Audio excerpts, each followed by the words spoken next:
Dire team pick.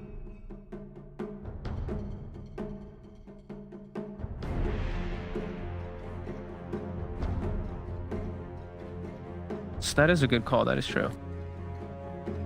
Dire team back. I think it'll be just appropriate to put it on the 5, yeah, because part of the reason I was thinking about that is like, okay, well, you're gonna have a melee 5, and if you do Faceless Void, naturally you want a ranged carry if you have a melee 5. It just feels a lot nicer because lanes are super important. You want to be able to win your lanes right now, and having a mixture of ranged and melee helps you have frontliner with the damage behind it. You know, it's just like a simple formula that always works out. So here you're going to have a 5 melee with a Faceless Void. And maybe it'll still be fine.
Other heroes.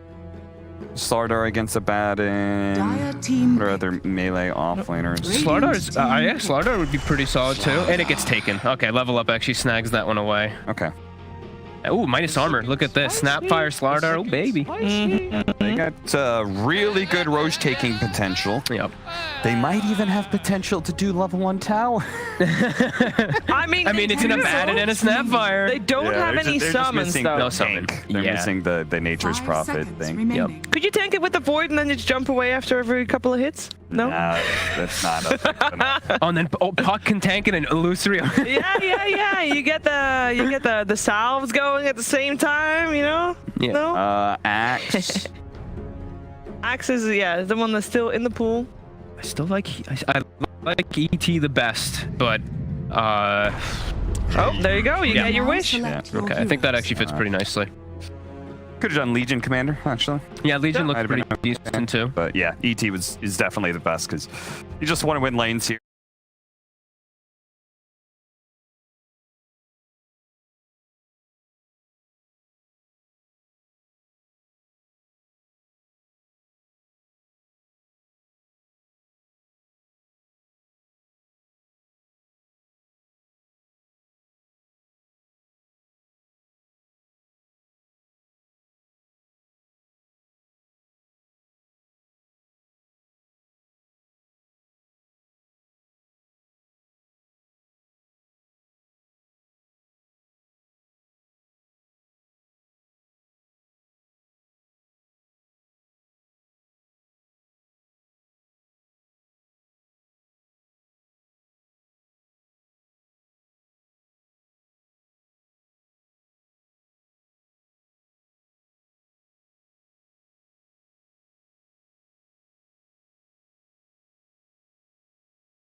This is going to be a little closer in terms of drafts.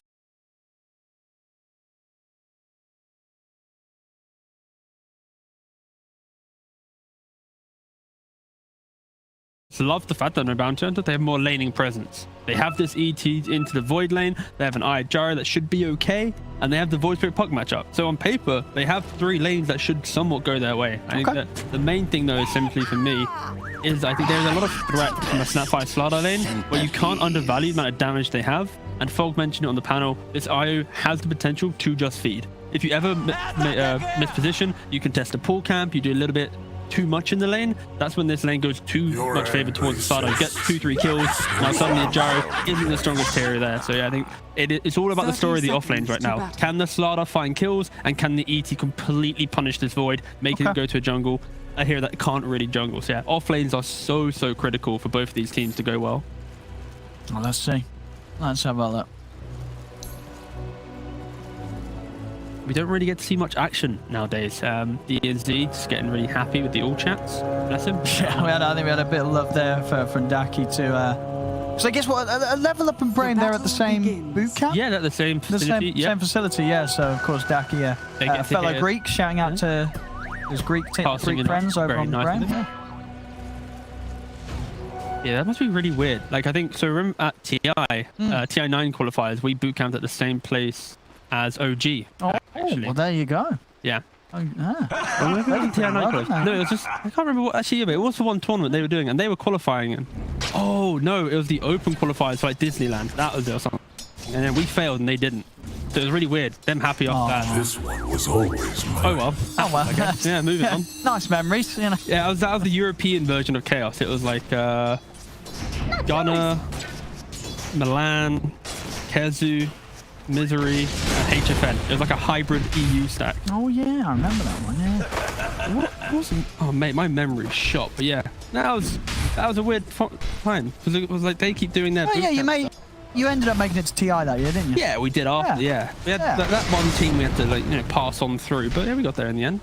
But yeah, no, it's really nice being at the same facility as another team because you kind of just see the nuances that they do and how like their practice goes. Like, are they scrimming more? They're talking more, and I think that's kind of what I would say maybe Level Up's been able to achieve here, is because they're one of the few teams that has a boot camp, right? Like in low division, there really isn't that support to have boot camp facilities, especially of course during the pandemic as well. So the fact that these lads have a boot camp, it's like else. And you know, we have seen Level Up and Brain. You know, these are 2 teams in each of their respective divisions that have just come out with some great performances. Like when they really are getting in the zone, getting in the role with one another. They've had some great games, and last game, of course, we just saw from Level Up looked incredibly clean. This game, as you said, it's going to be a bit more of a challenge with no bounty hunter having some good answers to their lineup. We'll see what they're able to pull out here. Yeah, this will be the key thing here in the next level or 2. What amount of pressure Lincoln Hustler can apply to RDO. He's already sitting at half HP, not too comfortable, and that is the product of LeBron on the Abaddon. He can't really step up and do anything really. As soon as he does, he's just gonna get he might be just clicked on down. In a bit of trouble there if they. I guess they can't continue to chase. Well, it's just a resource game, right? It's now the Abaddon salving himself, not salving out his void. You see bottom. Story of the offlane IO. It's that addition. Just enough there. Enough regen to pop there on Flash to keep him alive. Well, he went for one of the greedier builds with the Bracer rush as well on the IO. This was kind of popularized with going overcharge level 1 and right-clicking your opponent. But with a Gyro, often you want more regen. So it's interesting that he goes for a more like fighting build on the IO. The mid matchup, we've seen this like 1,000 times in the patch now. Void Spirit versus Puck. Void Spirit, of course, has decent wave clear. Melee hero, Quelling Blade. He's going to be able to CS pretty well against the spam of the Puck. Overall, though, in terms of the whole game, right, it feels a little rough as the Void Spirit because that Dream Coil is just so annoying for you. Or I think the Void Spirit has some upper hands against the Puck. Yeah, I think honestly, like if the Void Spirit's one tanking the coil, you naturally buy yours. You are pretty tanky, so that's fine. It is uncomfortable to play, but this matchup, it's so even. It's about who rotates first. Like, is the Void Spirit getting the active rune, playing him top? Because Puck is the hero that thrives on counter rotation. So the matchup's pretty even, but it's just the idea of how do you enter the game, and is the Puck able to capitalize on, you know, Ducky's rotations? Is he killing him when he tries to get the kill? He's got to be careful there. He's pretty low, but he's living life. Yeah, but Noob's a very active mid lane, and it's the thing that kind of brings Level Up to that confidence of playing these early games, because he likes just to get involved a little bit more. We're seeing CS down bottom, Khan doing very nicely. I mean, all three lanes ready for No Bounty Hunter. They've got their cores farming away very happily. Yeah, if I was to die in bot lane, that's when it might go the other way. So far, so good. Up until the point where I said so far, so good, and then he died. And this time around, they'll be able to take him out. Khan not quite able to push back, take anyone in return. I mean, it is a killer of a lane. It's an outfire Slardar. We're seeing it in action, the physical armor reduction early on. I mean, obviously, you know, once the 6 is hit, then... I mean, at that point, is it just sort of unlaneable? I mean, when you do hit 6 on Slardar, like, how do you lane against that? Yeah, pretty much. You're boiling down for rotations at that point, and yeah, just Flash, he's playing a little bit too, you know, up front. See here, he's in front of his gyrocopter. You're the guy who's trying to be enabling, and he didn't kind of read Khan's positioning either. They didn't move back together, and that look at him. He's like, ha ha, I got him, boy. I mean, it was close. You know, that cookie, the stun AoE only just caught him. So a very nice move there from DNZ and Funnick to catch him just off guard. Yeah, the big winner right now is this ET, sitting at 25 for 12 in the top lane. Like Ardio, he's doing a decent job at, you know, surviving the lane, mainly because LeBron is just non-stop pulling, just ensuring that Ardio can just hit creeps by himself. But with the lack of regen, that's potentially where it can pull into their favor. He has the Morbid Mask coming out on Courier, but this is more of a build which is like, all right, I'm probably going to hit the jungle in a minute or two time, because you do not want your carry giving away these empty kills to Blink. That's where, like, he was mentioning again, this is such a strong ET pick, because in the game, you have to sleep, you have to disconnect to deal with that aggression, but the laning phase, it is so hard as a Void to sit here under that constant pressure. No, absolutely. Yeah, I think we're definitely seeing that. You know what, this ET pick was nice, the best. Yeah. It was the best hero available for them, and they nailed it with the last pick here. Yeah, the idea, the essence of this draft. All right, let's just watch me. You know, the little cheeky little 2v2 defensive coil. But yeah, the essence of No Bounty Hunter's draft is getting one item each and running over their opponents. Like Level Up, they are locked into, do they have Chrono available? That secures the rest of their damage coming in. Maybe the core as well. But when you have a bad support, he doesn't like quick early pressure. And that's why, yeah, I like the idea of the ET, because it unlocks that type of game. And they group up mid, playing off of that Hex, and like when you first pick a puck, right, and the instant response is Void Spirit Lion, you have game counters and lane counters. So yeah, they are doing a really good job at preventing Noob having that instant early start that he's had in pretty much all series so far.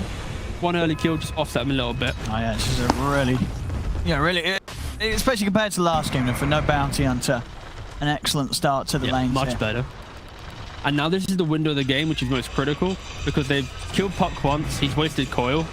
They've moved the Abaddon mid as a reaction just to soak up some XP. Ardio's alone. Like, what can they do here? They have the catapult wave. If they take this tower, and then suddenly they can bring 5 heroes mid as well to take the mid tower, that's when the game can get really difficult for them. But this next couple minutes is critical for the Bounty Hunter to punish the weaknesses of Level Up's lineup. Funnick doesn't care. Look at him. Big boy. Yeah, they don't kill him.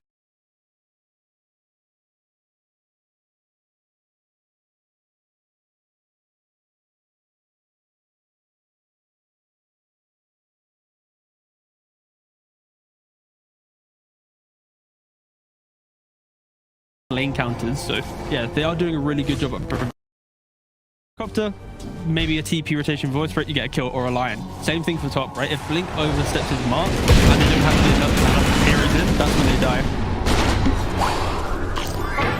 Funnick. And here we have that rotation. Yeah, RTO is coming. Gonna be able to close the gap. Cronus, oh, the stun though, Blink! He's able to sleep them for a good duration and enough to stop Flash from going down, and Blink, he's coming in with the counterplay. Oh, mate, he's going to take out DNZ, RDO and Funnick. They've got to step back.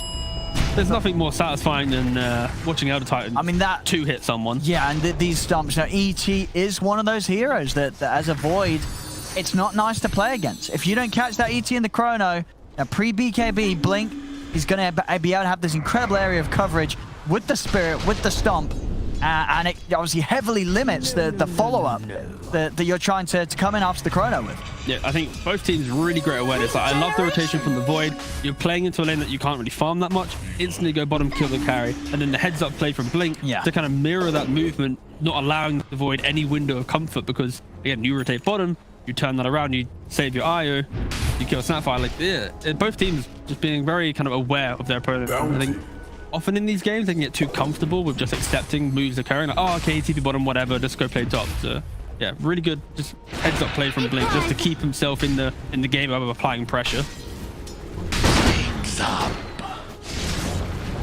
I'm going to try and hit them with a smoke here, level up on Noob's Dream Coil. Yeah, this will be always pretty. All right. See if they got the damage. Hustler is there, ready to offer some backup. And with the silence, Cookie to follow up. Have they got enough burst? They do. Daki will get brought down, but now the counterplay comes in. An excellent stun from Hustler. Lines up on a two, the fingers out. On to lead. They're taking out the puck. They're taking out DNZ. They're going to be able to find LeBron here as well as no bounty hunter. Again, just hitting back hard here, matching the moves that Level Up wants to make. And in this situation in particular, absolutely coming out on top of it. Yeah, and you can see here, it's so hard playing Abaddon in these types of games where you're the aggressors because his contribution was literally being a Cookie target. That was it. Like, haha, I stunned, but unfortunately here, he didn't have the shield up to save. Tried to go for a heal, but instantly fingered. And yeah, just the bounty hunter, they're reacting really well to every move Level Up's making. Easy to play mid. Whoa. He has ultimate this time. He does. The kisses are going to come out, but no bounty hunter's going to be able to get out of range of this. Completely missing the kisses. See Daki even seeing if he can get a jump back in on this. And they're hungry now. They're kind of hitting like a slight skirmishing timing. They got the catapult wave that they're looking to fight. But I feel like with Funnick TPing in, they should respect it. Like, they're one item away from being able to make these plays confidently. And it does help. There isn't a fear of the call of the Chrono right now. As you know, both are on cooldown. But if they've timed it, Chrono just come back up. They'll probably be a little bit calmer in there and crossing the river net right now. Away. Level Up, they keep trying to make these moves. They're applying pressure mid. Instantly, Noob DNZ now pairing up to move to bot lane. Yeah, I think getting the ET will be pretty satisfying. They have the Chrono, they have... Can they kill him? They have no Monomus Kisses though, so realistically, it's a no. Like, the Blink's pretty tanky. Yeah, he's just up there in their face. He doesn't care. Yeah, he's just running at them. Slapping. One hit. I mean, I think he knows. He knows. He's like, go on then, go on me. Radiant structures. Now with Noob around him, he might be a little more careful. Yeah, and they have the relocate available, so that's why Level Up have to respect here. If they fully commit to the ET and suddenly he gets a really good stump off, and then the Void Spirit's TPing in, they have the relocate, that's now suddenly 5 heroes in the bot lane. And yeah, they have to just make sure every time they commit to a fight, they know, okay, there isn't a relocate save for the Chrono, we're killing this target cleanly. Execution is critical for Level Up when they only have the big spells to get them into the fights. I think just able to hold on to this bottom area of the map, making it very hard for Level Up to pushing any further down here. Especially with having Hustler ready to back him up if Blink does get gone upon. They need the ults, they have got them up. You know, Kisses now there as well as the Chrono, so... Now, Chrono and Kisses will still kill pretty much anyone at this stage of the game if there isn't the save. Exactly, yeah. Completely different style of game from Level Up. Previously, we saw them utilizing the jungle, making stacks, but this game, they're very hungry to make plays. Always posturing to find that next kill. Be their downfall, honestly. Funnick dies behind the tower. Really nice positioning from Hustler and Blink. See what they've got here. TP's got to sleep. They're going to be coming in. It's the 3 of them. They've got the splitter down on the 3. They got him. They got him. They're able to burst Ardio before he could do anything. Ambitious. As Ardio goes down, Funnick and LeBron are trying to turn, but they're outnumbered. They'll bring down Hustler with them. Blink, Daki, and now Khan ready with a further backup. They'll be able to clean up at least one of these, you would imagine, as Funnick is run down, grabbed back by the Remnant. They know LeBron's still in here in the trees. They won't actually look towards him, those. Over to the side, Noob. And DNZ have turned up Noob with the DD room, bringing down Blink pretty low, but the tether comes in from Flash. Blink, he's got the stomp, good to go. They'll get it onto Noob. Noob's going to get taken out. Blink will live. As again, no bounty hunter, just completely outplaying Level Up in these skirmishes. Yeah, just playing beautifully under the tower, using the trees to their advantage. Like the Funnick just running in, hoping to catch them, but you know, you have one hero hide to the left, one hero hide to the right, you get hit by a stomp, and like I mentioned, everyone just collapsing into the engagement. Like, where was level up? If they're making that play, it needs to be clean. It needs to be void jumping in, hitting the chrono with confidence, spells on top. It like that only works like 1 in 10 times. That type of play that level up just tried making, because it is so ambitious. Like diving a tier 1 tower into, like, there's so many trees there. It's so hard. But yeah, great stuff from the bounty hunter, using their spells beautifully, chaining up to find the kill. They got him again. Yep.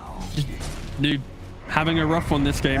They're killing this puck pretty easily. It just helps when you have the lockdown. It isn't the same puck game. But maybe Blink dies here. Couple little phase boots. Sorry, mate, can't body block today. Jeez, Oh my goodness. that's what you get for body blocking. Blink is Dire are scanning. having quite the time this game.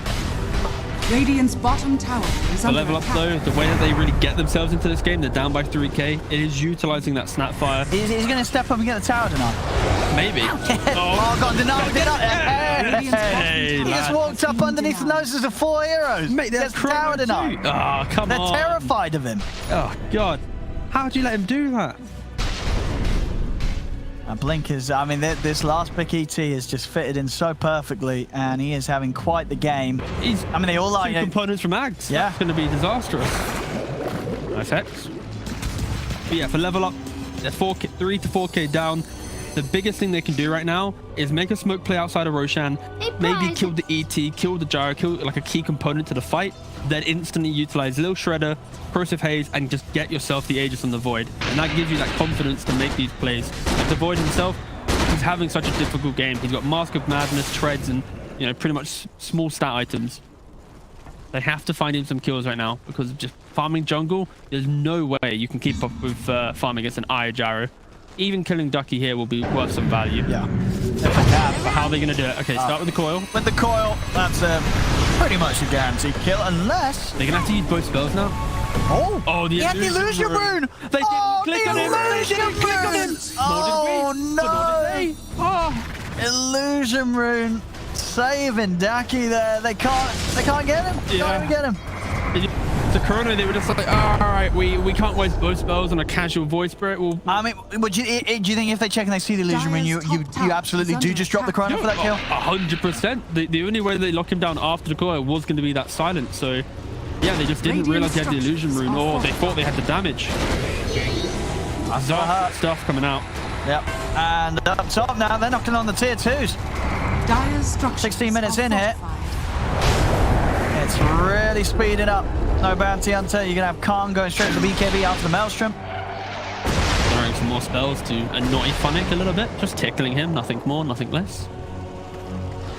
But everyone else is here. Look, he's just diving behind the tower. He's just walking in. They still have Chrono level up. That's the key thing here. Yeah, Ardio's got to hit some insane chronos this game to sort of help turn it around. Oh, he's got the 2 of them. And The Renegade, yeah. They're not going to get anything with it. You are for an insane, Yeah, but it's insanely bad. Not going to be the kind of chronos that get them back into this. No. As they do have the cookie in. Actually, onto the 3 of them. Have they got the damage, though? Hustler will get taken out. No bounty hunter overall. Still looking pretty high in the HP. Flash. They get the jump over him. This time round, can even trade. They've taken down 2. And Missile's heading the way of Ardio. Has got another time walk to get out. The Spirit into the stomp is there. Daki's got a DD. They've got the follow control of the ball. Ooh, actually. You're right there, mate. And the Remnant totally missing. And now he's kind of low. Ardio's going to jump back over Daki. He's got to be careful. The kisses are coming out. Blink is going to run down DNZ in the trees, though. Another jump over from Daki. They get the kill on DNZ. Daki very, very deep. He's not able to dodge the silence there for Noob, though. Noob will burst in with the waning rift. Ardio still alive. Blink throws out another stomp. They're looking to TP out. It looks like the 2 of them will manage to get away. So a bit of a messy fight there. As no bounty hunter do end up losing Daki at the end of it all. I think Ardio's going to be chuffed with that. He starts with a Chrono that hits literally nothing technically. But And then Noob dies. yeah, okay, let's gloss over that. Look at us. I mean, that's great. We can read into the tips real quick. Flash, Khan, Blink all want to, make Noob tilt a little bit. And then Ducky, he really values Hustler. Therefore, he's like, good job, buddy. Keep it up, go again. Yeah, overall. And that was, a bit of a messy fight. It was very messy. It was a long, drawn-out one. But again, the key thing there was, I think Void gained about 500 gold from that fight. And in this type of game where you're under that much pressure, if your Void can keep poking and diving, getting in and out of the fight, you're going to be happy on level up. Just to have him get to 1+ item.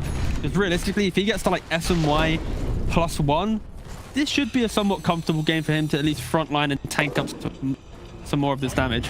He probably should have died if Ducky hit his... Yeah, I mean, I think Ducky was trying to go for the big brain play. He was assuming that the cookie was going to like knock the void up at that trajectory. Maybe. So maybe he wanted to try and line it up so it would catch him whilst he's being cookied across it.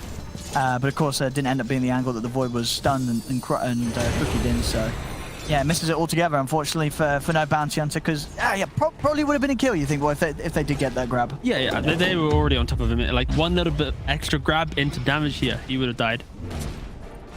Again, luckily for level up there, it doesn't really lead into anything, right? It's such a long, drawn-out fight. Both teams have to use so many. I mean, yeah, tier 2 still up. Exactly. Yeah, it's just it's just a fight at the end of the day, and that's why we're not seeing this lead go from like a 3K to a 5-6K, because the fight was just get killed, get out, reset, go. There we have it, funny. Just going to start a bit of action here onto Blink. The Spirit just came back though. They got enough damage. Hustles him with the stun. Oh, he's dead. The kisses. Taking the chrono out. Oh, he's caught 2 of the body. He's caught 3.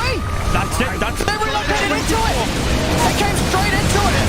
And they got the damage though. The chrono's coming out. Flash getting low. Flash will fall. He's going to look to try and turn towards DNC. DNC's back in with the cookie over towards the gyro. They've got the gyro. Kong goes down.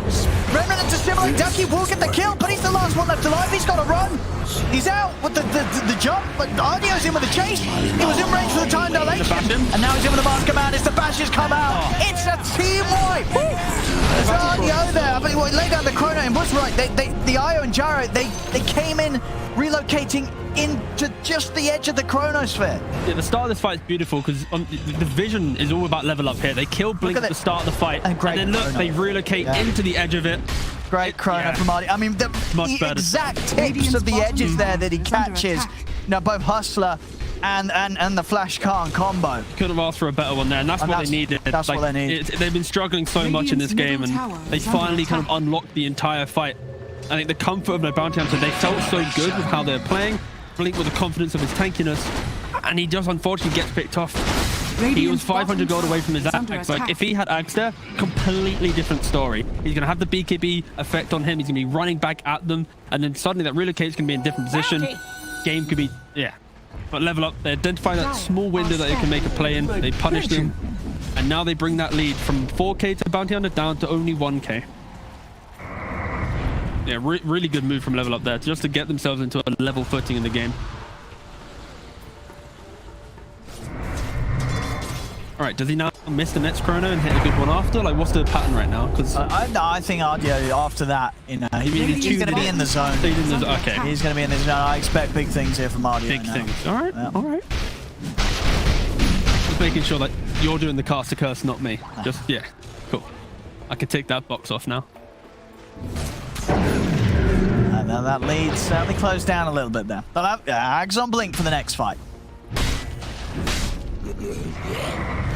Yeah, and the result of all these previous engagements where the bounty hunters haven't been able to really gain anything is 500 gold from the first fight. Before the fight recap in the previous fight, that's 700 gold, 1200 gold now Void obtained just from the fights alone. And now he's still pretty far behind the gyrocopter, but look at him, looking much healthy. SMY, the Ogre Axe, well on the way to BKB. Look at that. Happy little lad. He gets full tank here this game. Die to the burst of magical burst, at least, of the bounty hunter. They're ready. They're all ults up again. They're ready for another fight here. Level up. See if they can get the jump. Quick reaction. Funk doesn't have his Bash primed, and I would love to see him have the 3 points on Bash ready, so if he ever finds the Void Spirit, can instantly get the right click into stun, because your right click will be better in speed than you try and do your crash.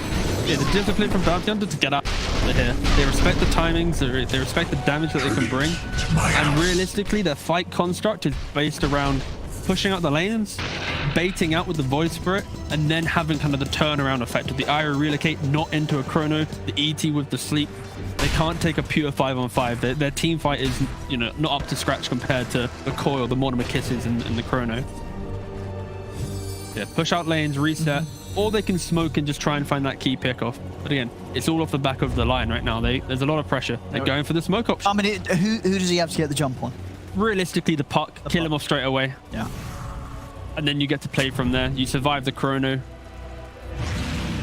I'd love to see Io in the position where relocate's prominent, and just get to even you relocate him from out inside the chrono just to the edge and continue taking the. There's the jump. There's the jump. Very cleanly done there, and that's exactly what they were after. Wards win games. This high ground ward here, this Radiant, bam, look at that. That's why they got the kill. The confidence of the Dire Sentry, thinking there wasn't one. They can keep going here. Under attack. Tickling an Abaddon here. He's pretty happy to stand here. No buyback on pop. I mean, can they fight 4v5? I mean, if they hit the chrono, you can kill anything. Yeah. If they miss the chrono, they lose Roshan, so all LeBron just died. Well, they're just going to bail on it. I mean, fair enough, right, deciding to bail on LeBron like that. But that does mean, what, you're 3 versus 5 and no bounty hunter. Can they head into Roche? I guess they don't have the quickest of Roche taking heroes, right? Sorry, I just looking at the webcam from Darky. Someone's just coming into the room like, you ready for dinner, love? Was there someone in his room? Yeah, so you want some dinner time? Mom, I'm playing you DPC! Leave me alone! But yeah, no, it is complete free Roshan now. Yeah. You pick up the puck in the 7-second window. Abaddon is dead. Abaddon is kind of like the front line for level up, where he unlocks the vision game, understands how they're not going to get it in time, are they? It's going to be close. It should take like 6 more seconds. They're slowing down on it, no bounty hunter, because they're aware that this sort of move is going to be made. Oh, are they going to go for it? Nah, too late. Unfortunately, missed the beat. But maybe if someone just TP straight to the bottom, there's a numbers advantage potentially. Bounty hunter, they're very disciplined here. They're not going to be doing anything too crazy, except that they get the Aegis and move around the map together. A prize. Phonic. 4-staff it. Ah, mate. That's why you have to fight 4-staff and gyrocopter. The 4-shot rocket from the deep. Yeah. It was close to Hustler actually nearly getting the jump. Oh, I just love mini-map analytics. So who's pink? Abaddon. LeBron's like, guys. So what's he saying with these symbols? This is so basically you do a big circle on the bottom side of the map. Like, we play here. All right? Like, the Bounty have been playing Roshan playing top side for so long. Owning that area of vision is so hard. So let's just create a new side of the map for us to play into. And then eventually we can make a key play into top. But if we set up our aggressive vision in the southern side, that's when we can make our plays with identifying who's greedily farming, our new jungle. That's what the mini-map was basically saying from LeBron. And you can see from the vision they're supporting. Like, if anyone TPs to the bottom side of the map, fully expect there to be a fight breaking out top. Funny. Start with a bit of a poke here onto Kart. Pretty tanky now. He has the Ags as well. Can just sit up inside. Hit Sliver and Crush. That's an interesting one here as well. Is he going to go for that? He's queuing Mask of Madness, so going back for that Slardar. Oh, yeah. It's a shard now. Yeah, mate, the shard's kind of funky. Radiant's middle tower. It's like when you use your stun, it applies a haze. And then some heroes it's kind of cool, especially when you get 25 and you can't dispel it. Yeah, it's a very nice shard. Radiant's bottom I hope this game goes long enough that we get to see that come into play. I think it might. Actually, I think that the worst shard, not in this game, just random. What's the worst shard? The worst shard, as in it's so annoying to play against, is Legion. So the best shard? Well, sure. But as a support player, I hate Legion with a shard. He puts the thing on himself, he gets a little cheeky little BKB blinks in. What do? Nothing. Can't use him. So technically, it is one of the best shards. But I hate playing against it, therefore it's the worst shard. And it's not a great hero, right? I mean, how do you rate Legion? Is Legion hot right now? Or? Yet to see it work in Europe, sorry. But it works in China. And I guess China is the best region, so therefore it is technically good. Just too hard for you. No, yeah, so many buttons you've got to player. push. Yeah. Difficult hero, yeah. We're very sacrificial in Europe. We like giving them the dual damage. The long con. My blade mail that I bought, which is a bad item, will eventually be more effective. I give him, 3,000 dual damage. Radiant's bottom tower is under attack. And he's feeling pretty strong here around the puddle. As they can't really go on this Slardar. Phoenix gonna be able to front line pretty easily at level up. Oh, he's in! RDO! And I tell you what, he's only just got to caught the 2 best targets. Absolutely. Catching the IO, so there's no relocate save, and catching the ET, so there's no counter play with a stop. As IO fights back immediately, and will manage to get it onto the park. They've taken him down, stunned it from Hustler. And it's not going to be enough to set up onto RDO, though. As RDO just turns, takes down the Lion. Now Funnick, they're trying to, they can't kill Funnick. Can't do all he can to bring down this Slardar, but Funnick is too tanky right now. That's the Aegis gone. They're gonna go for round 2. BKB's out from Khan, he's trying to run. They've managed to get the stun out of the Ardio jumping in. They'll turn it towards Ardio has been stunned. Is he able to get another time? Will copy still, they bring him down. Ardio will fall. As no bounty hunter are able to clean up the back end of the fight a little bit. The value of Aegis really coming to shine that. 1,000 gold to the side of Void. Woo. You have to die back in the that damage there. Oh, 15,000. I hate Gyrocopter for that very reason. Again, support. Damage. I just hate boards. I think we could get rid of them from the game. I think it'd be a much nicer place. Just 5-on-5 supports, casually, placing wards, playing battleships. Yeah, Gyrocopter doing really good in that fight. Yeah. Lots of damage, and it's the value of Aegis pretty much. When he gets to Satanic, he'll most likely will be able to survive the same scenario. As long as he gets through the Chrono, pops that Satanic and will heal through everything and level up. They need to be so decisive. Yeah, good buyback as well. Yeah, beautiful Mayo buyback. in that fight. After that, what was it? Absolutely, that was an excellent start to the action from Ardio. You kill the eye and the EET. Yeah. It's like absolutely amazing. And in the trees there, the Daki and Hustler hunting down Noob. And Hustler, he's got a few finger stacks this game, right? Yeah, 5. Very nice. Doing pretty well for himself.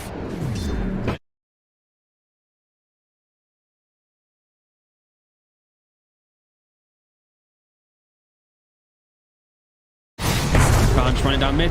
They have.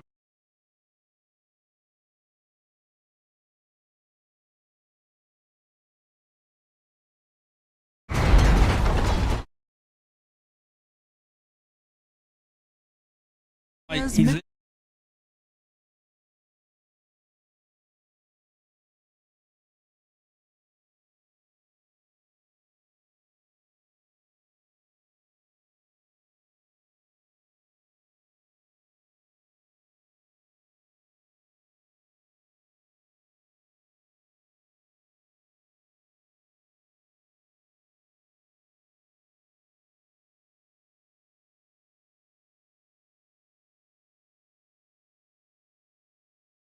kids anymore.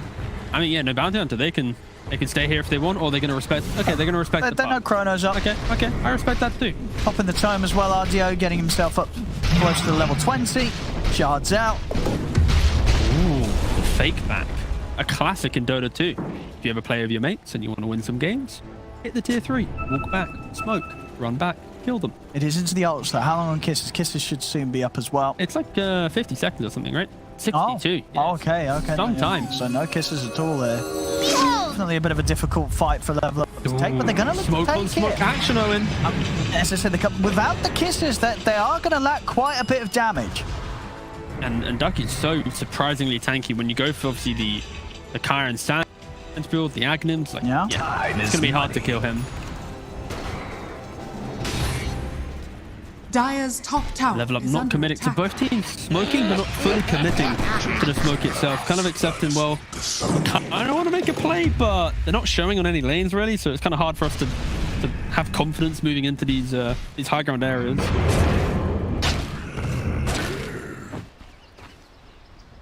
I mean, this is the type of position that you'd want to most likely buy a gem soon on no bounty hunter. Like when you have this lead and you're so easily moving around the map, having that gem just to have complete map control and not allow Void to have the false confidence of playing these certain areas would be pretty key.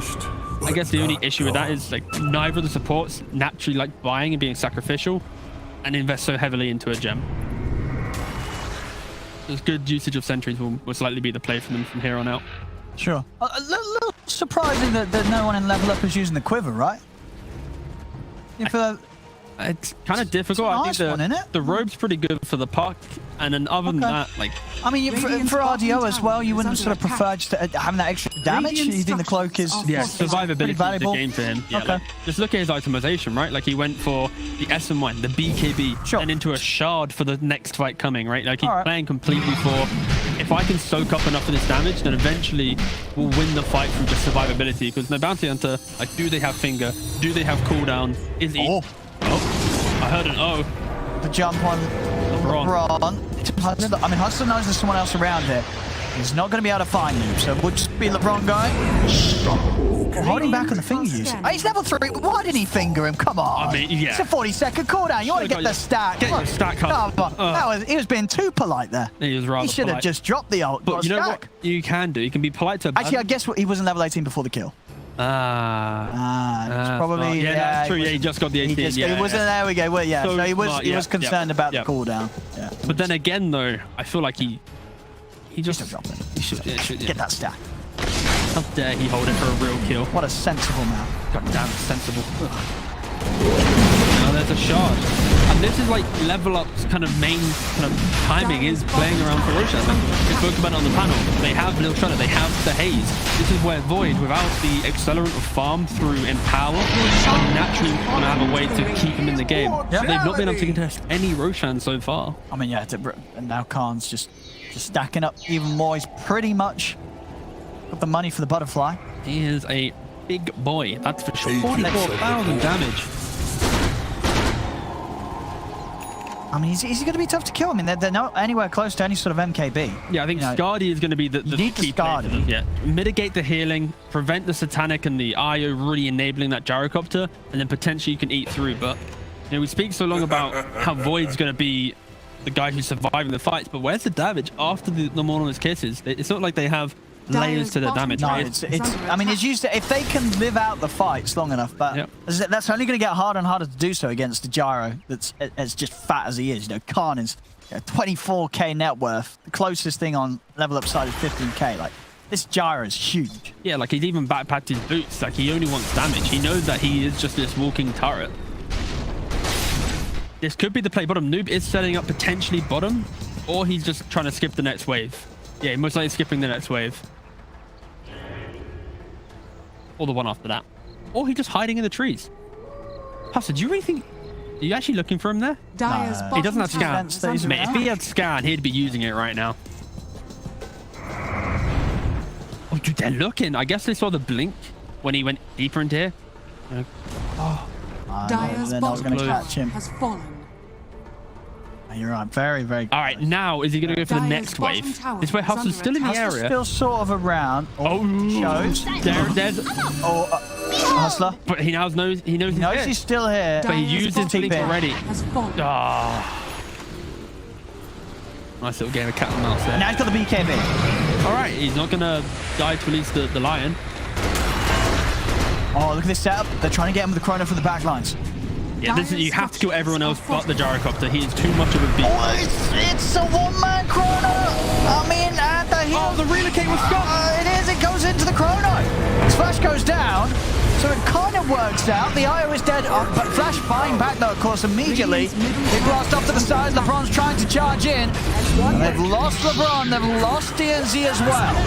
Now to jump up to the high ground, they're going to be able to get the catch onto Funny.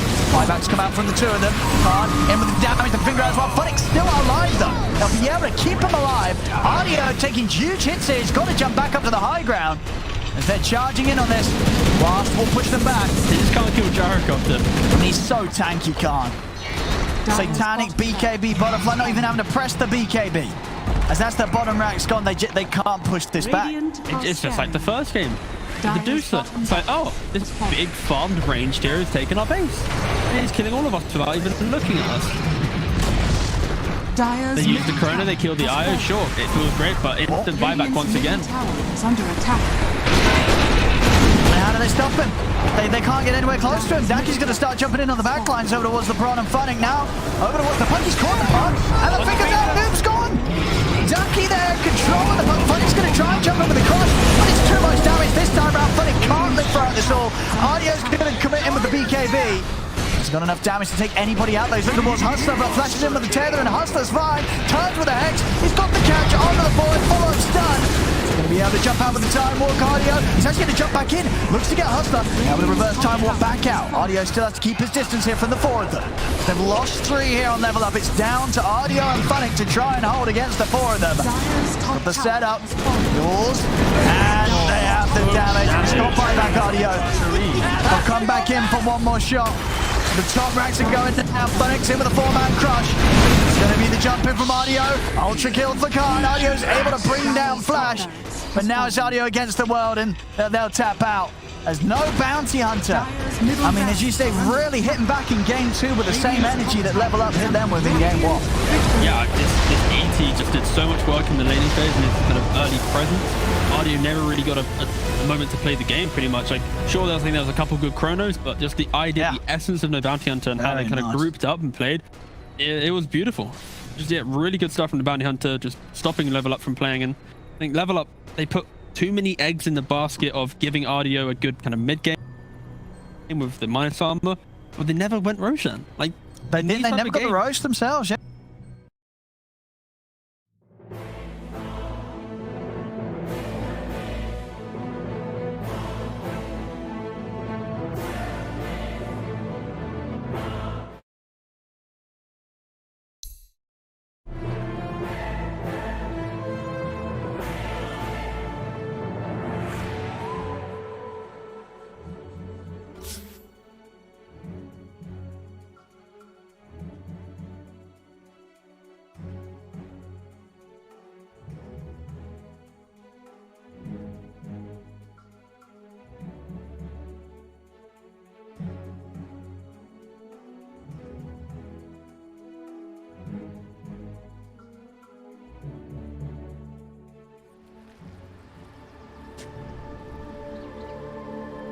Yeah, baby, it's in the bag!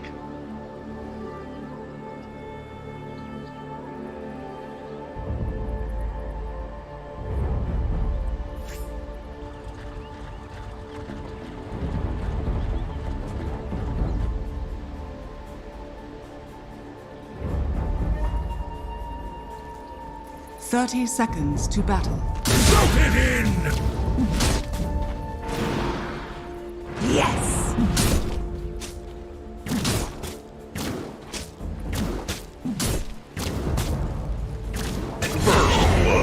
First blood. It was ours all along. The sun.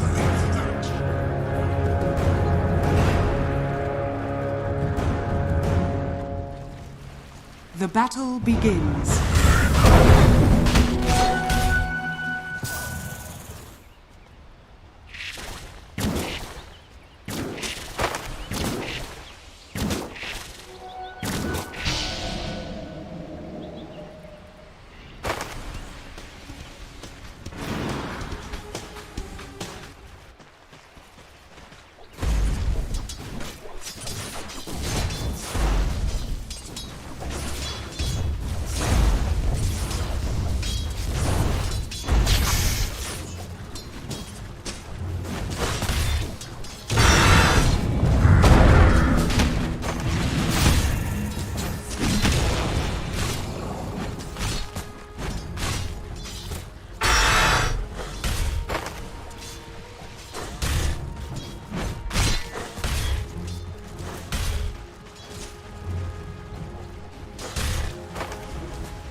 Dire's courier has been killed.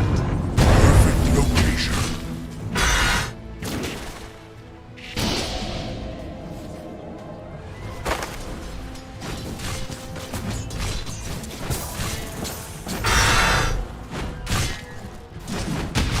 Sentinel stone.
Radiant's middle tower is under attack.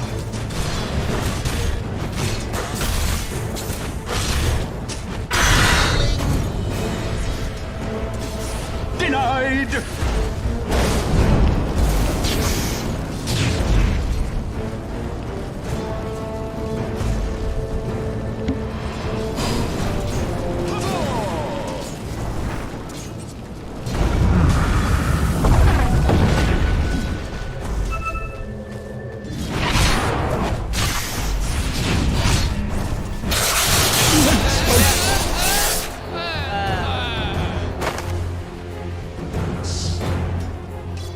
Set in stone. Dominator! Dire's middle tower is under attack.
Radiant structures are fortified.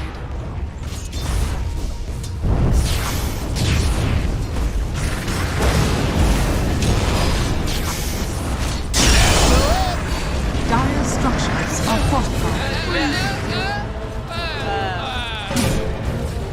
Looking for me?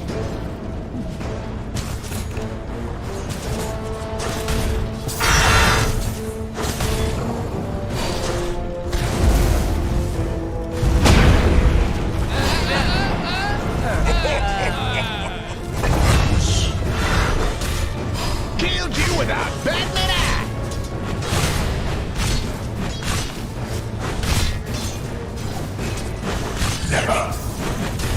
A golden thread. You're welcome! Dire are scanning. You lose.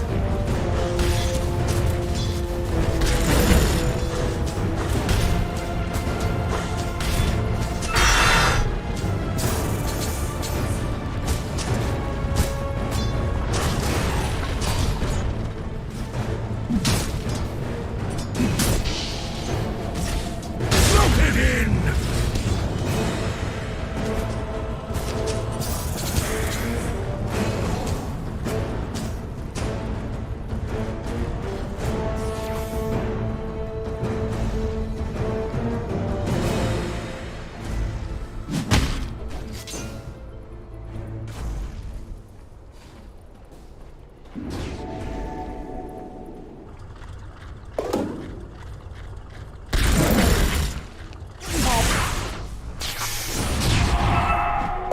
Stupendous!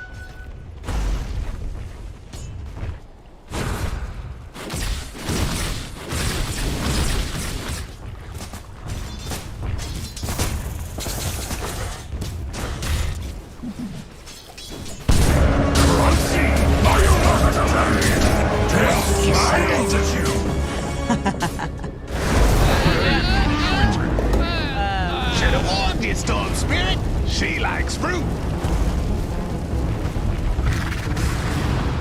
Out of my way!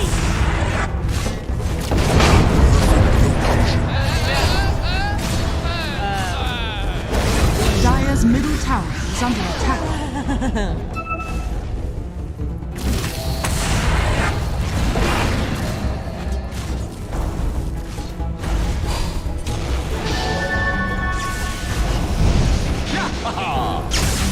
Over here now! Dire's middle tower is under attack. No way!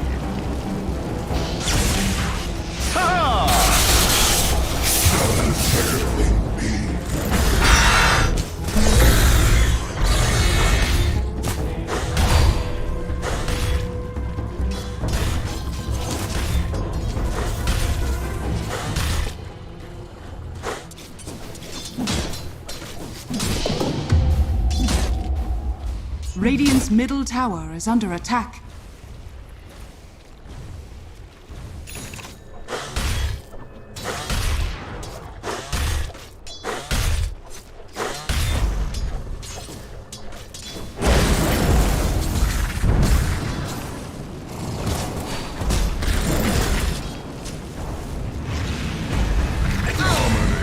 So exposed.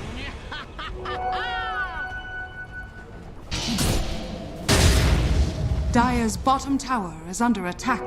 The prize is mine.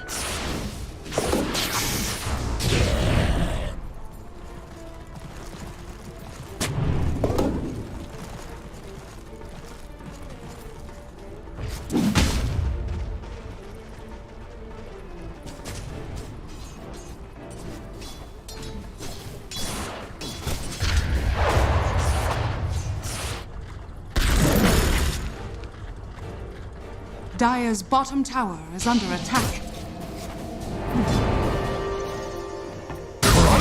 Execution style.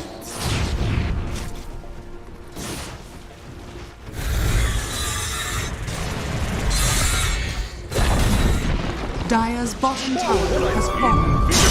Hudson ropework. Is up?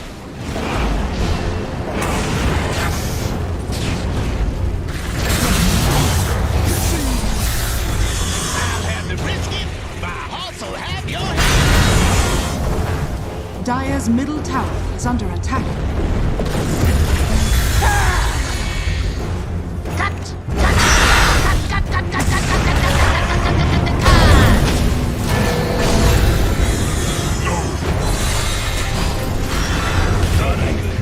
Dire's middle tower is under attack. Dire's structures are fortified. Where's the party? Zap! Zap! What is this madness? Radiant's top tower is under attack. Down.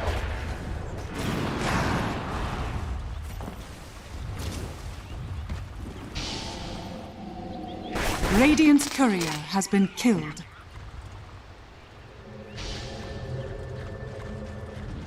Dire's top tower is under attack.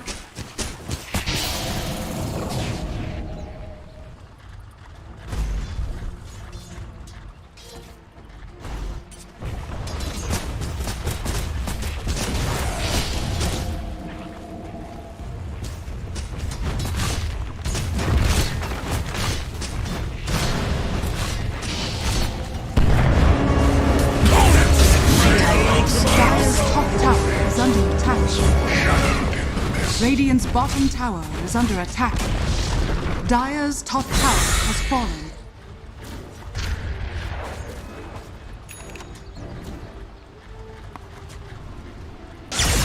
Let the fun begin. Now over here. Radiant's bottom tower is under attack. Radiant structures are fortified. Dire's structures are fortified.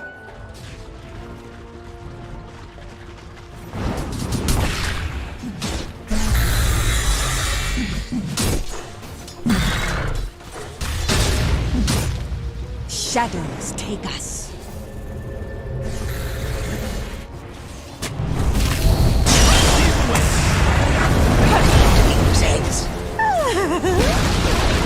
Radiant's bottom tower has fallen.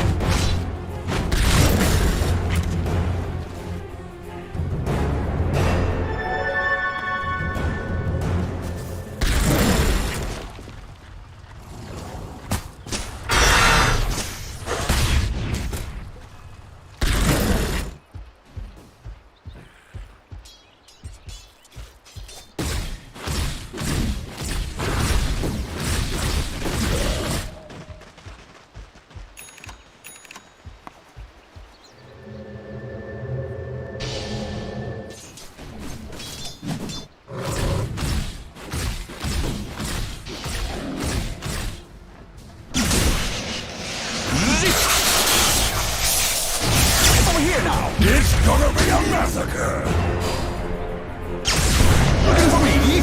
Well played! Here I am! I didn't think you had what it takes. Radiant's middle tower is under attack. Dire are scanning.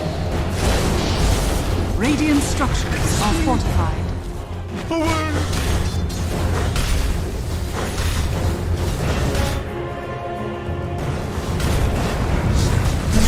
Radiant's middle tower is under attack. Dire's top tower is under attack.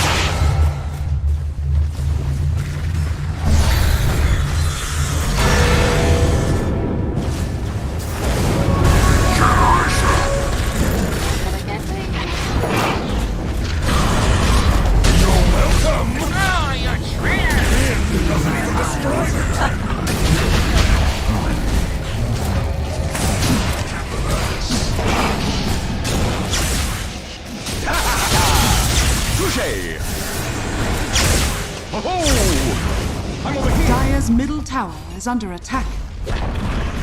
Dire's middle tower has fallen.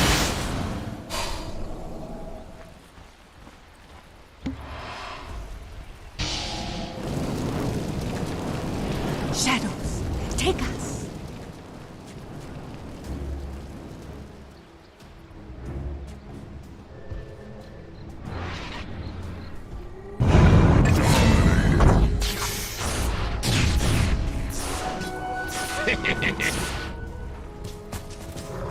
Dire's top tower is under attack.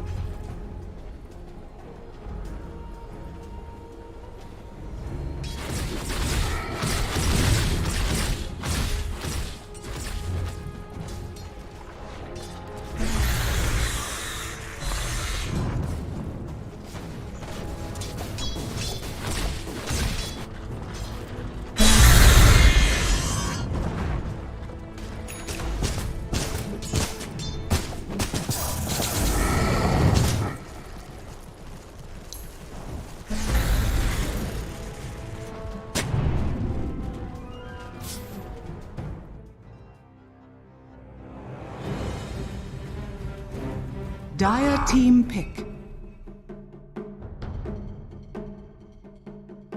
My pick for no bounty hunter.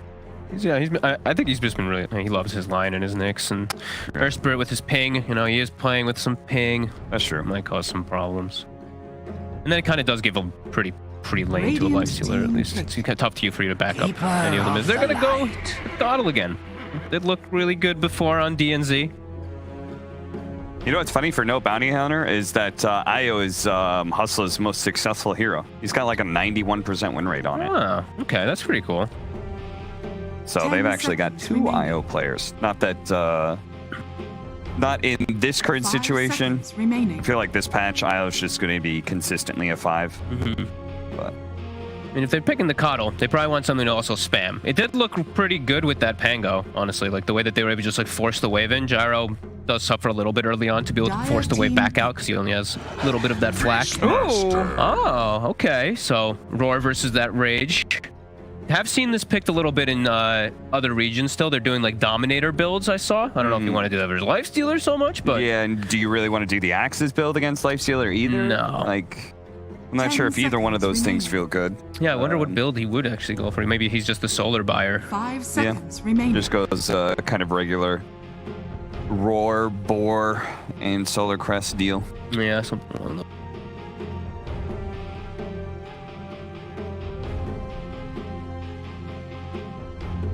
That also does provide the solution if they did want to go for Pango too, right? Then they've got the Roar for the roll too. So now Funnick maybe gonna have to go for something different if he was thinking about that. Yep, he is the one that is, I think, most active at the moment in the talking department, or at least we see him definitely giving his input. Legion Commander. Okay, so a Dispel. Nice. Dispel for the Roar. Yeah, but then it's Legion Commander, and it's Legion Commander against IO Gyro, which I don't actually feel like is that good a lane for you. They can force the wave in at least, right? It isn't at least a spam kind of thing.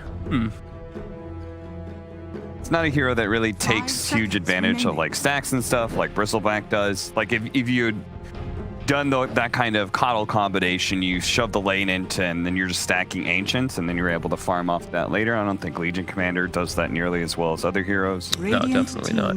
I am unconvinced. Lion, Io both have certain answers against Legion Commander as well as an initiator, whether it's relocating the person out or Lion with his just heavy amount of burst damage, threatening to lose you the duel. They don't have like this beautiful kill combo with the duel either that we've seen when it is. Yeah, we don't have like some sort of fast damage that works well. Snapfire throws lobs of fire in, but that's not, again, that fast kill. Like your classic, say, LC Skywrath Mage combination. Yeah. That's a kill in 2 seconds. Now we still have the option for Noob to go for the Snapfire himself. Is that something that you like to see here, or does it not fit? He has made it work quite a lot, to be honest with you. He is very comfortable with it, so perhaps it is still a flex. Don't mind, like, Snapfire versus Beast, though, is pretty nice. You actually deal with Boris pretty decently. 10 seconds remaining. For that lane to protect your life stealer. Yeah, and as a support, you help Lifestealer a lot, both in the minus armor aspect as well as the cookie. It really helps you just stick onto targets quite nicely. So I'm going to say it's a different mid, but... Oh, they think it is mid, though. They banned the Witch Doctor, so they're a little worried for the Beastmasters, Boars, and just strong lane. LeBron? Yeah, it's fair. I mean, when the Beastmaster in this current iteration against Lifestealer is probably entirely about his Boar surviving, Enchantress, and only things left is like Chen that like really handles Beastmaster. Overall, last pick goes, of course, the way of no bounty hunter. Is there still a chance they will go for the brood, or is that just not in the question when the Beastmaster is picked up?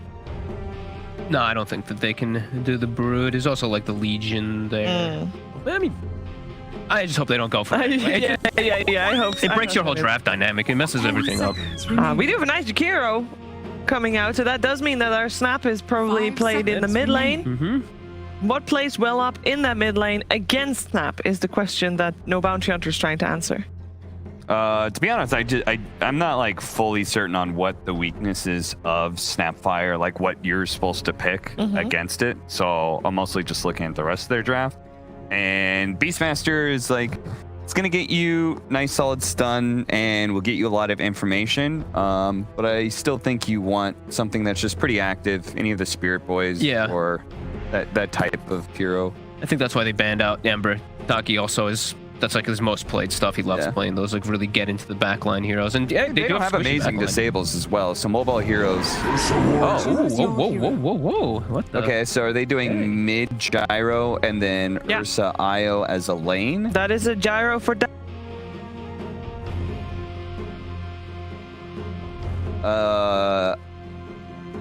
gonna make the lane more awkward for Legion. That's for sure. That is definitely true. And it is a Ursa versus the Lifestealer too, so now you have a really good matchup for that carry, and they have really good Roche threat with Beastmaster plus Ursa. They can sneak it at pretty much any moments. Yeah, and I feel like as long as it's a ranged hero, then your mid lane is kind of free, especially in this patch. Snapfire like can threaten melee heroes to a certain extent, but I feel like most ranged heroes deal with it fine, especially if you're getting free hits of water. I think I'm liking No Bounty is just a bit better here. The Jakiro Coddle support definitely feels awkward with the Legion Commander. Like, where's the damage? Super interested to see if we get like the Diffuser Blade pickup Ursa that we've been talking about that's been happening in China. Because like a really nice active hero in this matchup, if you look at these like Legion Commander Snapfires, they need a certain amount of setup, and Ursa just gets in on top of you and fights. And like heroes like Legion Commander and Snapfire, usually they can man fight to a certain extent, but Ursa's like one of the ultimate man fighters. So I do like the pace they're going to be taking. I agree. Yeah, I hope they do. I hope they do this. I hope they do the build. That's the China build now. Phase, Morbid Mask, Diffusal. You get it super early. You don't farm. There is no farming. It's all about running at heroes. So I think they can definitely set a quick pace. I do like No Bounties draft again. Quick pace with a fight in Ursa with an Io Gyro. No Bounty Hunter. Looks like they set themselves up for success. Let's see if they can grab it here in the third game. We're heading over to our commentary duo of OD Pixel and T Governor. Thank you very much, GBS. A game 3 deciding one here between the two teams. And T, what do you make of this? Do you like this sort of change up at the end of the draft from No Bounty Hunter, where they say, you know what, we don't want to put Daki in that one position against some of the core matchups he's playing into. He's going to go mid, and we're going to pick this Khan Ursa as our carry. I honestly, I like the idea of the flexibility that they have here. And first of all, I appreciate the 5-man tip onto Noob here. He had a hard game 2. They instantly identify going to game 3. They want to tilt him. Exactly. It's like, look, mate, you didn't even get to play the second. We're going to do you again in the game 3. And then LeBron, he at the tail end of that also tipped Noob, going, don't worry, friend. I got your pal. We'll get through this together, captain and mid lane. No, but yeah, back to your question. I love the idea of the Bounty Hunter's draft. It really punishes the greed. Lifestealer instant response to Ayajaro is amazing at being able to fight in the mid game against the big magic damage that the hero brings. But early on, you're a very static hero. You have to play your lane slowly. And then also, if you look at the Legion Commander, exact same story. The story of the side lanes, they're just going to be existing, playing their lanes and not really pressuring the map. And that's where, you know, when you have the active nature of a carry Ursa, the annoyance of like an old school Beastmaster offlane, the grouping from the Bounty Hunter will be their best friend here. We haven't seen much Beastmaster since the nerfs to the axes on mid lane, but you know, in the South American region, Tavo on SG Esports, he's actually played Beastmaster offlane 2 times now. And what does he do? Well, he's had 2 different builds. The first build, he went for, you know, phase boots, Vlad, solar crest, kind of like a traditional style. Yeah, the old school, yeah. Yeah, old school. And then the other build, he rushed Helm of the Overlord. They got a couple ancients and just ran down his enemy. So I most likely would expect this Beastmaster to probably buy maybe a casual pipe, Solar Crest, be an aura buyer. Not expecting the Helm of Overlord to come into play. That is where you can take 2 ancient creeps. But yeah, just any type of aura buying and enabling kind of that huddle and run at you style of aggression. Interesting how this mid goes. I feel like this mid, I would personally probably expect Noob to win this matchup. What do you make of this? No, yeah, I'd agree. I think that this is going to be Snapfire favored lane because you do have the double spam of Cookie and Scatterblast compared to Gyrocopter. And you're way tankier, right? Yeah, you're way tankier. Gyro, the reason why he's so strong on side lane is he can disconnect himself from the creeps, run you down with the length of the side lane with that rocket barrage. But inside mid, like, you're always playing with inside the wave. That's why you see him leveling the flak, trying to just utilize his own farm. You know, we've seen so many interviews now. Mid lane, what do? You just hit creeps. So much regen. Put a win condition there. There isn't much pressure outside of a couple spell usage. So Gyro will be having a pretty chill time, utilizing jungle and lane. And another hero that we just don't really see much is, of course, this Jakira. I mean, where does this sort of hero stand for you, and why do you think they've decided to go for it this game for LeBron? Well, they were very much pressured in the draft, right? You know, Witch Doctor's banned, Encher's banned. No Bounty Hunter raised their hand and said, this is an offlane Beastmaster. We're going to show you it's this offlane. And for level up, they needed at least a support that can play into Beastmaster. They go for the Jakira in the end because of the Jewel Breath, the magic damage can deal with the boar. And you also aren't going to die to that lane. A lot of supports die to the boar slow +1, but if you reduce the attack speed, you can kill that boar. You're in a good spot. So it was very much a reaction to No Bounty Hunter presenting that the fact that Beastmaster will be offlane. And they have some kill threat. The slow comes into play a little bit here. Very fire will be enough to keep Hustler safe. And you can see because of the Jakira pick, Beastmaster also has to change up his build. Like the offlane Beastmasters we've seen so far, it's about maxing your aura and maxing the boar itself. But because you have this kind of boar kill threat, you now need to kind of change up the build to go for axes. And it doesn't feel nice playing offlane like this. Yeah, and all in all as well with the changes, the nerfs to Beastmaster, does that mean, are we never going to see like this Axe Rush Beastmaster again? I actually think people will they come back the nerfs too hard. Like, I think realistically that you went from being a broken hero to just a good hero. Okay. I tested taking Roshan. It's maybe like 10 seconds longer. The damage that you take, it's obviously just 30 per stack. So if you hit them with 6 stacks of damage, I think it's like 300 damage less, going from like 1300 to 1000. Like, it's still big numbers we're talking here. As Ursa does die to the magical damage of Cockle plus Legion. I mean, you can see what Khan felt he was doing there. Like, he was getting the stacks up, but there's probably got to be a point there that you got to sort of ask yourself, if you're actually like, hang on, is he letting me do this? You know, Funnick sort of letting him get these swipe stacks up. Teasing him. And yeah, they knew that they were going to have the magic to burst him if Khan committed, and he did. And this is why, like, even though Ursa's a good pick for the 1v1, Kotal, to the end of time. Why is he so good as a support? He has Illuminate. It's that constant barrage, that spam. Look at this mid lane. I mean, yeah, Ducky's not even had a lane here. I mean, he can't even get near to Noob here. There's Noob. He's chased it. Look at him. He's going to have to blast if he can get in range for the extra damage, and he's got him. He's able to just step up and blast him in the face. I must say, no bounty hunter. They enter the game with 5 tips onto the Snapfire, Noob's, and every tip after that, yeah, like these. You put yourself in the position of getting tip. Look, Noob, there we go. Ducky. I feel it's risky as well to do it when he's on his Snapfire, because this is one of his solid mid heroes, and as we said that you. You put time here. I say you put Gyro in lane against him. You're not like gonna win Noob this is. lane, yeah. Noob's going to smash this laning phase. It reminds me of the time that Hellraisers played 5 men. That was a Chessy misery team. Hellraisers brought 5 heroes to mid just to try and BM, and then they lost quite quickly. That was pretty bounty Reese. Does go down top as well. Ardio. Oh. The Jukes. Oh, not good enough. No. And again mid. Mate, all right. Who's tipping Ducky? Yeah. Someone on level up. Do it. Yes, Noob, you. Yeah. They're not going to tip him back now. There's no tipping. No one's tipping Noob anymore after this. Hunter, you still in the game? Can't see your tips where's anymore. the tips? I can't see him. Noob. Karma. I mean, it was it's such a risky tip play. You tip Noob, and then you put Gyro mid against Noob Snapfire. Uncharacteristic. It's like, whoa, yeah. You're really pushing it there. But maybe in the mid game, they win a team fight. Bam. But it's going to be hard, though. It is. Gyro. How the lane's gone so far. I mean, he's having to walk back to lane as well, mid, of course. The idea of this setup that we spoke about is like level up. They have heroes that exist within the lanes.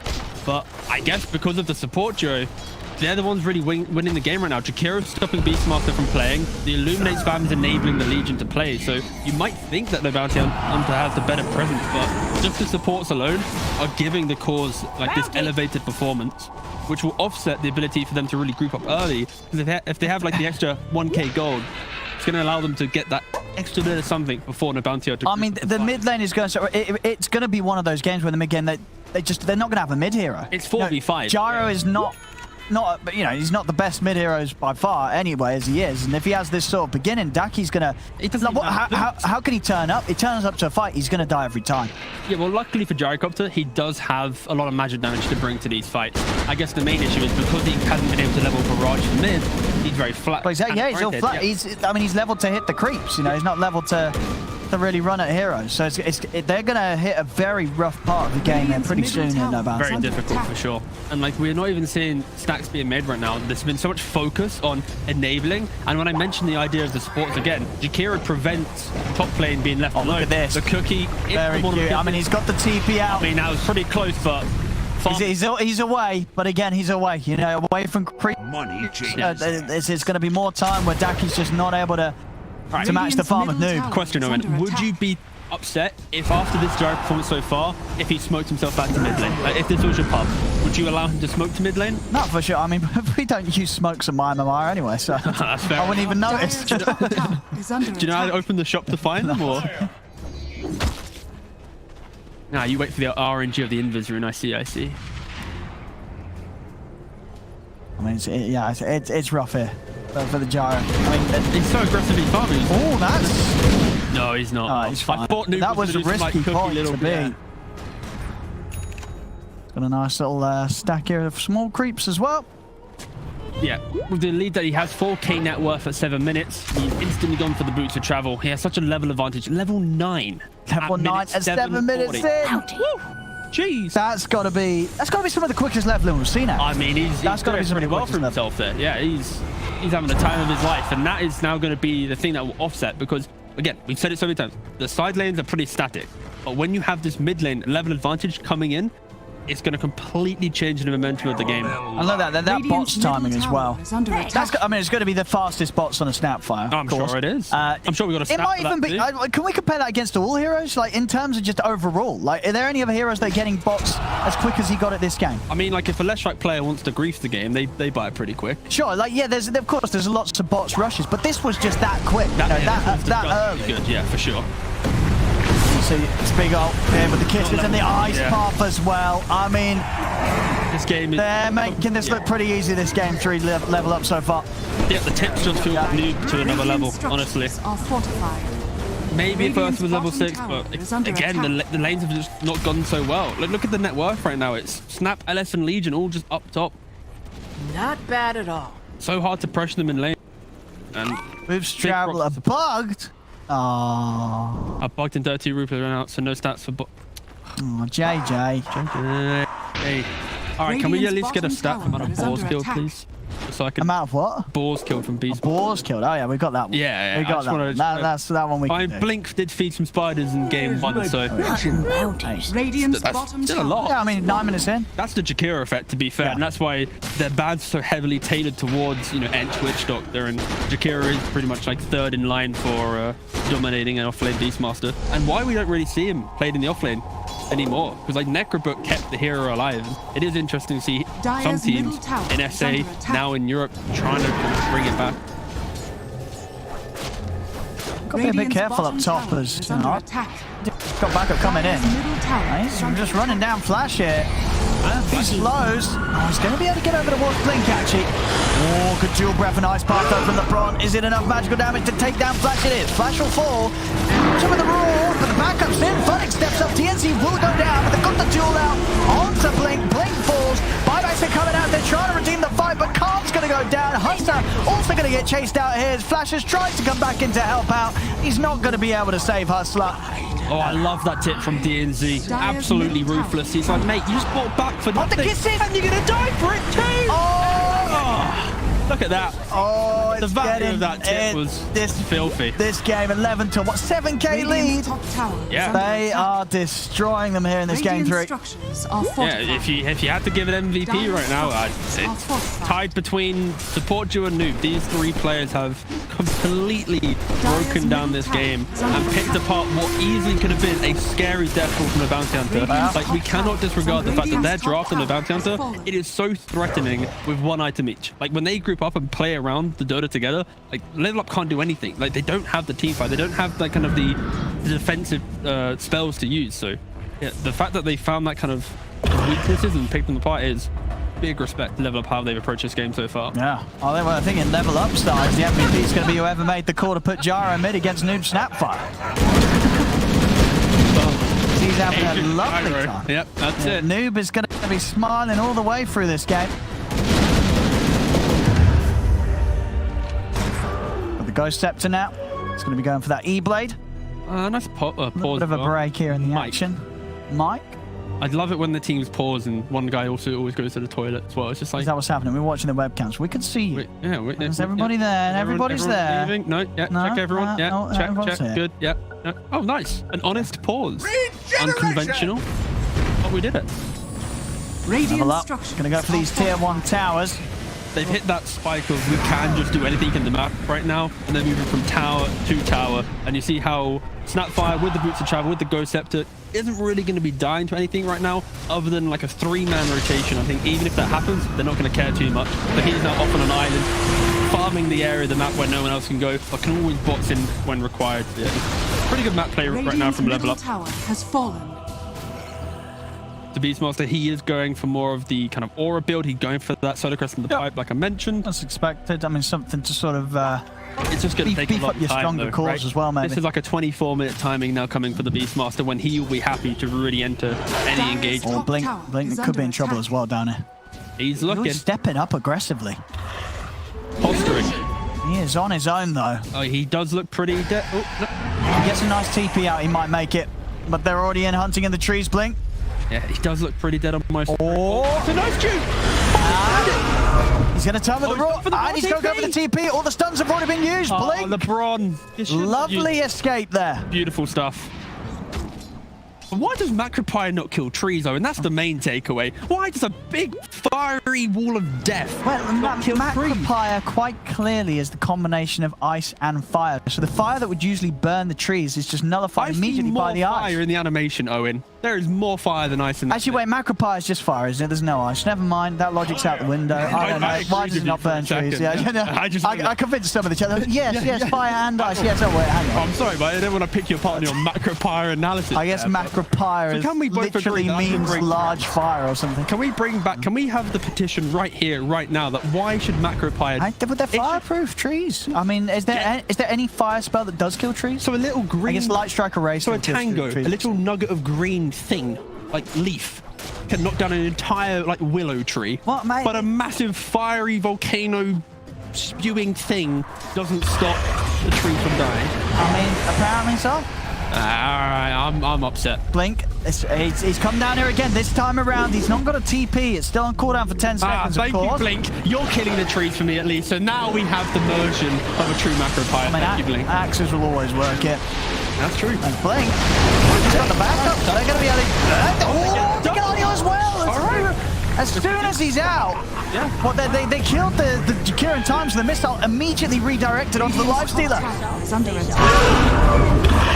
Oh, if we can get noob here. The Ghost Scepter, though, yeah. The value of this is... Oh, now Khan's got to be a bit careful. He does have ultimate available, and also you see from his quick buy, he is doing the diffusal build like they mentioned on the panel that originated from China. Oh, Blink. He does look pretty dead. He tried to sort of dodge the cookie there by holding his position, but there's a lot of backup comes in. Onyx able to pick up another duel victory. Yeah, not the worst, honestly, with no back, but the fact they are able to kill they're holding on a little bit. Yeah, they're holding on. Like, it's been a 7k, you know, touching on to 8k now for the last, like, 2-3 minutes. So, yeah, they've been able to hold this down, which is very respectable for sure. Yeah, and I think they had such a rough start. Yeah, very rough start. And you now see Gyrocopter slowly building up his farm, now sitting at just shy of 6k behind the Lifestealer. I think that's the main thing from the Bounty Hunter. They need to keep moving around the map in a way that Gyro's able to continue farming. When Khan gets the Diffusal Blade, you can maybe smoke up and run at them again because they have the teamfight advantage. They have the overwhelming presence. It's just because of the start, they're now 8k down, and they're just afraid of the value of the duel, the kiting potential. Look at this. Oh, a lovely knockback here from DNZ. It's going to hold them in position, allow them to step up, get the setup off the Iron and the Gyro as they take both of them down. Devastating. Khan tries to get involved, but he has no business here against the 5 of them. 3 dead. I mean, yeah, just if you look at the minimap right now, the double vision right now from Dai just completely picks apart any attempt at farming here. They take away the Ancient Stack as well. Like, that's kind of the comfort that you get in these games. Like, when you have a fight which goes somewhat even, you finally kill them, you kind of go, oh, guys, let's just farm for a couple of minutes. Let's just chill. And because of that kind of relaxed nature, not being always aware of what's coming next, potentially, like in this scenario, positioning of supports, if they block that rotation in, they block that smoke, and then suddenly Ursa Gyro gets to move away. Completely different story, but wow, I mean, level up, fully run in. Yeah, I mean, what does this sort of say to you? Know, we're seeing game 1 and game 3. It's been very much, you know, level up dominant. You know, so what was the big difference in game 2? Was it just testament to how good of a draft No Bounty Hunter were able to get against them? Yeah, I think the main thing is the simplicity of engagement. Like, you think about game 2, how they're trying to gank mid. It was Snapfire cooking in and a Baden. Like, it wasn't clean execution, but here it's so much easier because when you have your lanes 16 minutes, they're looking at the high ground. They're grouped up, the 9k lead. There's no reason to go back. They're just, I mean, well, you know that this Ursa's just going to have no business trying to fight you. If he jumps in, he just kites from a Ghost Scepter, the Cookie, and the Rage from RDO. Like, the only lockdown they have right now is some soft lockdown. The Legion sitting behind, always able to purge off some of the bigger stones, be it the Raw, be it the Iron Hex. They're coming with the Cookie. They're in. On top of Khan will get the eye out, but he's trying his best to run. He will get out of there. Over to the side. Jewel comes out onto the Beastmaster, as that's going to be blinked down. 17 minutes in here. Level up and taking the racks. There's no way for them to start a fight. Like, they need the tankiness was on their side, but they just don't have it right now because they're so far behind. Yeah, their level up is just seeing through their draft and just running them down. A racks at 17 minutes. Insane timing. Probably one of the earliest sets of racks we've seen here. I mean, do we have a stat on that? Do we have a stat on that one? That's definitely going to be one of the earlier timings. I feel like we have had some games where there have been quick high ground sieges. On it. But this one, I would hazard a guess and say that this is probably the second fastest. I think there was a game where there was one that was a little fast. I'd say top 3 for sure. Like, a GG doesn't count, right? Like, no, I'm talking about racks. Pure racks, yeah. Oh. Zaki has to be very careful. Yeah, realistically, a BKB is required on one Radiant's core to be middle able to tower frontline is this. under There is no attack. innate frontline for no bounty hunter, and that's Radiant's kind of where they're middle falling tower victim has now. Because if they had some type of hero that could tank up one spell, this net worth advantage wouldn't feel too bad because they could still layer in damage on top. But the fact they don't have that, LeBron mate, it doesn't kill trees. Doesn't kill trees, the problem. Oh, and mid. Is he just dead? Naki, he's been caught here. Ah, they've got him. The infest damage actually from RDO enough to get that kill. Imagine dying from a fest. Yeah, that hurts. That hurts. But that's the moment there you tip the IO. I mean, they're taking they've tips from got- Okay, all Radiant's right. middle tower. That's nice. Well, It doesn't losing stop you Red, losing rack, they find an objective though. Can't. Got the Aegis. All right, we're doing our tally. Positive, negatives. Yeah. Positive, 2 lives. Negatives, no base. Radiant's Oh, he's got. middle I've got the Can't. He's just running at them. and running away. Feels invincible with the Aegis. Ah, the man he wants to grow up to be. Bless him.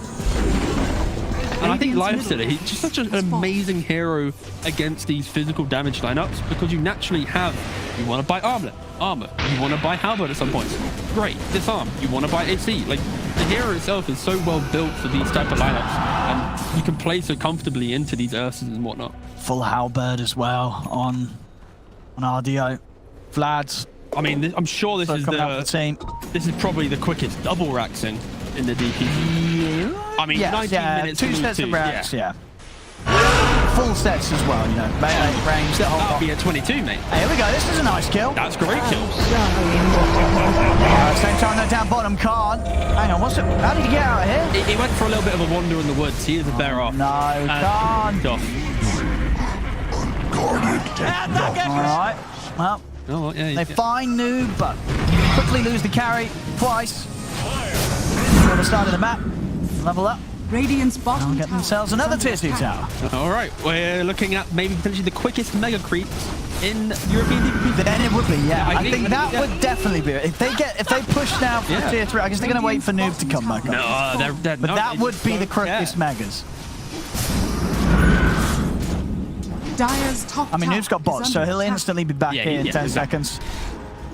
This, yeah, if let's see them. They have want to go another for the quick- records here. They're speed running the mega. I mean, yeah, they do get a trophy for the quickest mega creeps. I'm sure there is one to give them. And yeah, so they're chipping away at this tier 3. There we go. RDO ain't backing off. Radiant's bottom tower has fallen. Okay, it's backing off a little bit. Just a little bit. He respects the potential jump that they have. I want to see them keep going. Oh, come on, we're going to see a fast yeah, we mega need- creeps. I want to see the fastest mega creeps I've ever seen. We're missing valuable seconds right now, Lever. Come on, get in there. They're going up again. Oh, the force! Here's BKB Does though. have BKB. Audio's got quite a bit of damage. The roar comes out. Jules well to lock down the gyrocopter.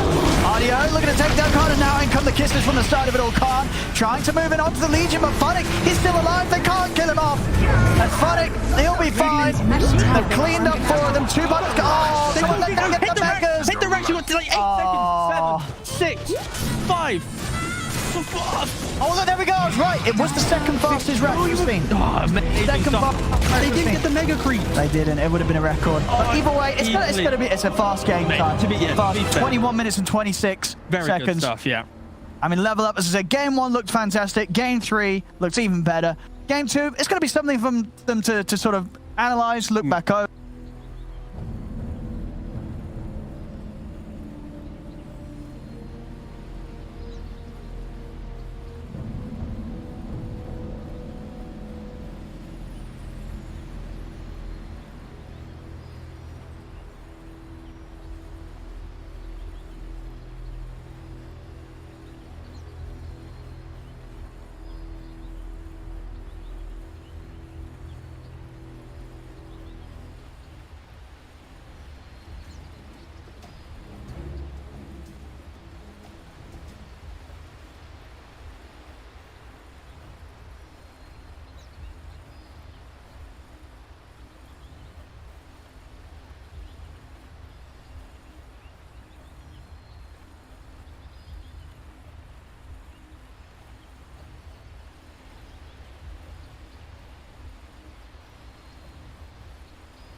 I'll take that. Mine.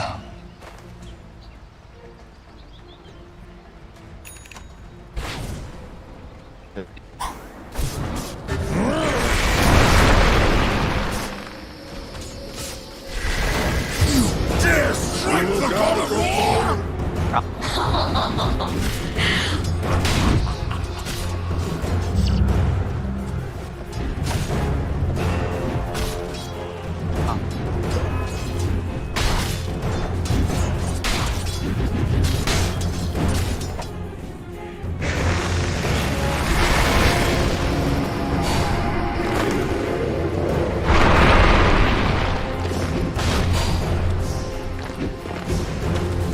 How dare you lay hands on me? Here's a carbon footprint for you. Rock on. Well, look at that.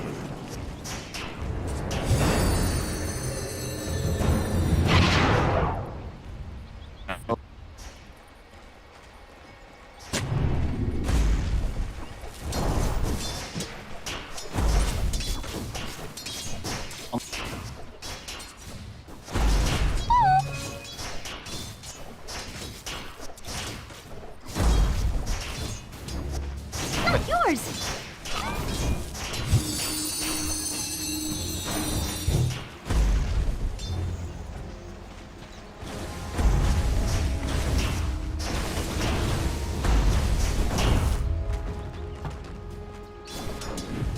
Not.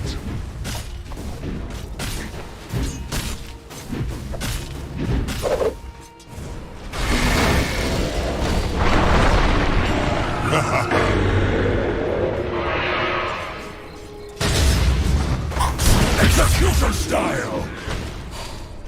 Alright, maybe I was a little overzealous.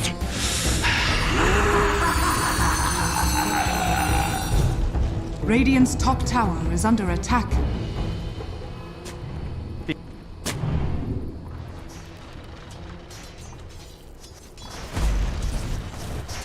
Gather round.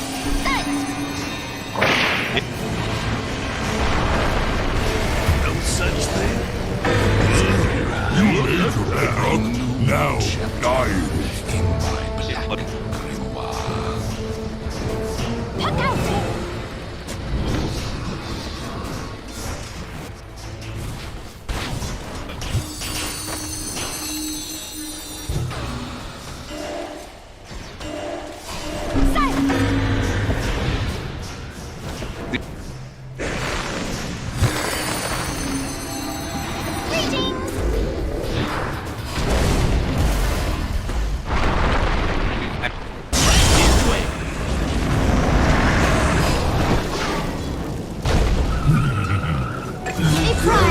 Get blood from a stone. From above.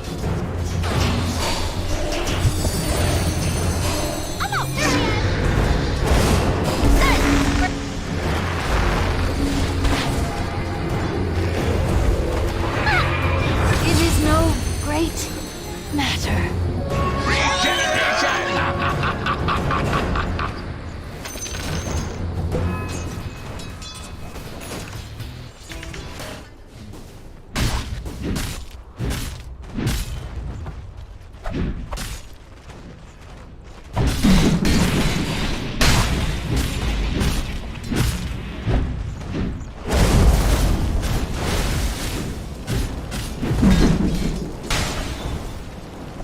My body cast upon the tide. Rock on.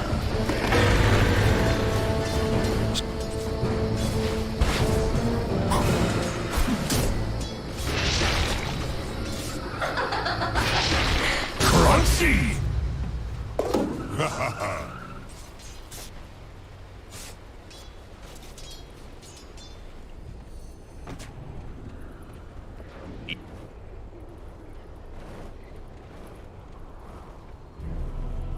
Dire are scanning. Radiant are scanning. Look out for fallen rocks!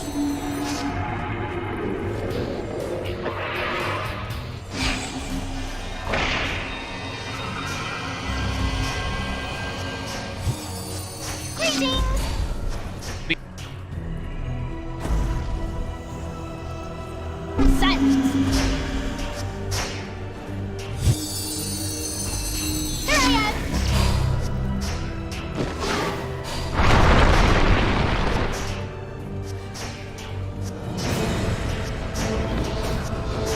The world is silence. Better death.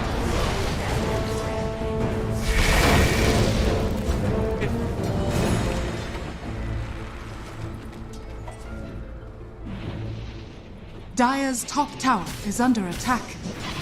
Radiant's bottom tower is under attack. The rolling stone.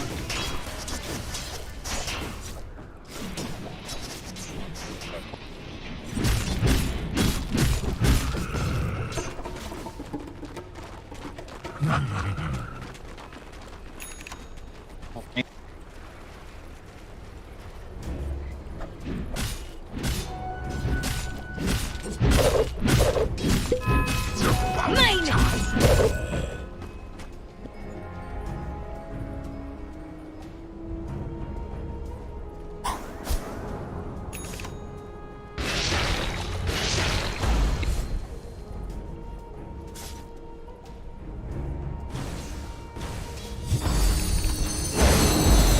Radiant's bottom tower is under attack.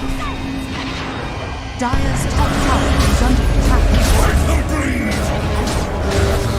Darkness.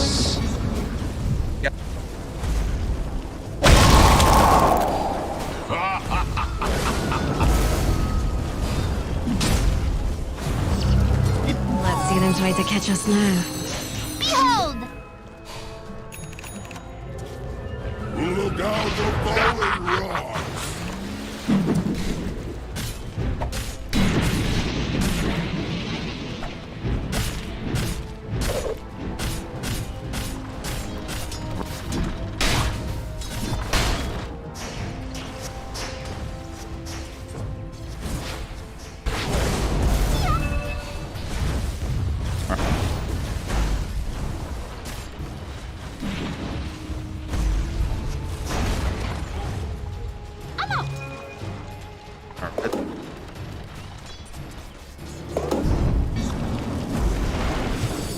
Hey, thanks.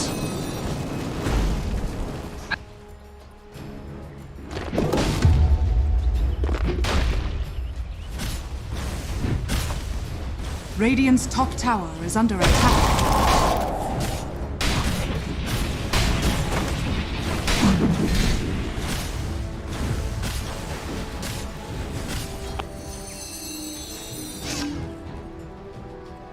Rolling out!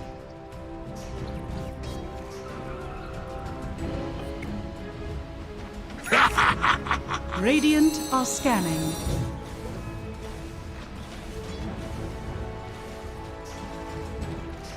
Rolling stone.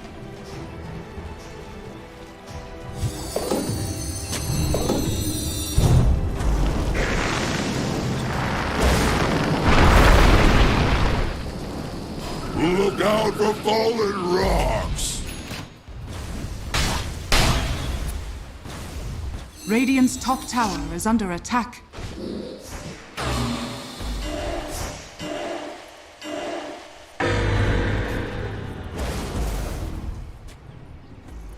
Gold for my armor! Radiant's top tower is under attack.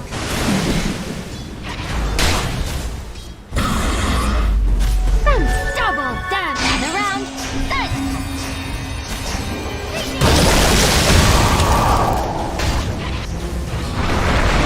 Dire's bottom tower is under attack.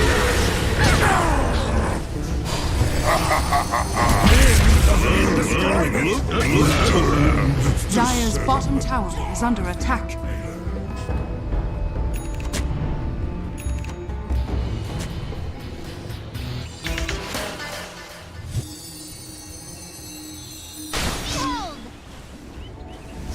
Radiant's middle tower is under attack. Dire's top tower is under attack.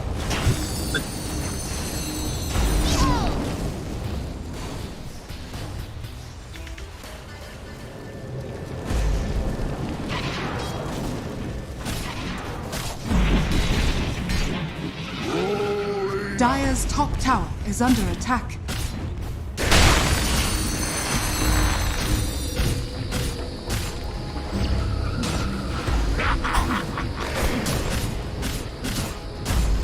Dire's structures are fortified.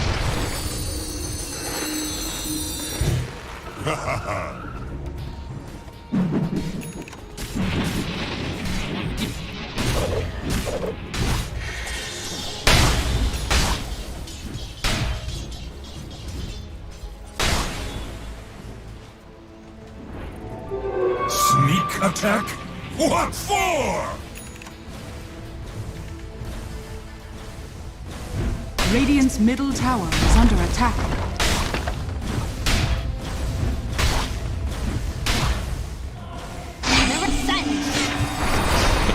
Dire's top tower is under attack.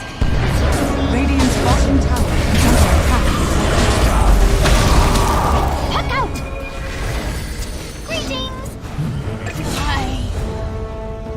Ah, that's what I'm talking about. Dire's top tower is under attack. Dire's top tower has fallen.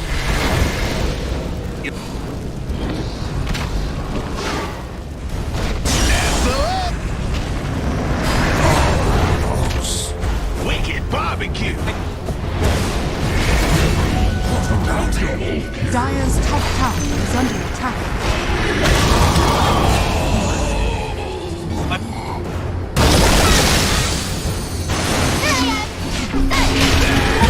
Careless. Now you're fish food.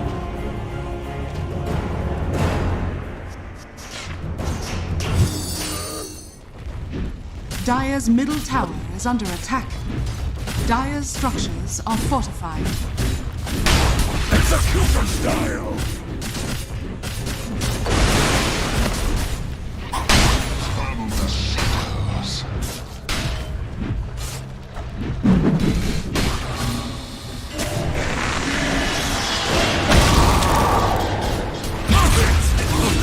Radiant's bottom tower is under attack. Dire's middle tower has fallen. Radiant structures are fortified. Radiant's bottom tower is under attack. Dire are scanning. Regeneration. Sun, puck out! Behold!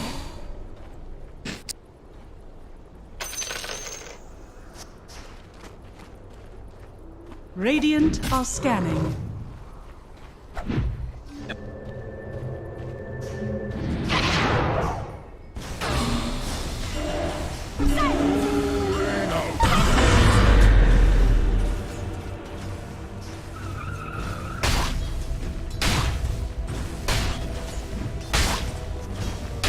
Radiant's bottom tower is under attack. Radiant's bottom tower has fallen.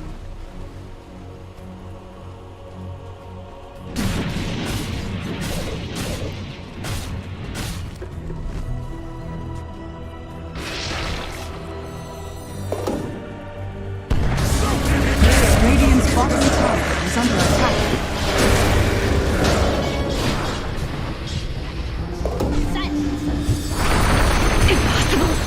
You're a sentimental favorite.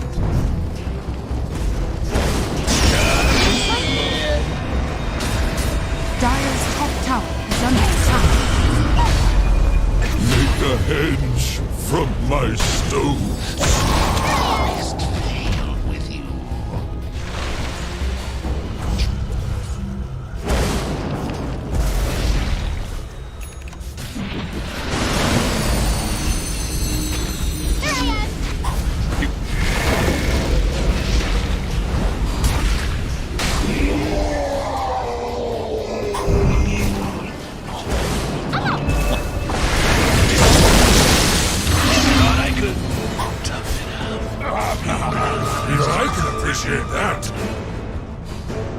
big prize.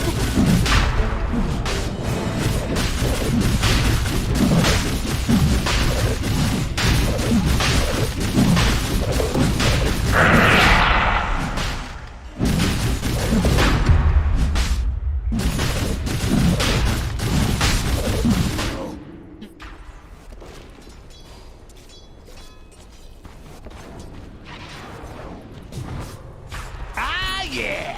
Up we ride into the sunset. Your Shan has fallen to the Radiant.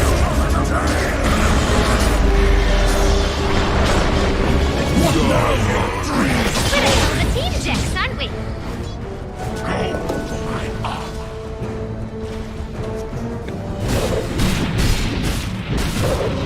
Radiant's middle tower is under attack.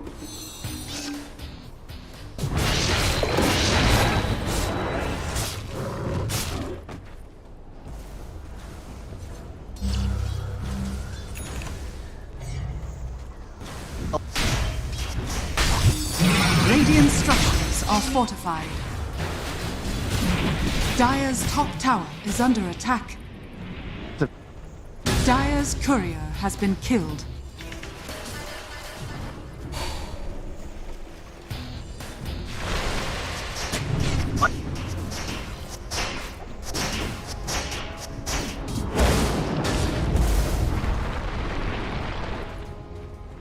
Dire's middle tower is under attack. Rolling out.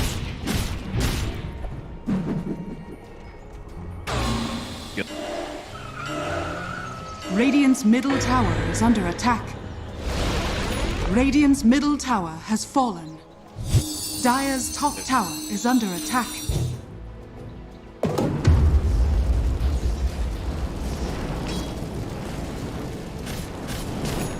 Dire's structures are fortified. Dire's top tower is under attack. Radiant structures are fortified. Dire are scanning. Radiant are scanning. Look out for fallen rocks. Dire's top tower has fallen.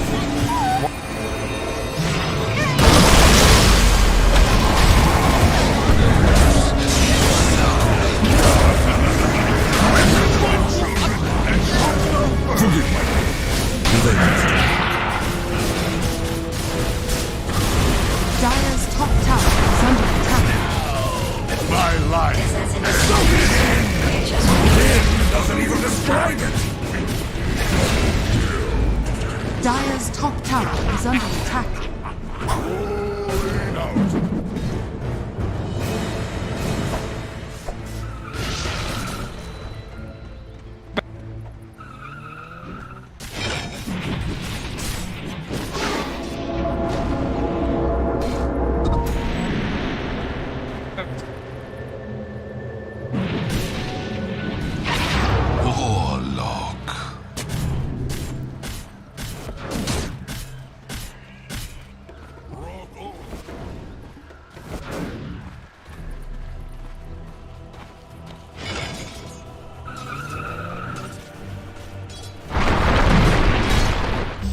Look out for fallen rocks.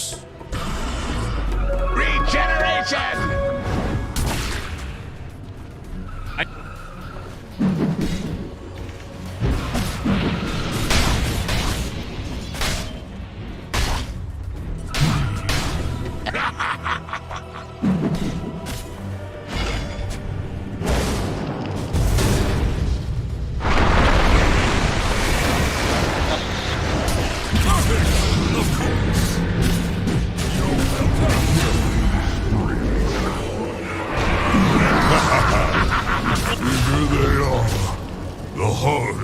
Radiant's top tower is under attack.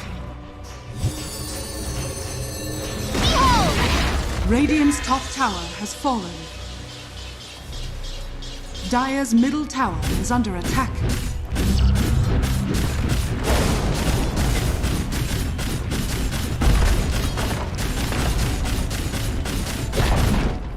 Dire's middle tower has fallen.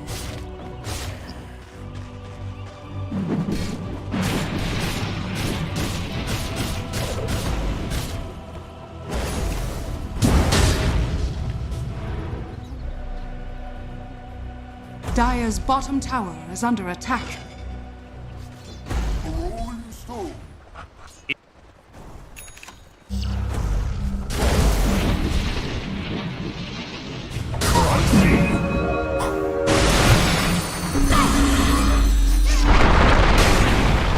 Look out for falling rocks!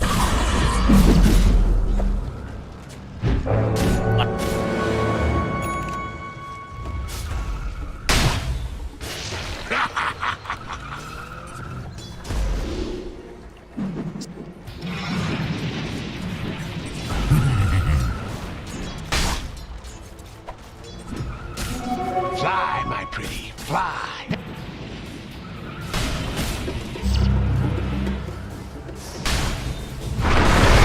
Can't run forever, can we?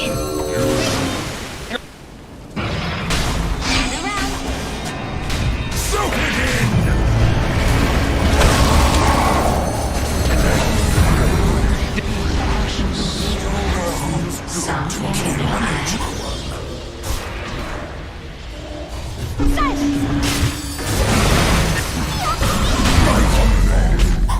Might of Mars will prevail! On your grave.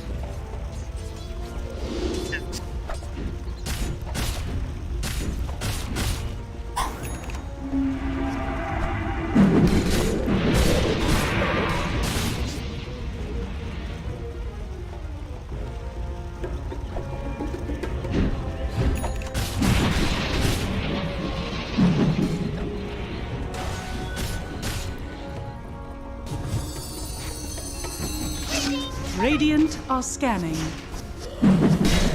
Silence.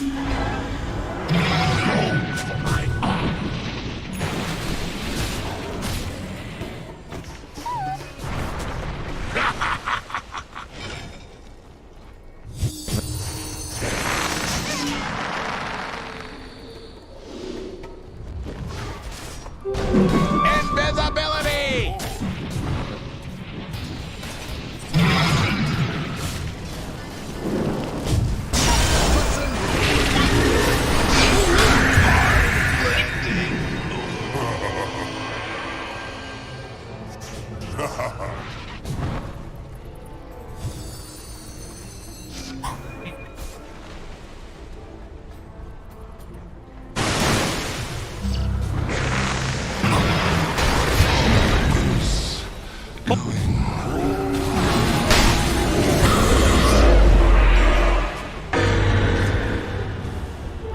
Double harm shall I deal? Radiant's middle tower is under attack.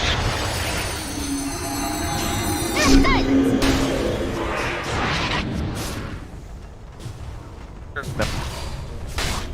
Radiant structures are fortified. Radiant's middle tower is under attack. Dire's top tower is under attack. Radiant's middle tower has fallen.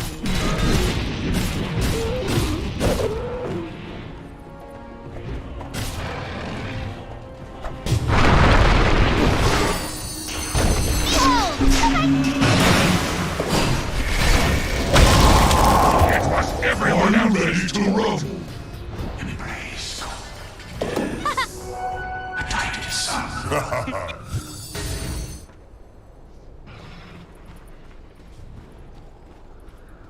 Bounty.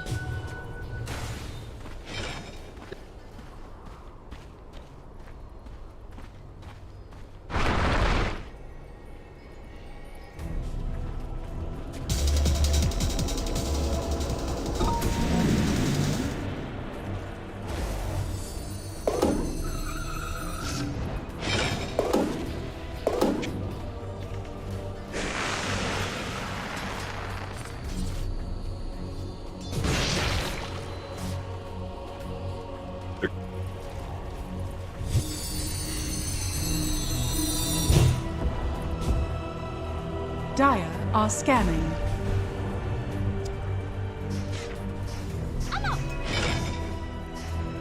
Rolling out.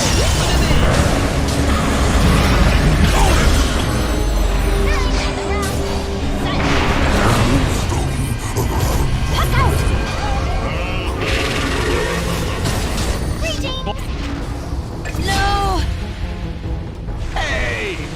permission the next time you want to feed my back.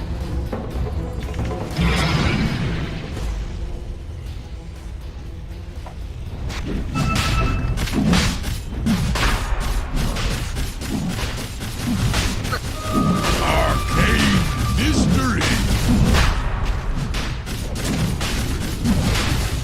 Radiant are scanning.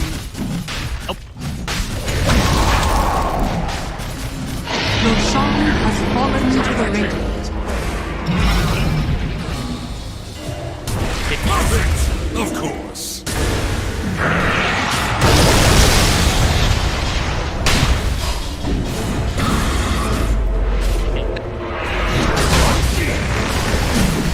Let the sharks have my flesh.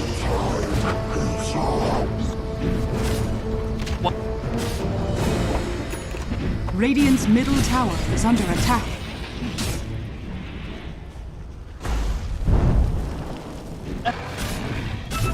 Radiant's bottom tower is under attack.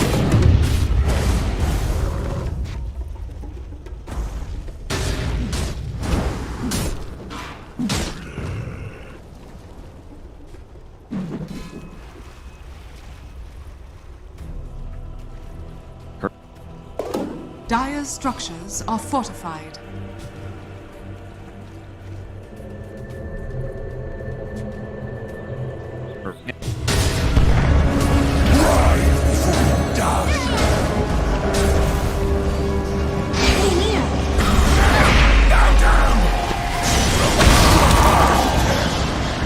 Taken before my time.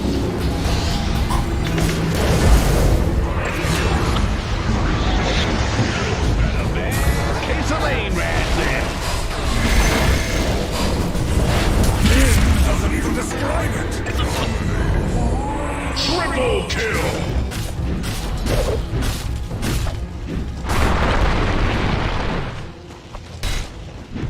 Dire's middle tower is under attack.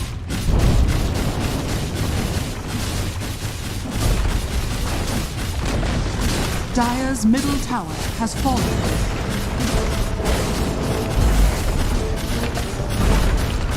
Dire's middle barracks has fallen. Dire's middle barracks are under attack.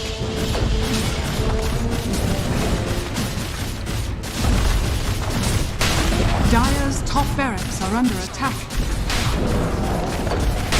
Dire's middle barracks has fallen. Dire's top barracks has fallen. Dire's top barracks has fallen.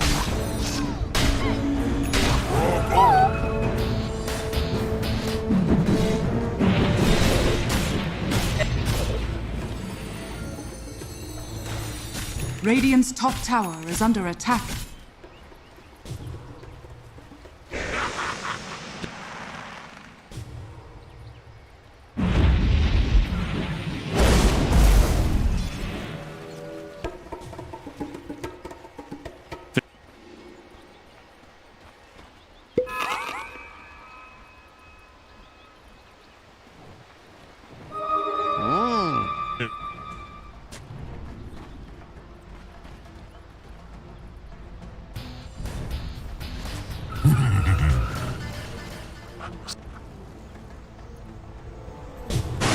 Something to show you.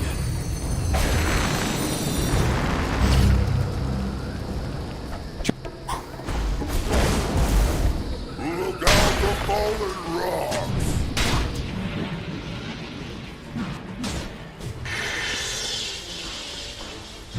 Dire's bottom tower is under attack. Dire's bottom tower has fallen. Radiant are scanning.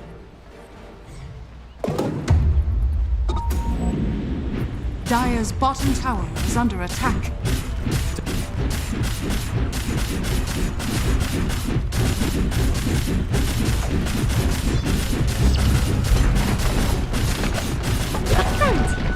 Dire's bottom tower has fallen.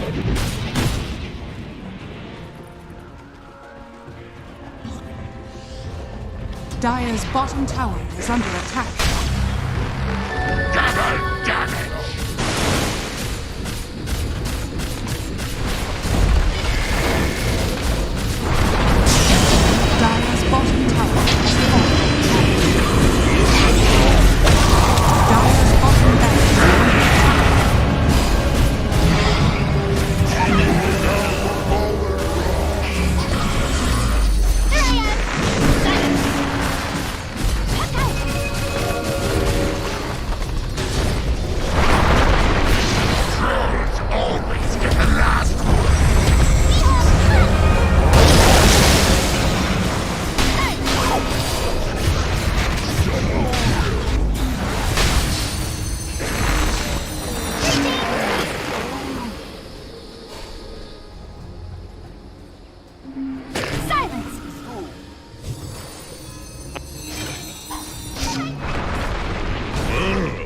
Look at that.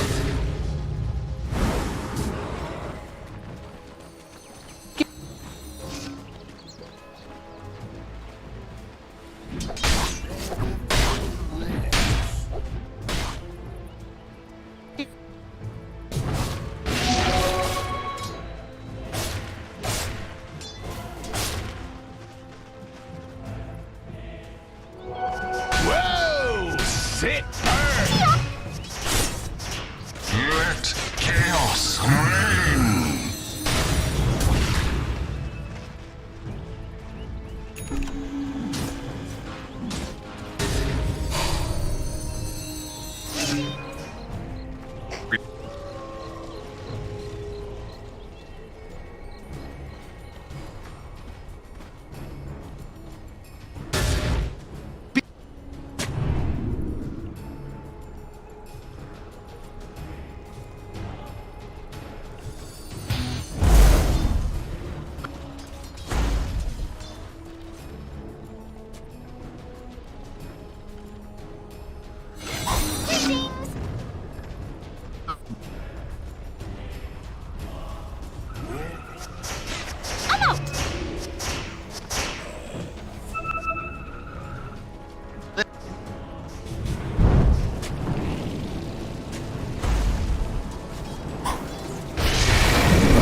Oh, you thought you were winning?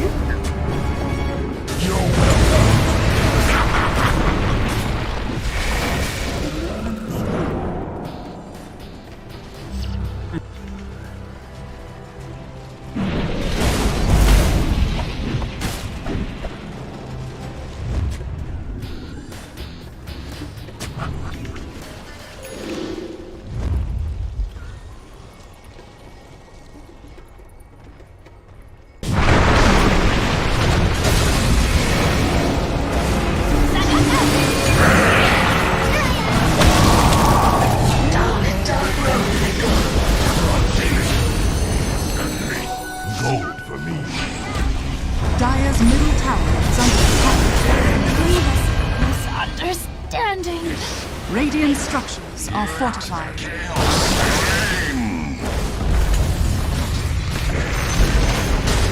Dire's bottom barracks is called Dire's Radiant victory. The Radiant now have mega.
He still does have a TP. He's going to get into the trees and try and TP maybe one Shadow Realm.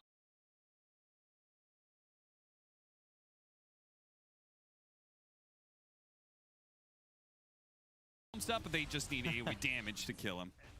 A little bit more space, I guess.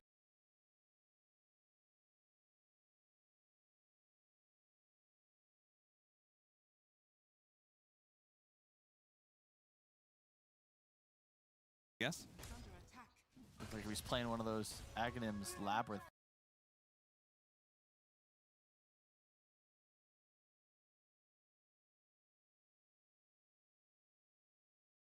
Levels. The traps, which depending on your group of friends,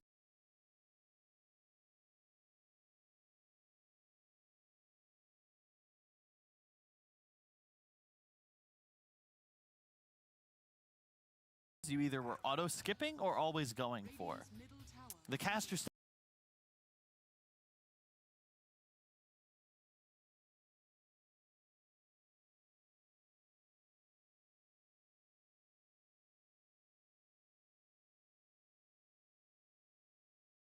you had to skip those. We had some players who couldn't handle the traps.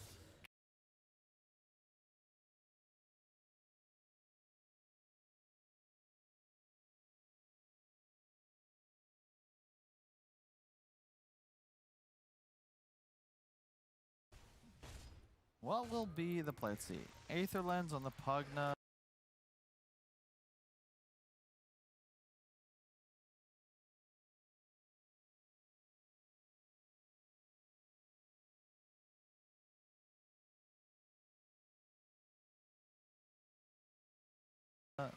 You'll soon on Gilger. Rasmus just rushing a blink. Poor Tofu, man. He's just getting ran at all times. Yeah, he really is.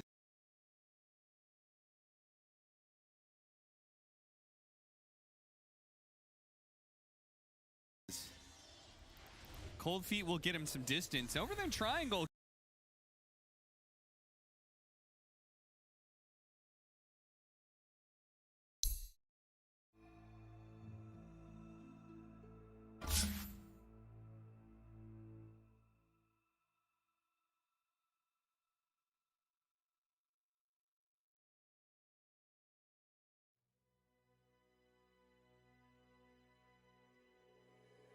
Radiant's middle tower is under attack.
Dire's top tower is under attack.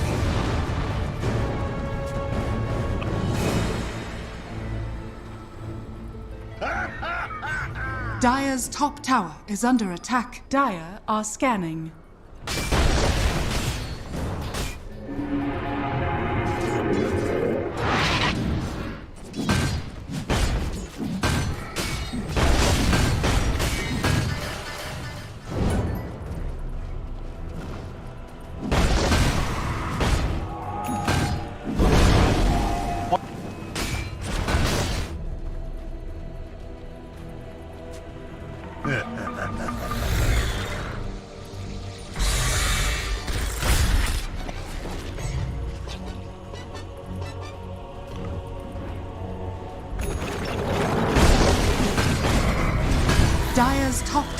is under attack.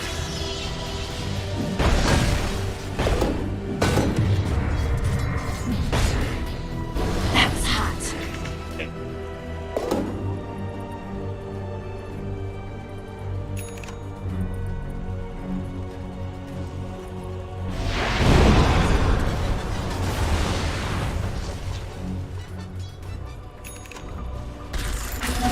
Speedy rune of haste.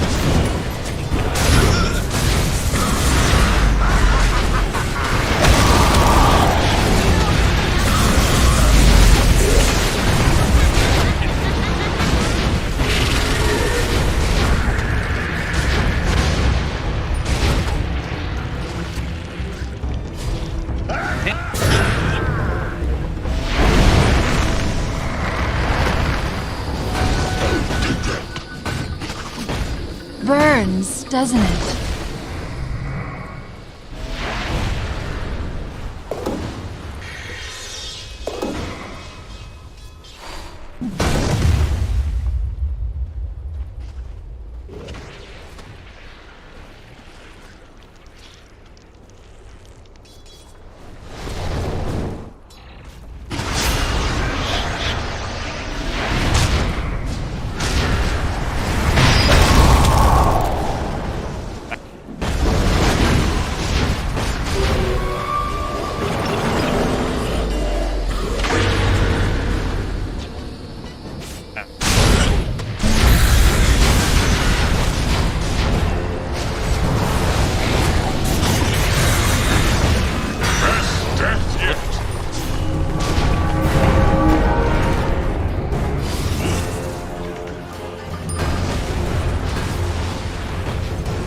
That's for me.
Of Chewie.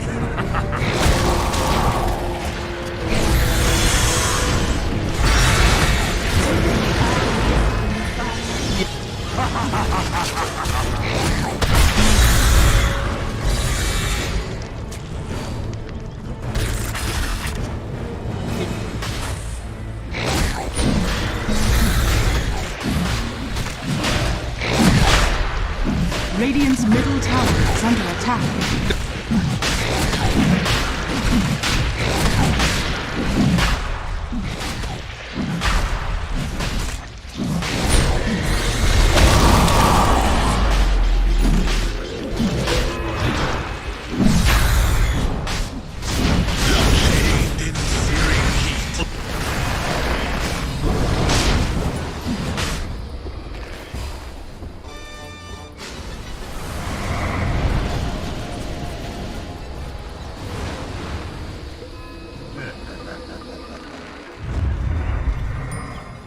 Money to burn. Radiant are scanning. Dire are scanning.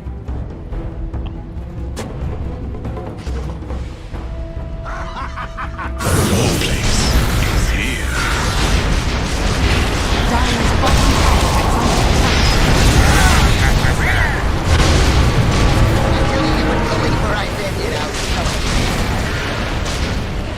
Dire's bottom tower is under attack.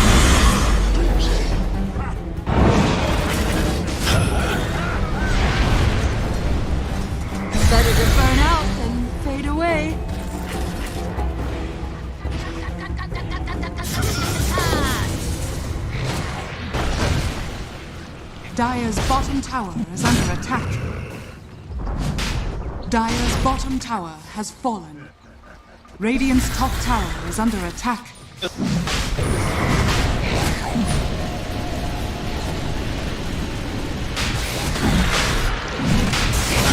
Roshan has fallen to the Dire. Dire's middle tower is under attack. This reward transcends expectation.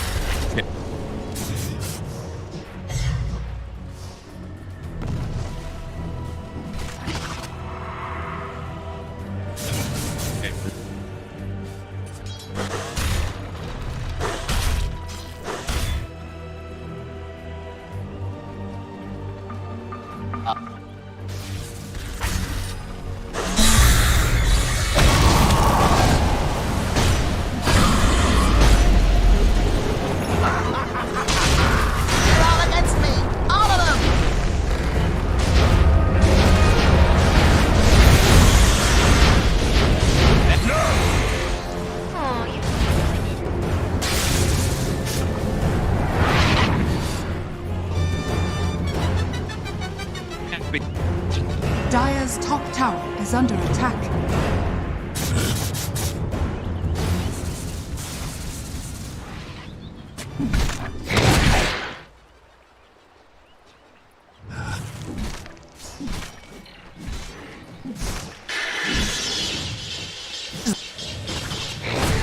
Rune of double damage. Dire's bottom tower is under attack.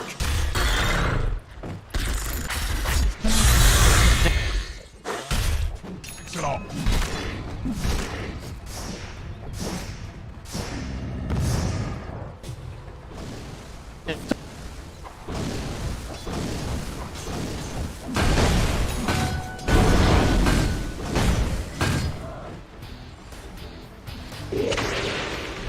Never refuse gold given.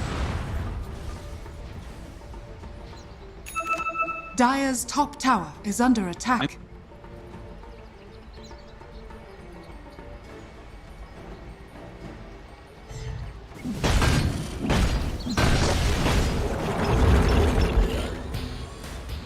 Radiant are scanning.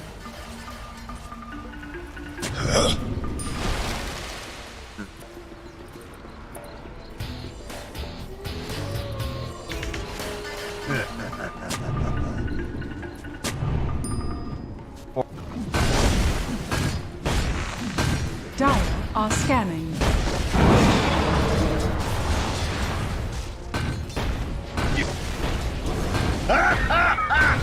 Dire's top tower is under attack.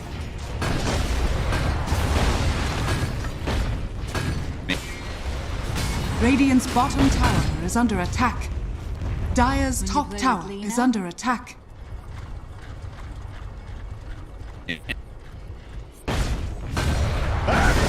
Radiant structures are fortified. The flames rush forth.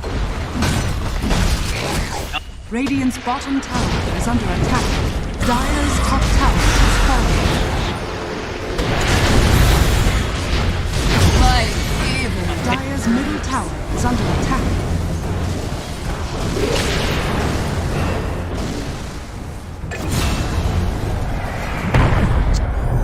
Dire's middle tower is under attack. Sorry to die.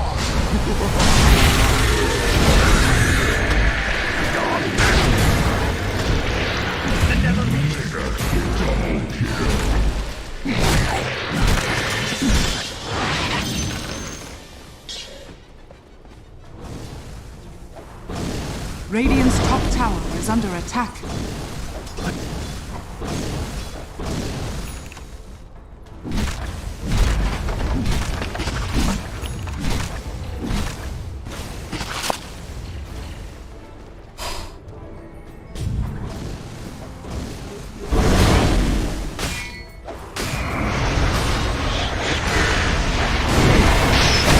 Radiant's top tower is under attack.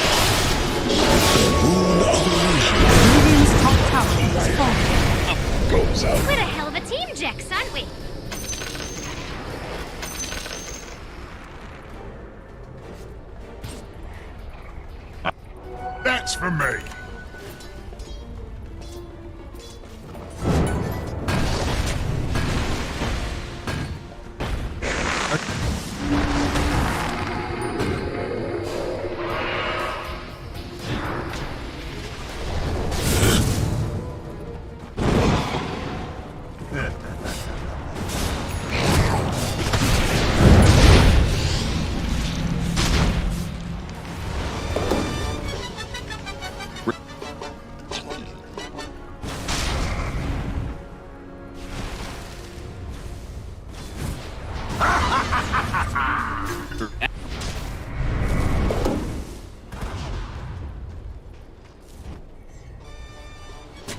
Radiant's bottom tower is under attack.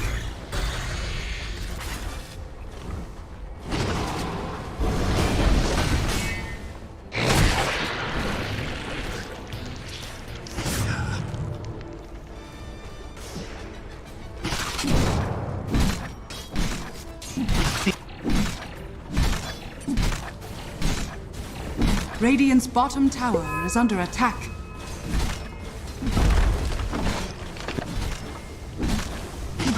Dire are scanning. Radiant's bottom tower is under attack. Dire's middle tower is under attack. Radiant's bottom tower has fallen.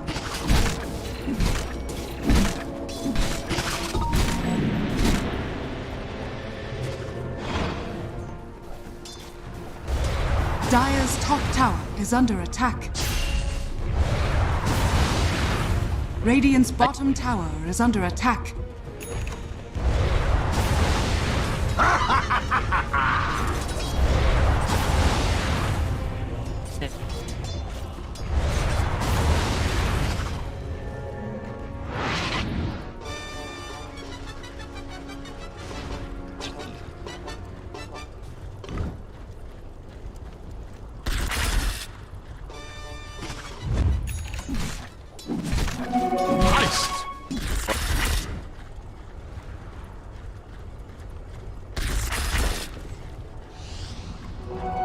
That's what they taught in school. Give it. Invisibility.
Radiant are scanning.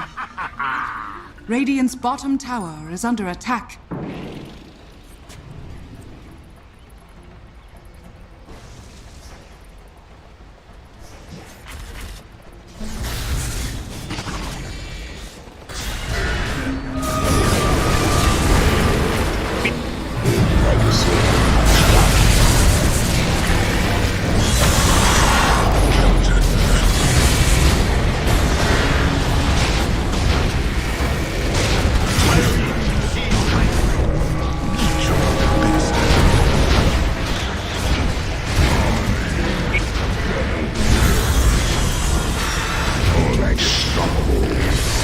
Down you come!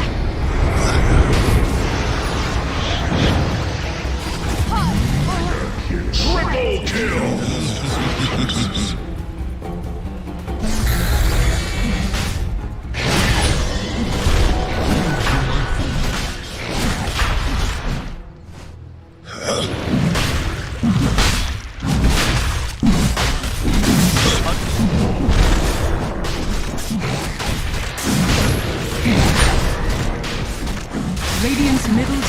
is under attack. Roshan has fallen to the Dire.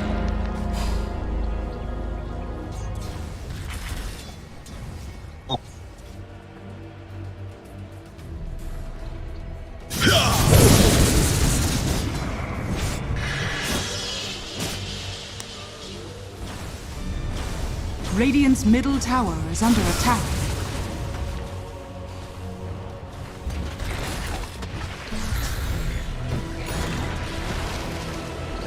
Dire are scanning.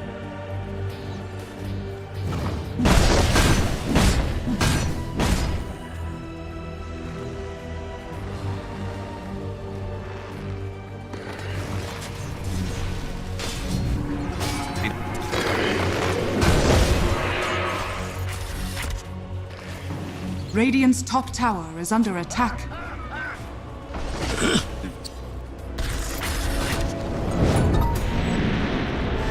Double damage! Radiant's bottom tower is under attack.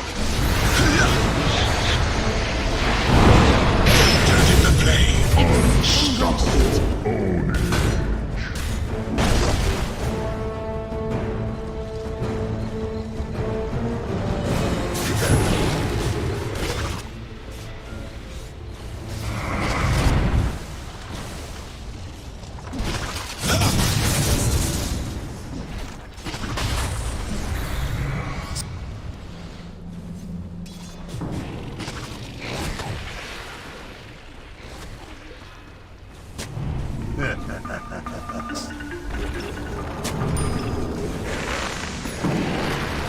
Radiant's top tower is under attack.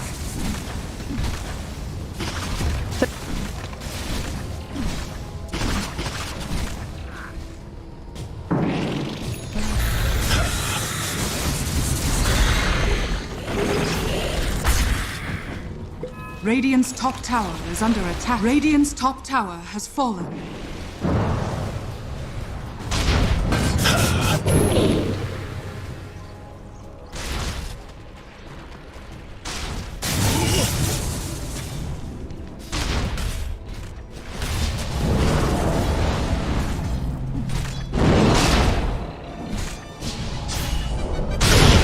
You and I.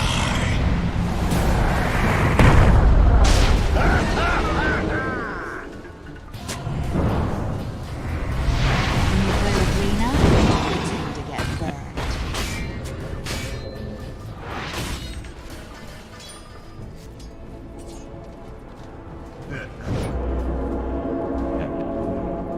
Never refuse gold given.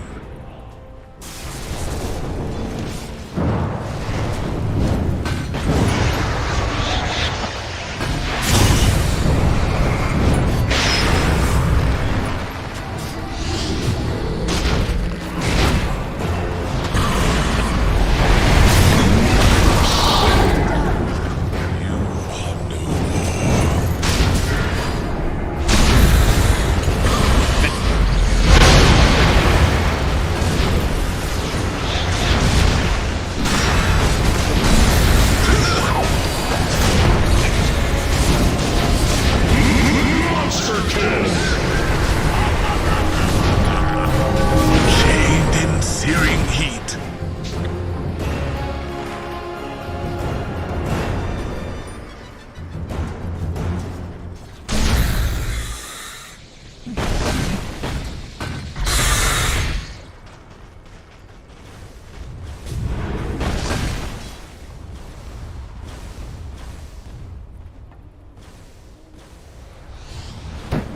Radiant's middle tower is under attack.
Oh, now I feel better.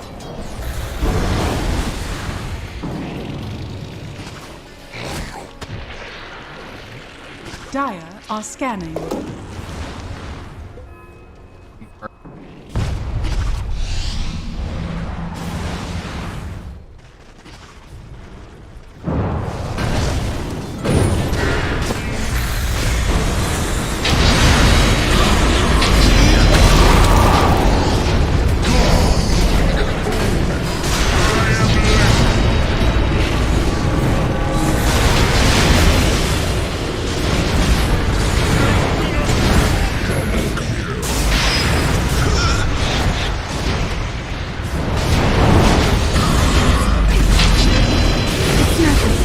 It's the humiliation. I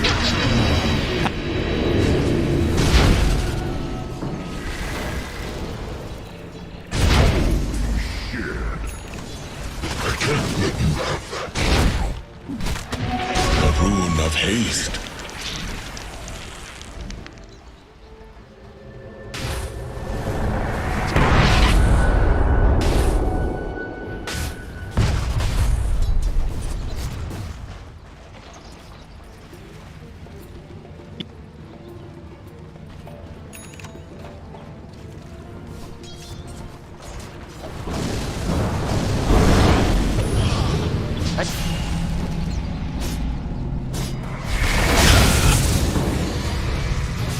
Be ensnared in fire.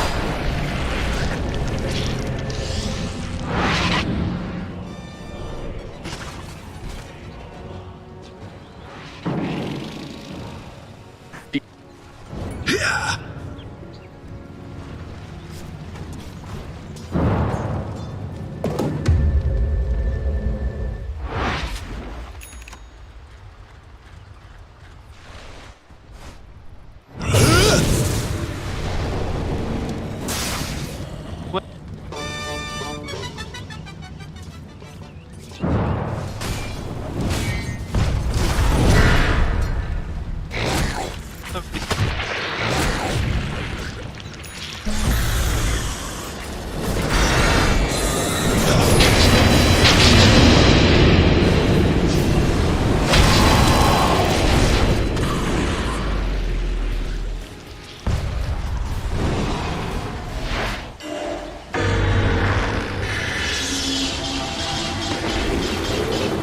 Radiant's top tower is under attack. The irony is rich.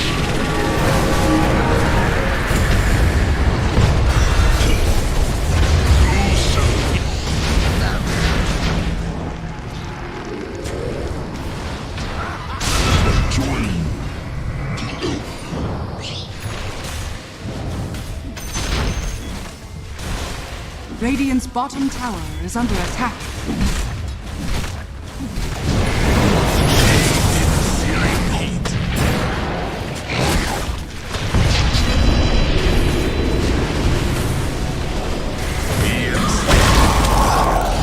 Radiant's bottom tower is under attack. Radiant structures are fortified. Dire's structures are fortified.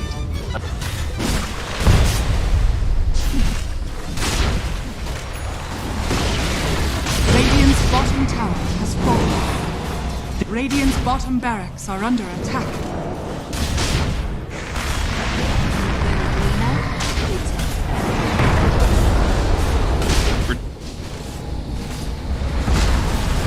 Radiant's bottom barracks has fallen. Radiant's bottom barracks has fallen.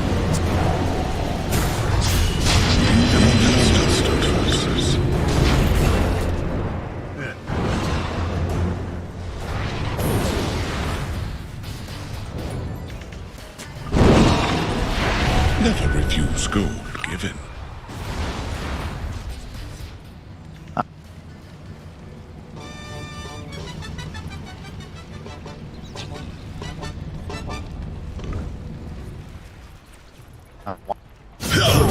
Dire are scanning.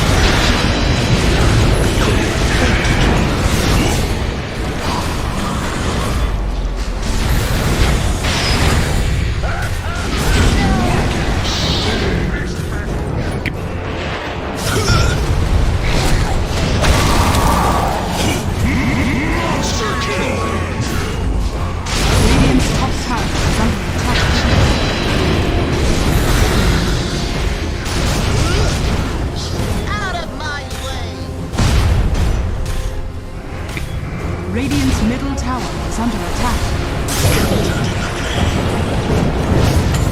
Radiant's top tower is under attack. Radiant's top tower has fallen. Radiant's top barracks are under attack. Radiant's top barracks has fallen.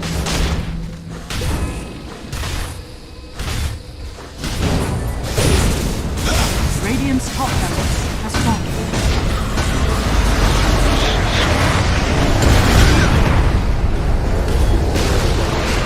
Radiant's middle tower has fallen. I am snared in fire.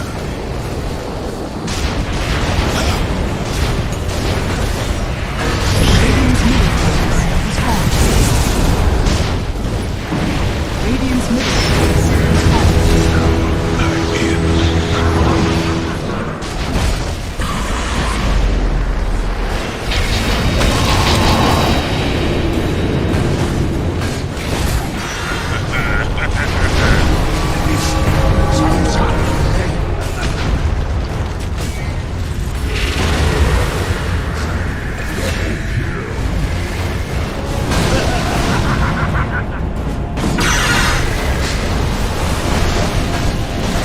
Radiant's middle tower is under attack.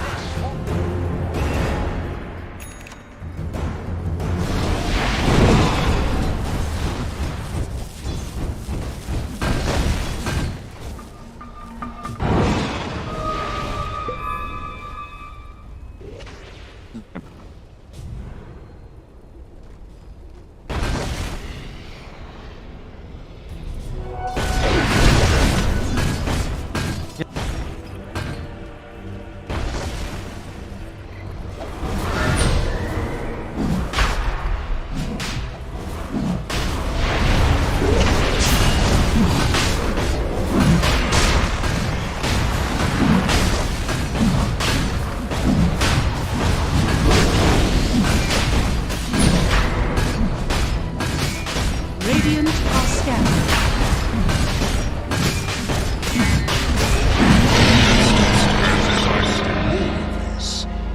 I'll take it.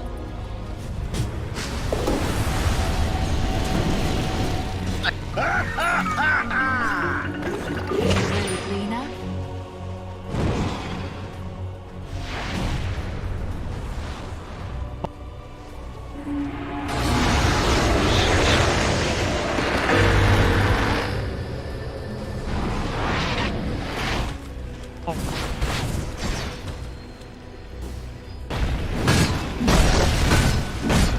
I'll take that.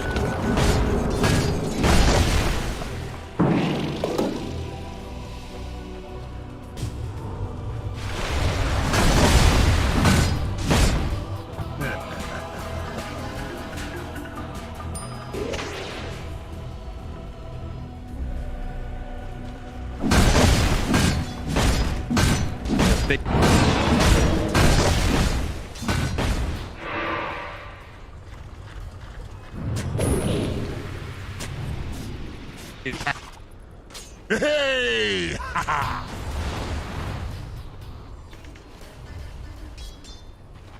Heist!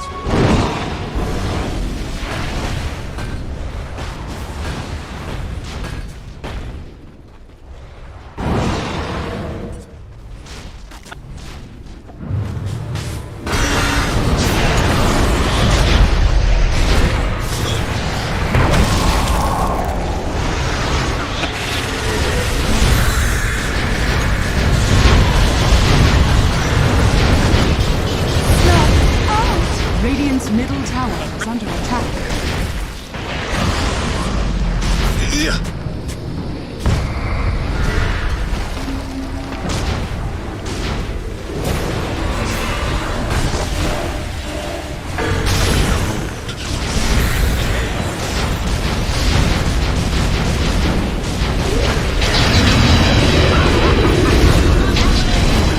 Radiant's middle tower is falling. Radiant's courier has been killed.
Dire's top tower is under attack. Rock it on.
Did not catch you littering, bro. Coming in.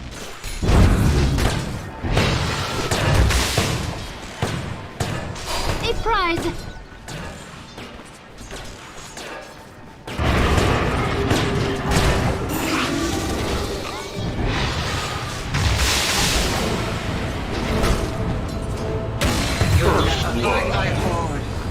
What time is it? It's killing time. No money for you.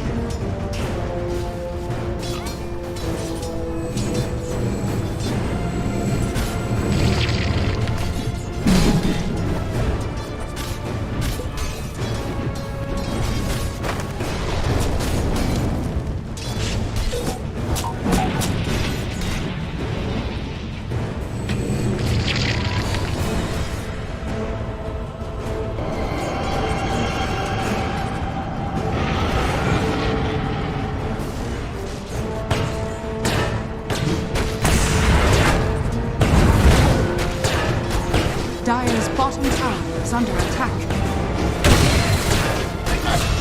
Dire's courier has been killed.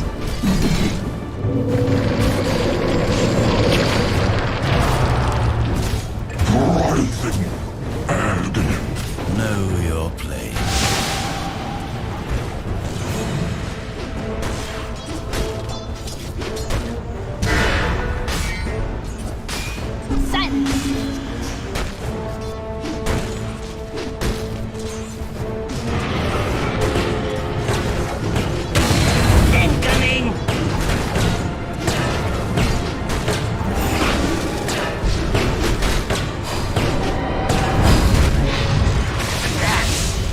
Entrapment.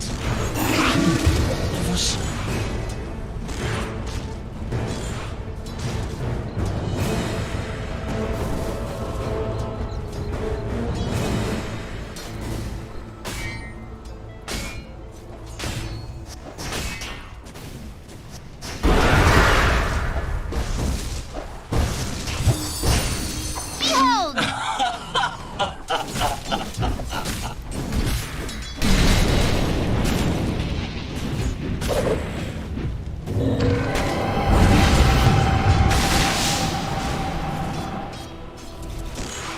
No. Dire's middle tower is under attack. Wrapped up for takeaway.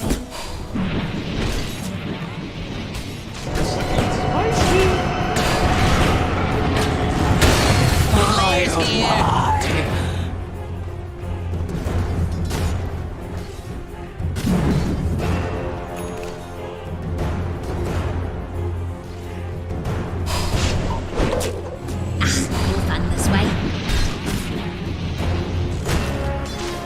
and strength. Just what I need.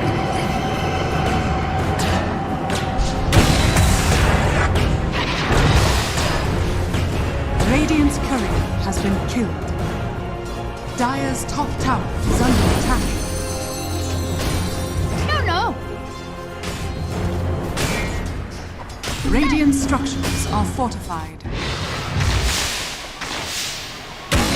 And it's off. Illusion.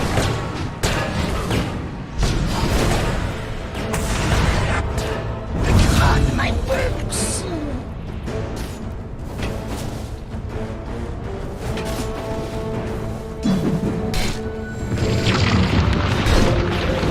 Got ya.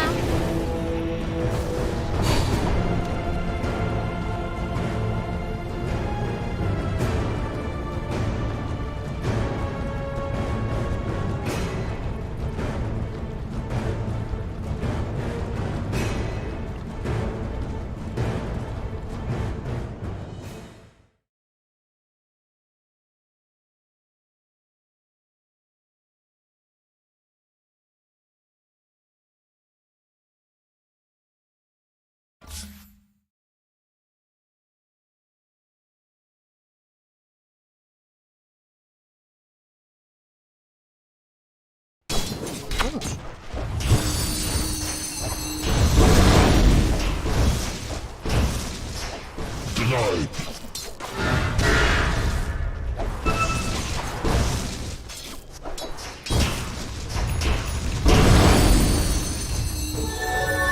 Damage.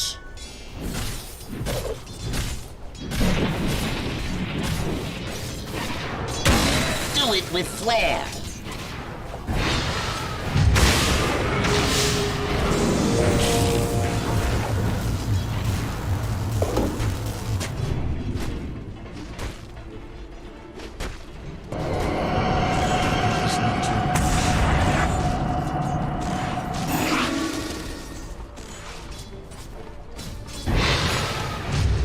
Dire's middle tower is under attack. Dire's structures are fortified.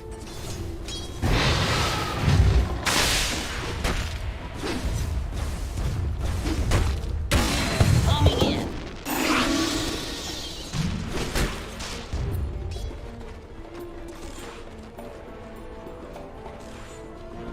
Go for my armor.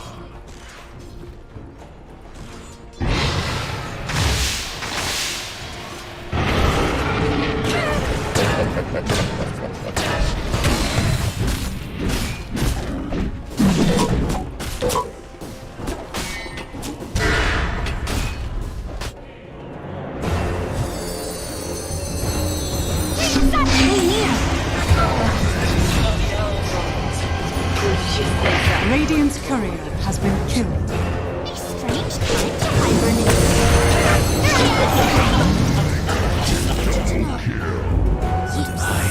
So much more. Radiant's bottom tower is under attack. You want it.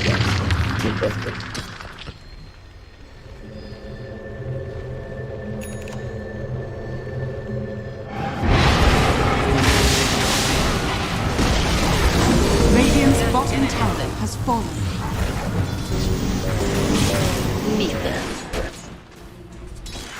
Dire's top tower is under attack.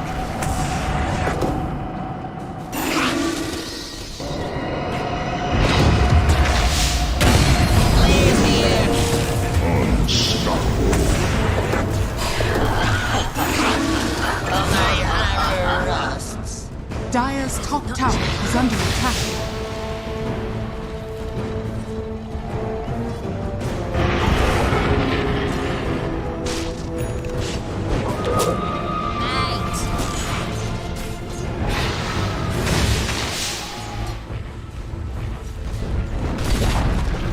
Dire's top tower has fallen. Radiant structures are fortified.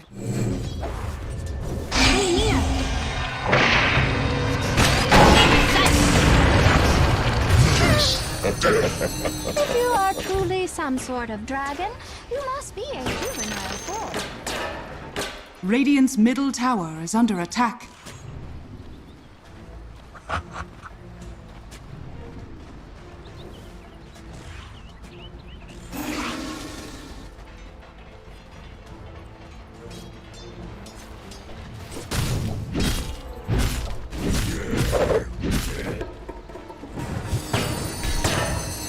Radiant's bottom tower is under attack.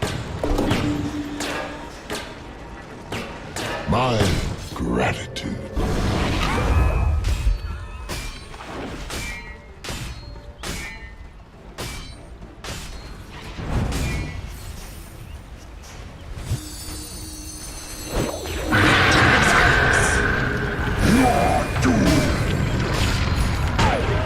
Your actions are without merit. Dire's structures are fortified.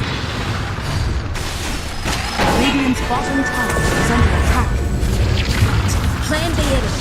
Hunt down. Dire's middle tower has been denied.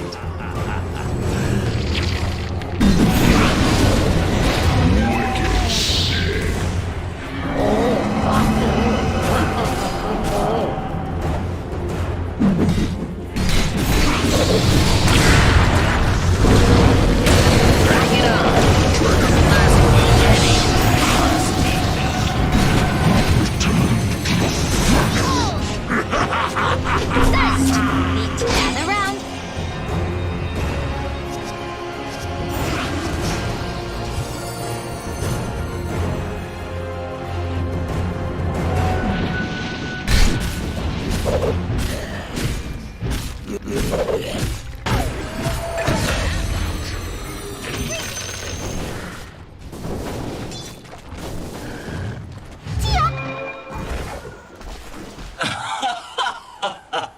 Do it with flair.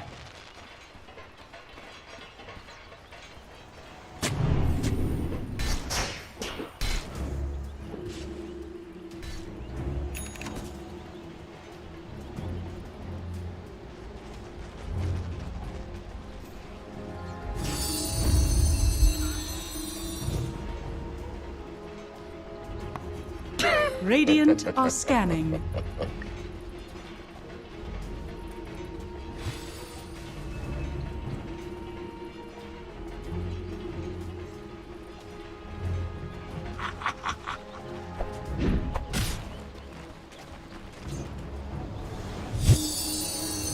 Here I am.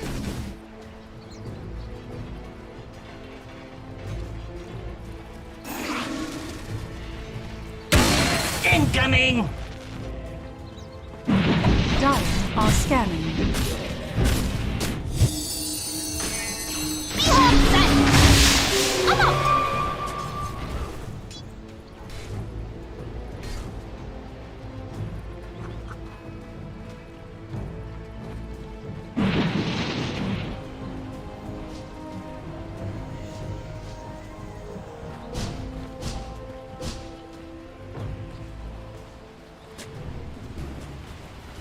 Gather round.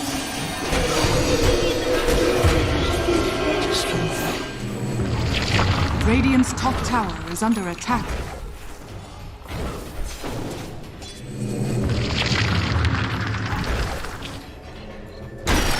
In your face.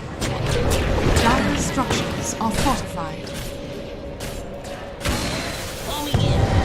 Radiant's top tower is under attack.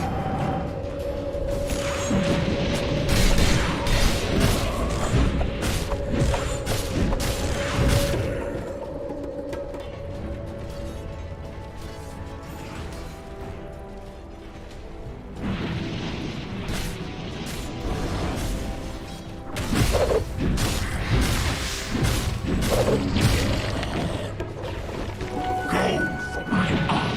I'll take that.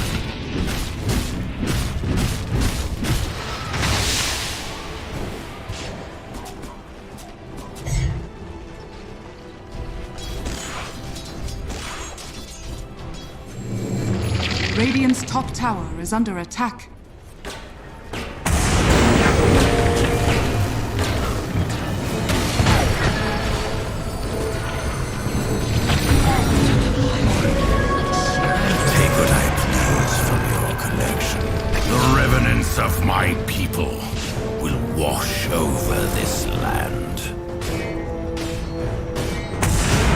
Radiant's bottom tower is under attack.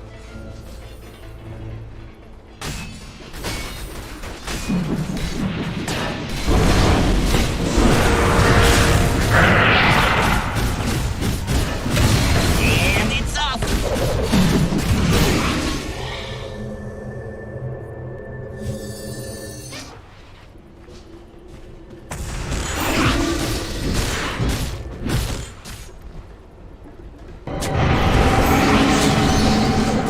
Maybe my finger got twitchy. Claire's here.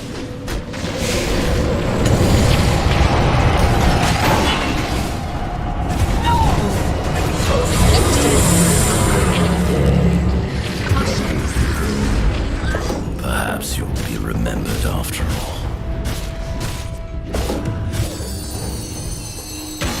Rock it on.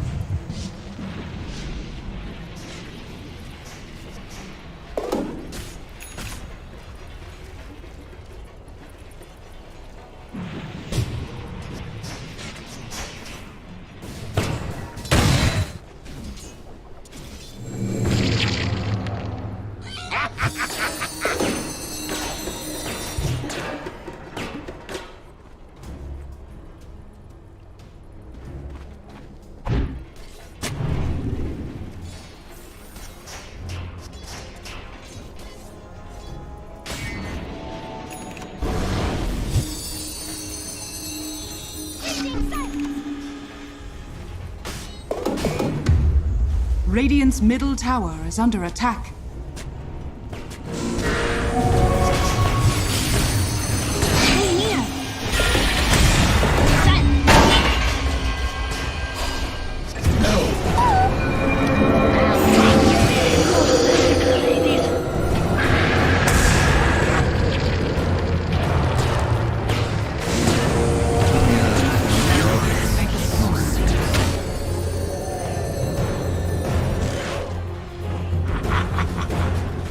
Radiant's middle tower is under attack.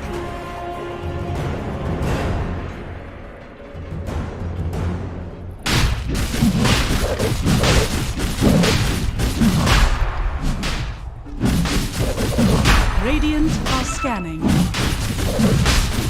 Radiant's middle tower is under attack.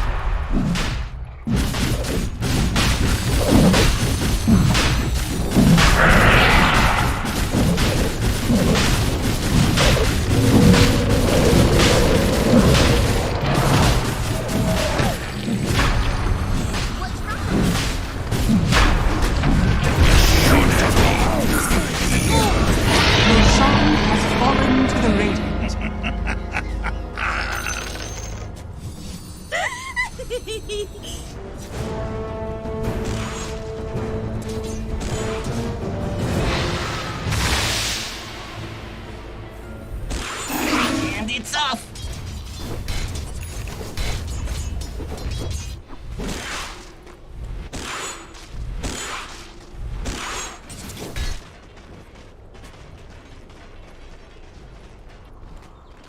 Dire's middle tower is under attack.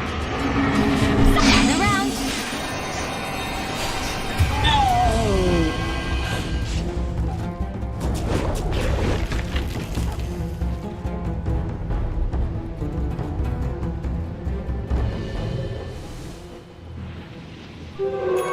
Invisibility.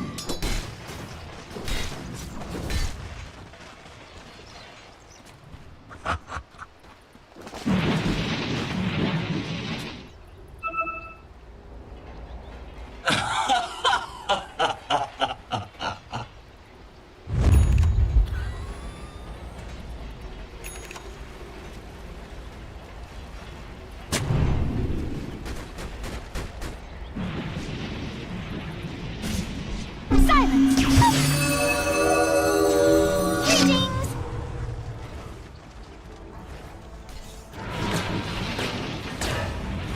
Radiant's middle tower is under attack.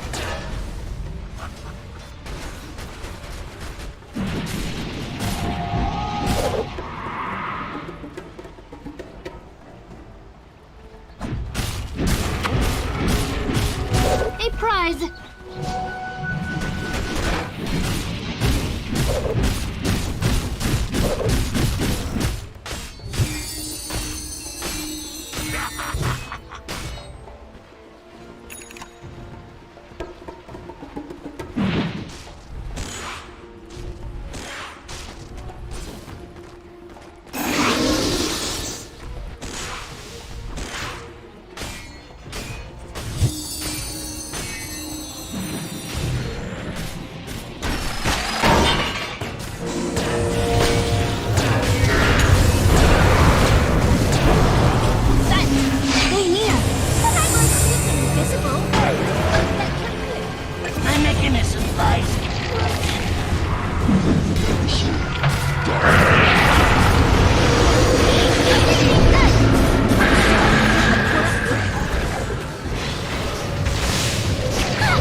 Radiant's bottom tower is under attack.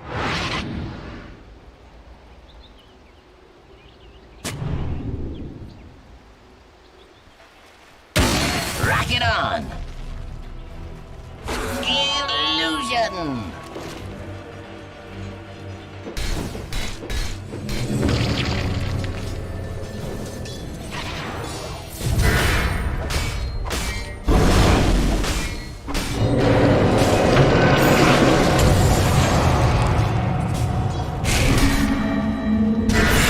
Cannot be. Radiant's middle tower is under attack.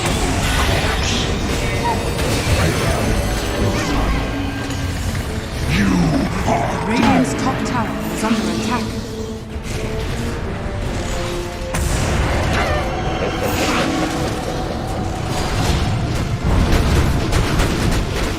Radiant's middle tower is under attack. Get lost like years in the rain.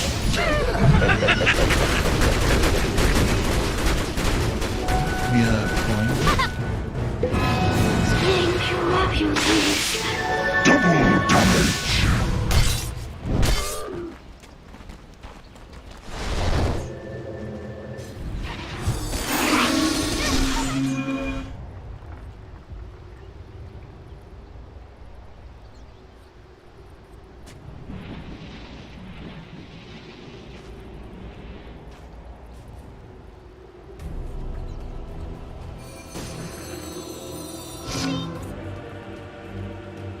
Radiant's bottom tower is under attack.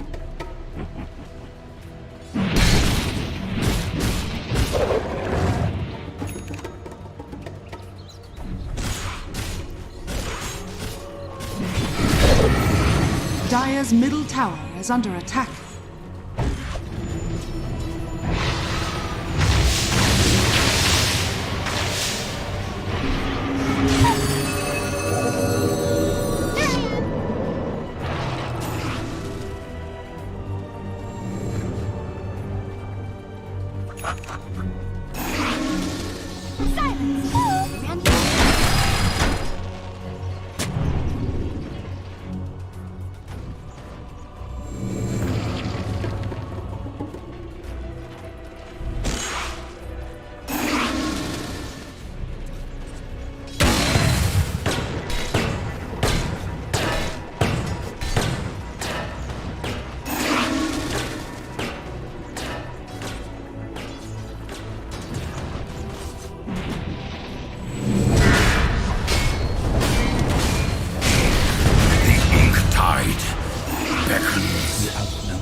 And it's off!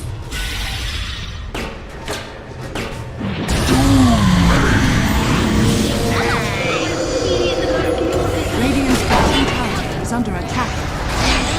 Dire's middle tower is under attack.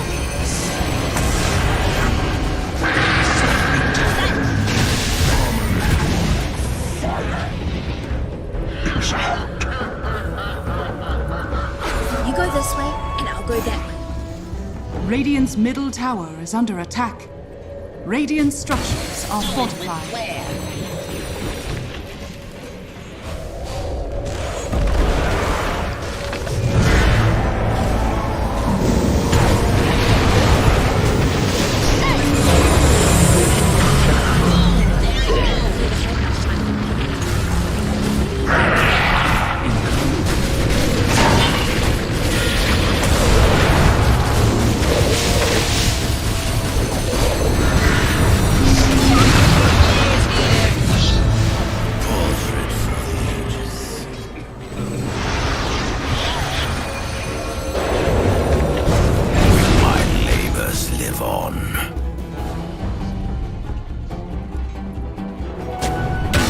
Incoming!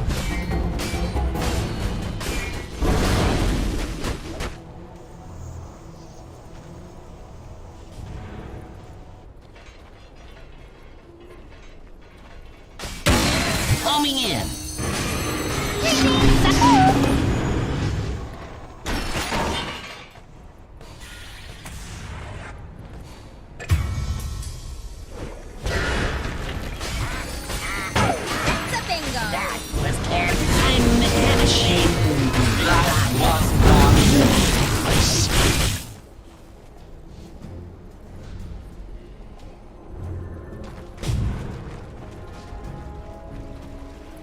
Dire's middle tower is under attack.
Dire's top tower is under attack. Radiant's bottom tower is under attack.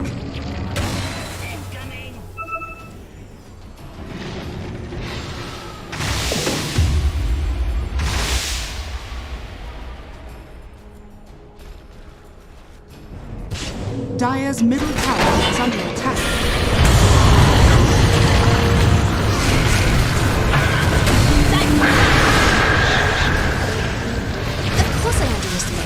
Look at you!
Invisibility.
Radiant's bottom tower is under attack.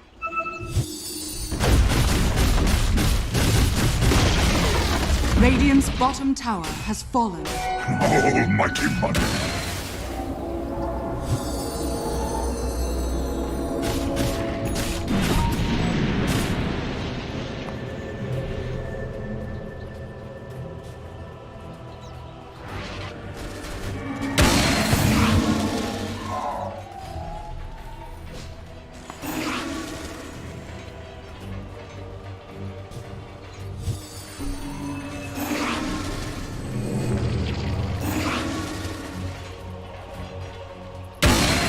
it with flair.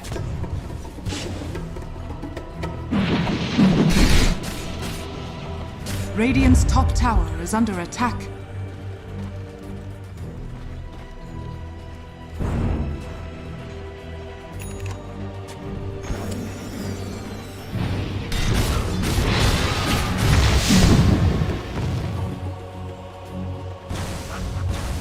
Radiant's top tower is under attack. Radiant's top tower has fallen. Homing in.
Radiant's top tower is under attack. Radiant structures are fortified.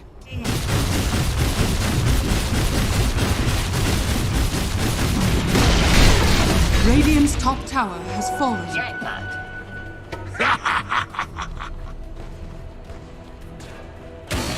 Players here. Radiant's middle tower is under attack. It's not even a prize. Radiant's middle tower has fallen.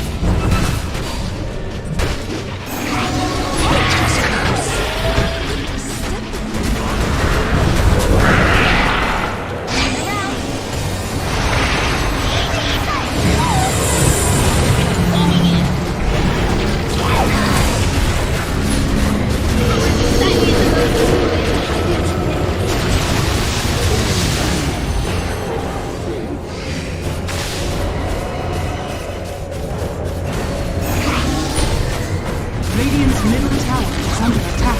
Radiant's middle tower has fallen.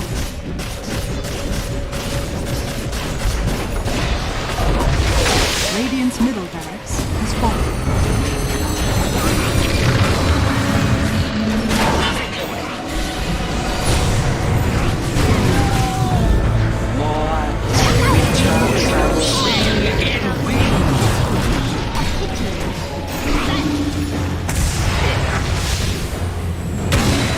With flair. In your face.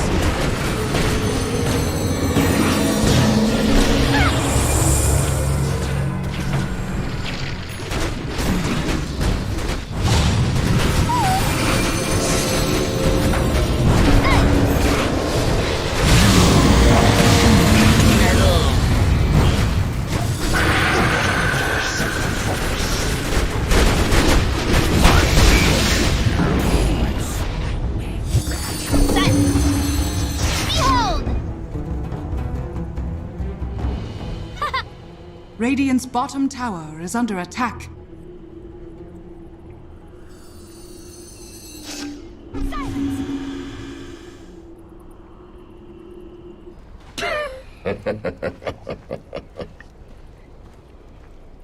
Dire's middle tower is under attack.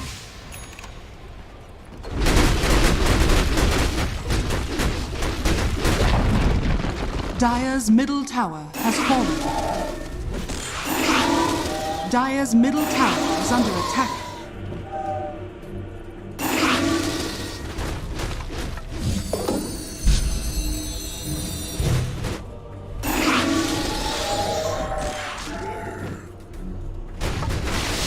Dire's structures are fortified. Dire's middle tower is under attack. Dire's middle tower has fallen.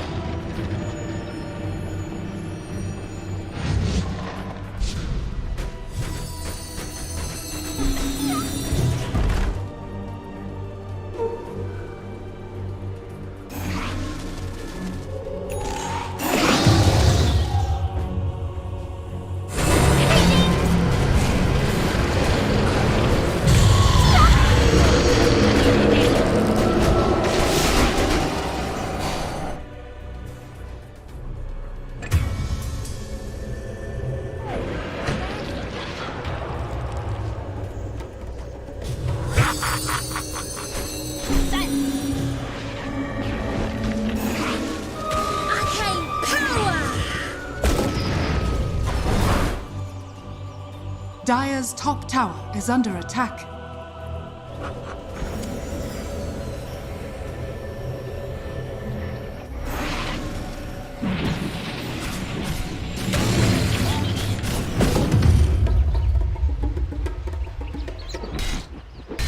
Dire's middle barracks are under attack. Thank you, my beauties.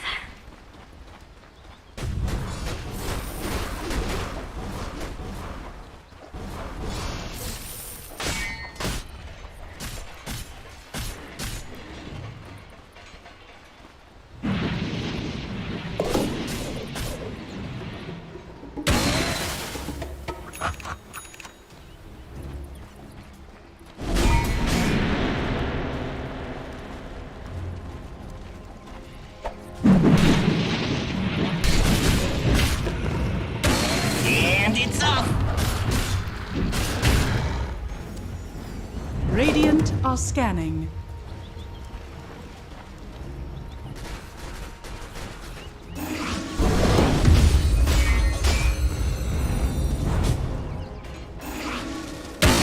Rock it on.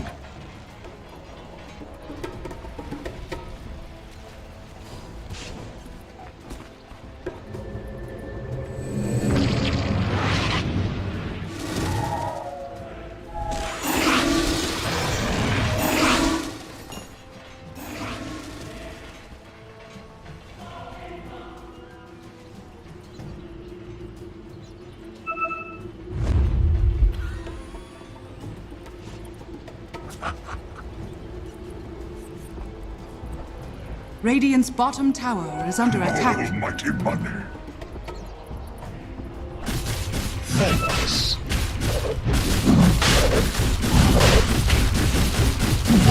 Ace!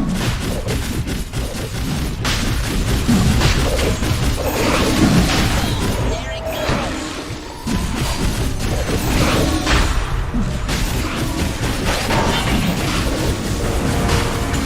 Radiant's bottom tower is under attack.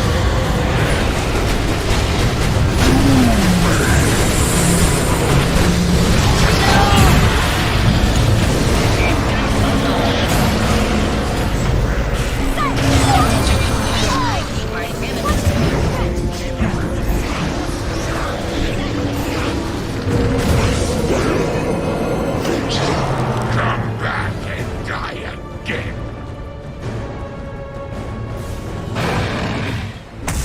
Radiant's top tower is under attack.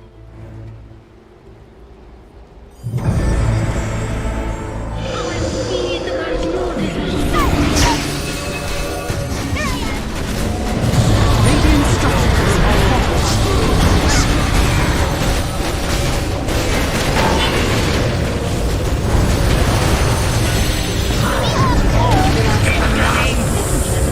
I'm not going to be laughing after what I do.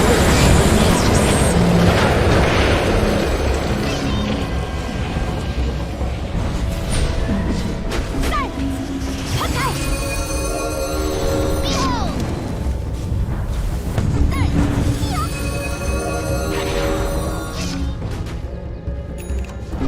Here I am.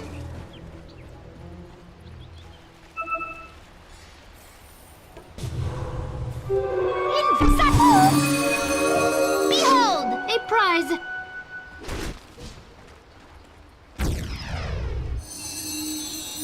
Here I am. Silence.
I'm not abandon my friends to a world without winter.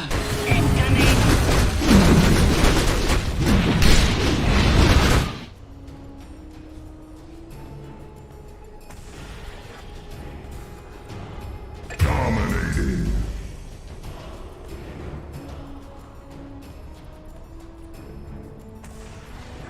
Radiant's middle tower is under attack. Radiant's middle tower has fallen. Radiant's top tower is under attack.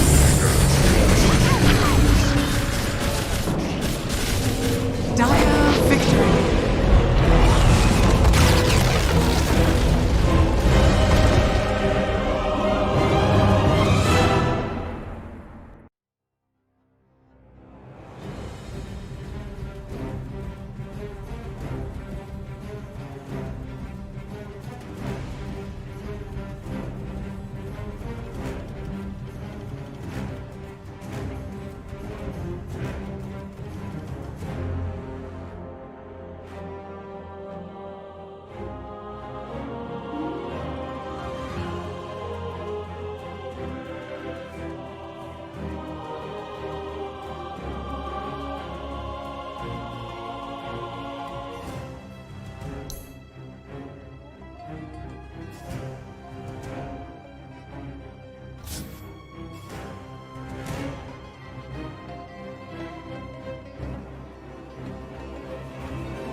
Warriors of the wood.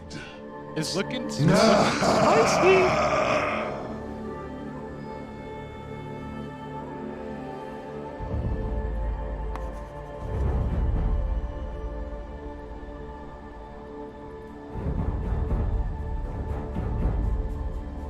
How did this happen?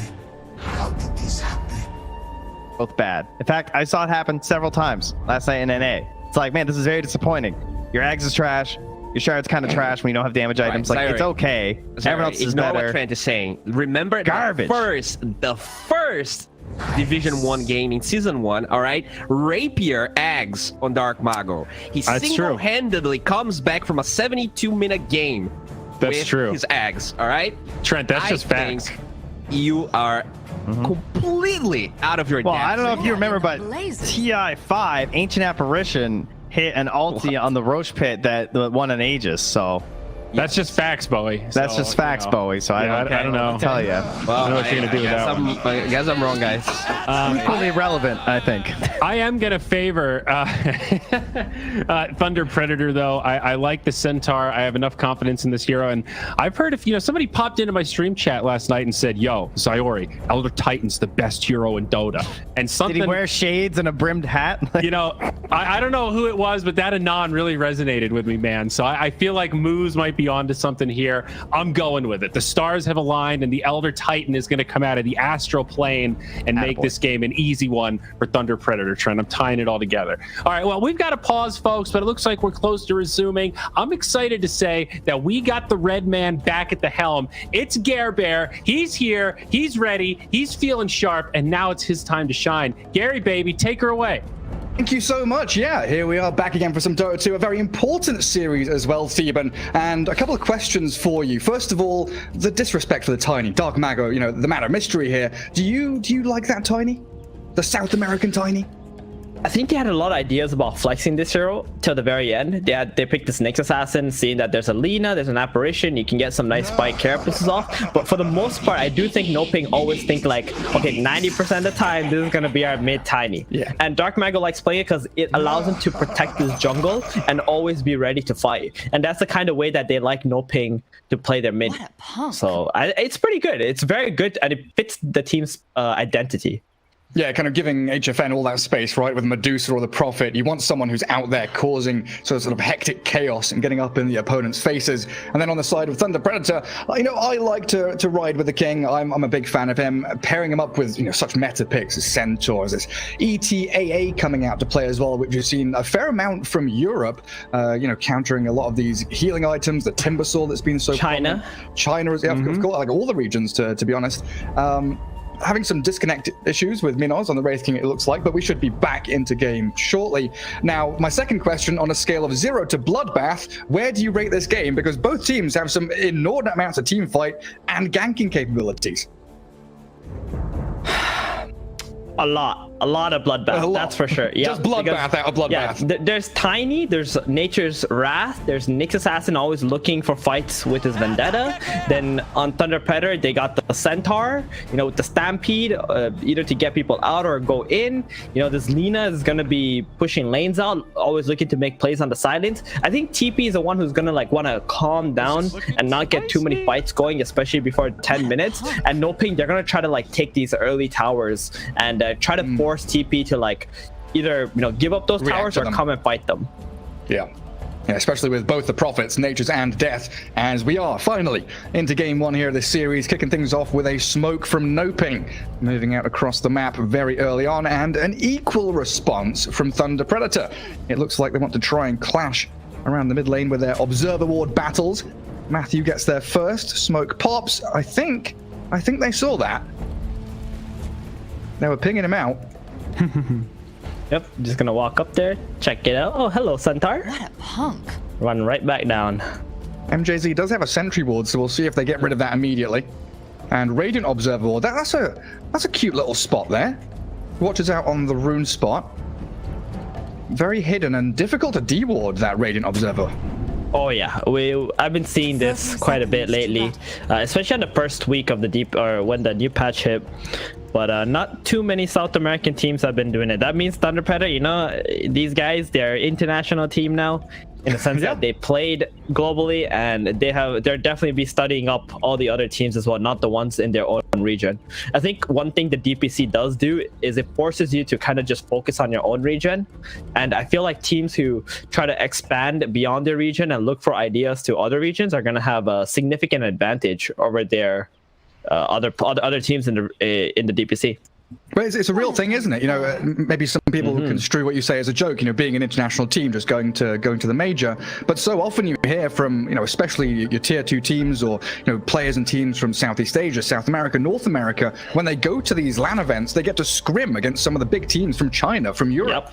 Yep. It's kind of dissemination of information. You're spreading out all these strategies, little facts, little nuanced plays that sometimes you just don't know about until, you play up against Puppy or someone of that caliber. The battle begins. Sometimes some of those teams you will learn absolutely nothing from because they're just messing around in scrims. But Oh, TP gonna get 3 runes. Thank you, MNZ, with the Wraithfire Blast. Very nice. Down there. Yeah, they went back to like block all the waves. So look, yeah, look at that. No Ping are actually blocking waves like really hard.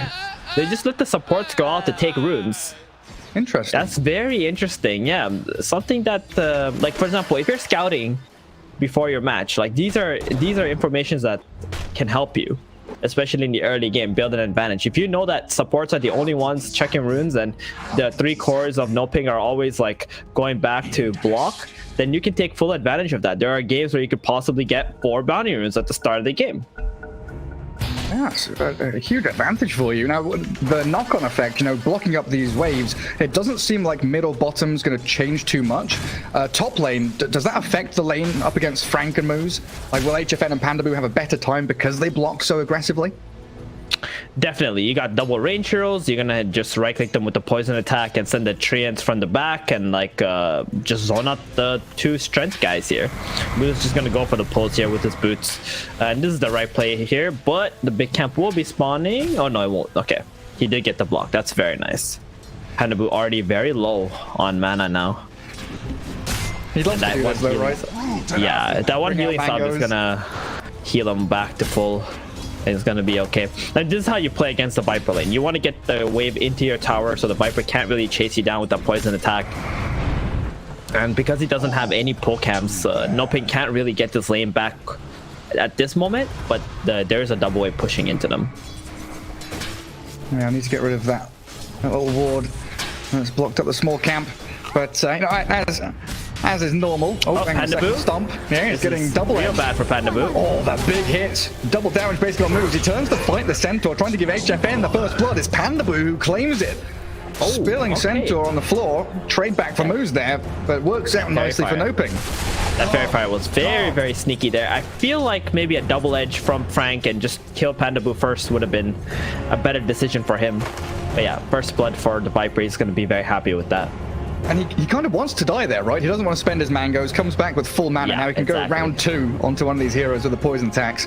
But got a fluffy hat too now. Extra HP for this lane. Be able to tank it up, buy enough time for Nature's Prophet to just hit bottom. Alright, going back up on top again. Stomp, double edge. Chipping away at Pandaboo, trying to body block him as well. And another double edge there, actually going to secure the death on the Viper. Pandaboo was there trying to stop Moose from making that pull with the large camp, but it's a great move by Frank to actually slip away from the lane. Yep, I played Viper 5 just the other day, and the problem with this hero is you're very slow, and if the melee offlaners get on top of you, they will probably just chase you down and kill you. So you've got to be very careful not to get out of position. Stuns onto bottom. Yeah, Nyx gets turned on though. Wraithfire Blast and a few slices. Matthew tries to MJZ as Oscar. He wants that AA but can't finish the job there. Just level 1 Crypt Swarm and doesn't want to spend the mana on it. Not expecting to get the kill. Radiant structures. Yeah, it's a very deadly lane. Apparition plus Wraith King. Not something that you typically see, but it's really, really powerful when you get to land your spells. That Cold Feet is only level 1 right now. You might see him level that up to 2, and then we're going to see even a bigger threat onto this Death Prophet. Yeah, and then a quick peek into that mid lane as we've done the normal thing, looking at the side lanes where all the action is. But it's been some pretty heavy trading between Dark Mago and Leo Style, as they're both sitting, 40% HP for the majority of the lane stage. While Matthew's rotation does refill the bottle, doesn't gather them a kill, so he'll have to return back down to bottom.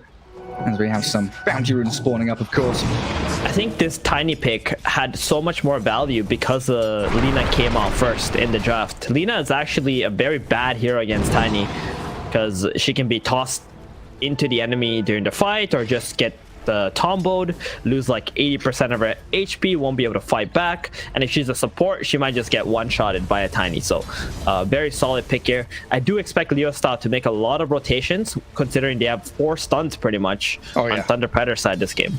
So either bottom or top, either one's fine. Very fragile, but outputs a lot of damage. In Dark Mago there, you can see just chipping away with the Avalanche. He's got wand bottle charges to sustain himself in that lane. We'll see where they actually rotate to, and kind of 5.5 minutes does crack. They get their level 6s up.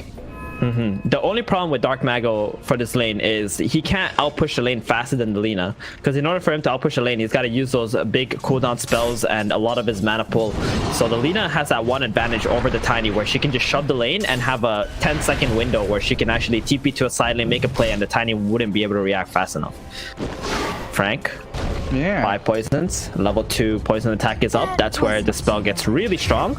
And double ranged heroes as well, just clicking him down. Moose actually stood here trying to hit Pandaboo. They lose MJZ bottom as well, and it's a triple kill across the map for no ping. HFN coming out with a double. They're gonna go still onto Oscar.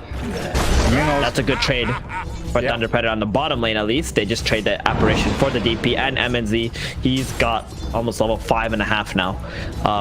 So this is where I would love to see Gary Leo style just getting his bottle refilled and TPing bottom as soon as he sees the DP TP bottom, and just get a kill on the DP again. Then she won't have a TP up, she's going to be under leveled, and maybe you can even pressure the bottom tower with skeletons. Yeah, because then you really do put the pressure on, right? The mental games begin.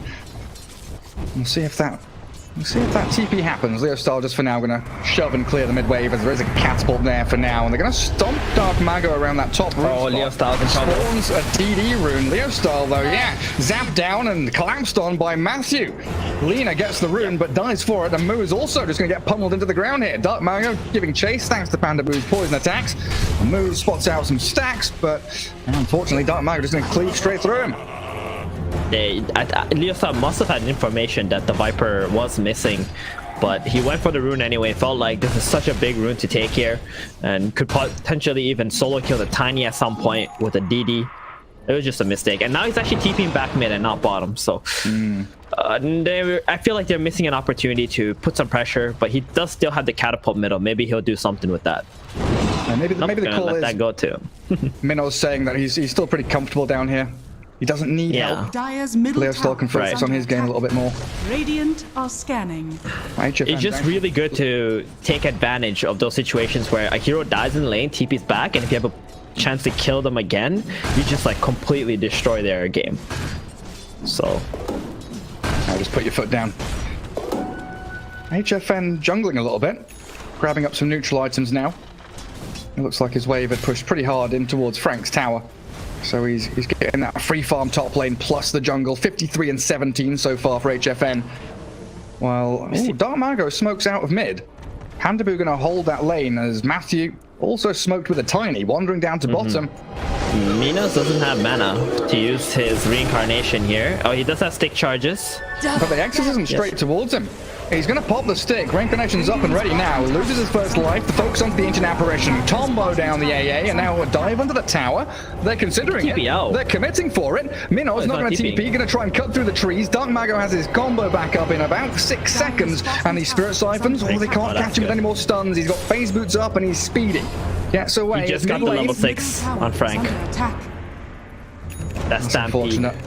Came in very clutch there, because Dark Mago spells were about to be back up, and if he could get stunned and tossed back onto the DP, he would have died right away. I thought he would just TP out, knowing that MJZ called the Tombo already came out on top of him, and it's going to be on a long cooldown.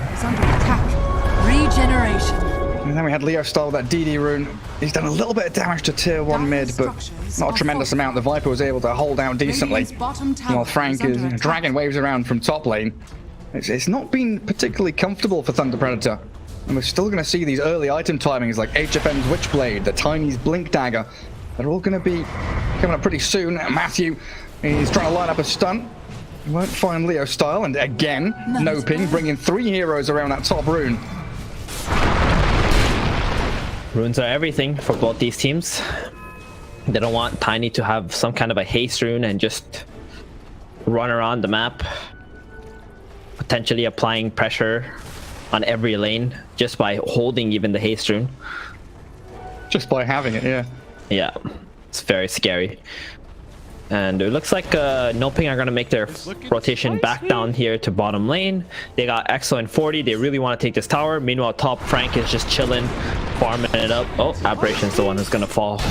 Yeah, Wraith King's already out of there. Take down MJZ instead. And so Wraith King off the support. Yeah, run away. I guess he knows Reincarnation being down. He's prime target down there. Exactly. He wants to be in the jungle the entire time now, just finish this armlet. And we're seeing more of this armlet build here, Gary. I think like it's been buffed up and teams are starting to play a little bit faster and they want to fight earlier into the game. And this rating like armlet just allows them to stand its ground. Yeah, it's incredibly good, especially when we're seeing, you know, some minus armor strats come out as well. Now, up against DP Exorcism, just that on its own feels pretty good to have that bonus armor against the Nature's Prophet in addition. Dire's top makes you incredibly tanky. We even kind of saw that thought process, right? As he queued up the phase boots, the Midas, and he was like, hang on a second, I need that armor. Battle. Definitely. That reincarnation going down and him realizing how much pressure the DP and the Tiny can put onto him just made him change his mind, and it's a very good decision here. Frank gonna trade the top tower for bottom. Yeah, and this Centaur is gonna be really strong this game. He's got the Vanguard already, 1,200 gold, gonna go Blink Dagger. Not gonna buy a cloak yet, although I think it's a great idea against Tiny, DP, and Viper. They got so much magic damage there. But the Blink Dagger just allows him to fight. He needs to be the initiator, right? They don't really have anybody else who can just go in right now. So now it looks like it's kind of a race towards mid lane. You know, both trading side lane tier 1s at pretty much the same time. And Leo style, he's been spotted. Tombo in from Dark Mago, bursts through the Lina. Stomp comes out, catches the next assassin. DP Exorcism. It is going though, so disengage from Thunder Predator, or re-engage actually. The Ice Blast and Wraithfire Blast. Wraith into this with his armor going on. He's got Reincarnation up. He tries to dip away though past the tier 1 tower as the Centaur and the ET frontlining for them. Another combo from Tiny. Just the Avalanche actually doesn't get the toss off onto the AA. But it looks like they've cut their losses and stopped the push at the very least, even after losing Lina. Exactly. Like, considering all they lost was the Lina with so much pressure from no ping going into that tower, that's amazing. Because you don't want to be losing this tower early into the game. Wraith King, Lina, their farm is dependent on this tower staying alive, so that they can control their side of the map much easier. Dark Mago, wow, very aggressive moves. And there it is, the toss back. Lina's nightmare. Oh, Two man, deaths in a row. She's 0-3-0. This is so bad for her. And I hope for her sake, Leo style goes for Yules into BKB this game. Because if he goes for the Boots of Travels, he's going to keep dying like that 5 more times. You know, it's like Kuro asking Mind Control to, you know, just play like Seb. I think whoever's in charge here, Leo style, just has to play like Chris Luck, right? Yeah, he's definitely not that cautious right now. How many lives does he lose here? That's a DD Tiny. Prophet thinking about the TP forward. They take the reincarnations, but no ping. Maybe a step too far forward. It's a huge Ice Blast onto the stomp. The Carapace comes, but that splitter straight through the earth. Takes down both of them, and Minos, with that reincarnation, just turns around. He's going to look for Matthew now. Carapace is back up off cooldown. A good silence there, but they're going to charge towards the tier 1 mid. This is the hidden power of Wraith King right there. Yeah, just that second. It's not even about having the second life. It's that slow. When the reincarnation comes out, it just sets up for all these spells that typically don't have an easy time hitting, like the Elder Titan's Spirit combo. Then you got the Earth Splitter coming out, the Apparition ulti. That was all the supports who managed to get those kills there. And you really don't want to be smoking into the Wraith King if you cannot kill him twice. It's really, really rough to like try and get out when you pop that reincarnation. And it kind of felt they realized the error of their ways. HFN started TPing in, and he was like, hang on a second. Do I really want to do this? Cancelled it and just, you know, continued farming. The wise decision there, as he's top of the net worth. It could have been good for HFN to TP in if he was TPing into the backlines and trying to snipe off the Apparition while they were going on the Wraith King. But that's also really scary because you don't really have any vision as noping into the triangle area. You were kind of just smoking in there blindly, looking for someone, and then you ended up running into the Wraith King, which was probably the worst possible kill that they could have found, even though he's the carry hero. But what was the idea of that plan? Is it like try to get a pick off and go top tier 1, or is it get a core kill and go back towards mid with new Exorcism? So if you look at Pandaboo right now, he's got 2 wards on him. That play was to like smoke up, let's get some deep vision while we are trying to get some kills going. But unfortunately, they couldn't really get the deep vision, and they ended up finding the Wraith King. They're like, okay, well, let's just drop all our spells. Let's see how fast he dies. He doesn't die right away off the combo. He made like a little bit of a movement to the left side, and that bought just enough time for the Elder Titan and the Apparition to be there for when the reincarnation went off to be able to turn the fight around.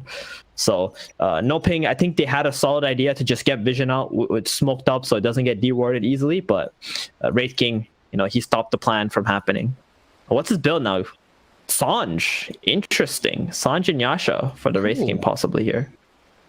Yeah, so we saw a game earlier on today. I think it was Hellbear Smashers up against Team Nigma, where Ace on Wraith King. I'm just trying to remember. He went Armlet, Echo Saber, AC, and he didn't have Radiance, didn't have Basher even. He had Sanj Yasha in there as well. Yeah, so he was very much focused on that kind of minus armor. I'm going to hit people. I'm going to stand my ground and just hit people.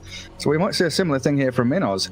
Get maybe you know the blink, the overwhelming blink, or swift blink, even get on top of the Prophet, slice and dice him.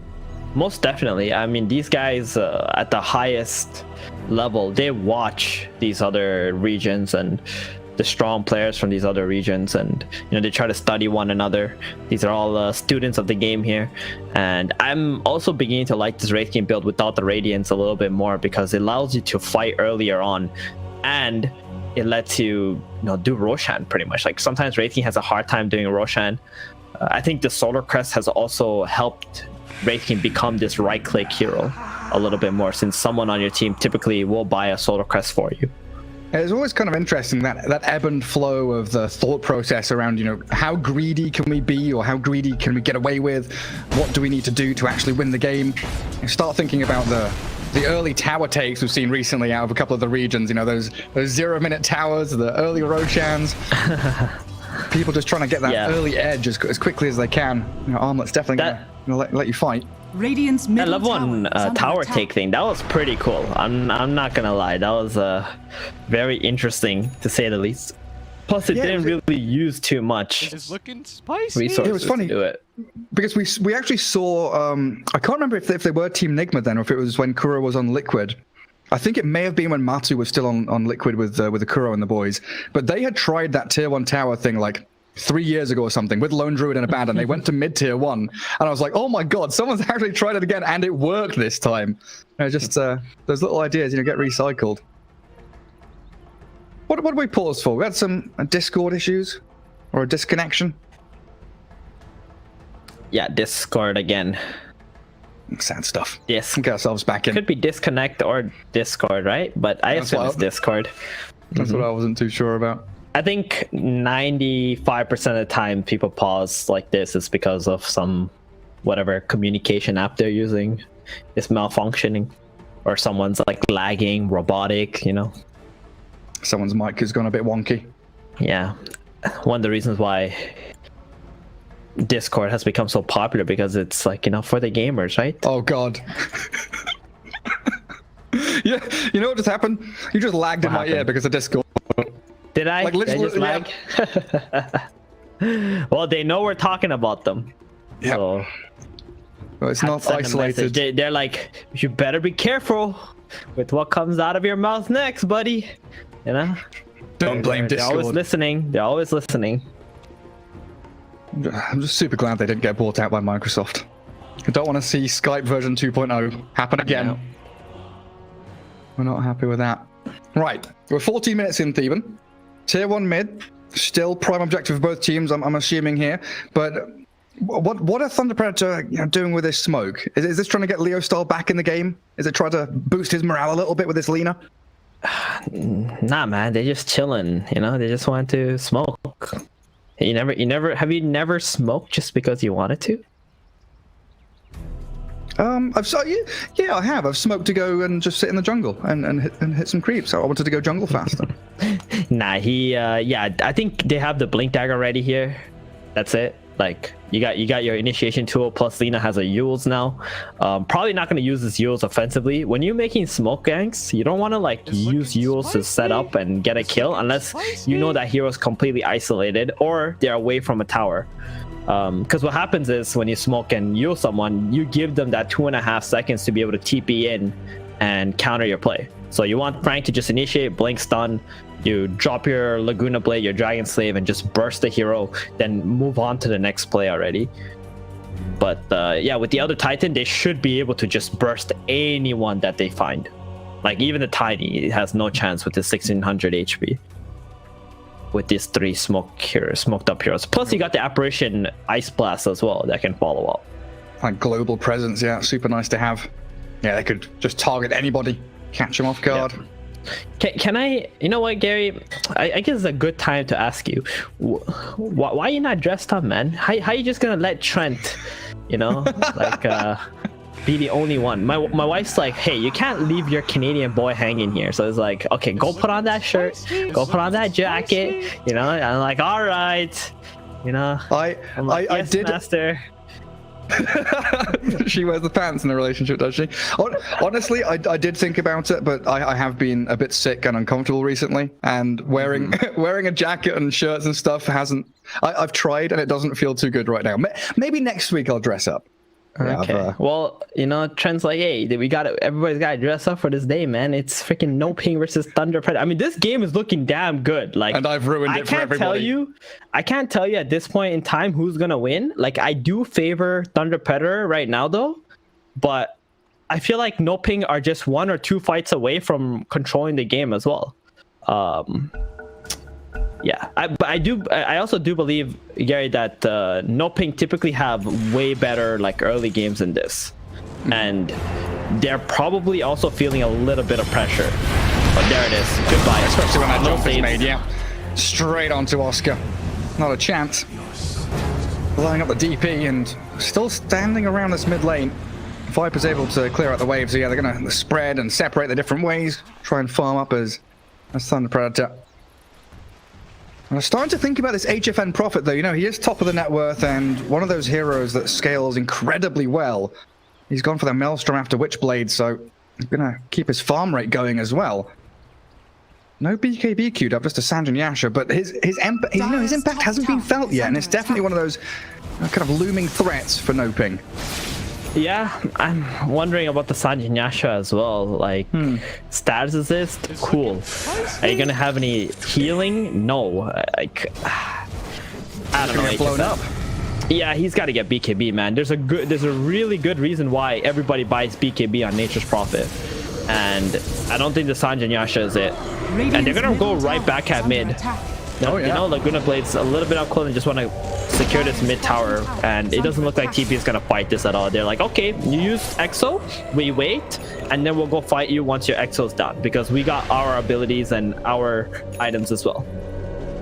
Yeah, it's funny because it started off, you know, Oscar getting blown up and doing the same thing, right? Like, oh, you've wasted your spells on me, kill me for what? I come and kill your tier 1. Whoa. Another smoke? Scary. Wait, what are you wearing? We see something innovative here from MNZ. Oh yeah, what's happening? Casual Hyperstone. Interesting. Ah, that's new. That's very new. Casual Hyperstone just for the attack speed to help out with the armlet damage that you get provided with. Yeah, it's nice. I like it. I mean, it'll build into an AC later anyway. He just buys it, and then now he's going straight for the BKB instead of the Sanjin Yasha.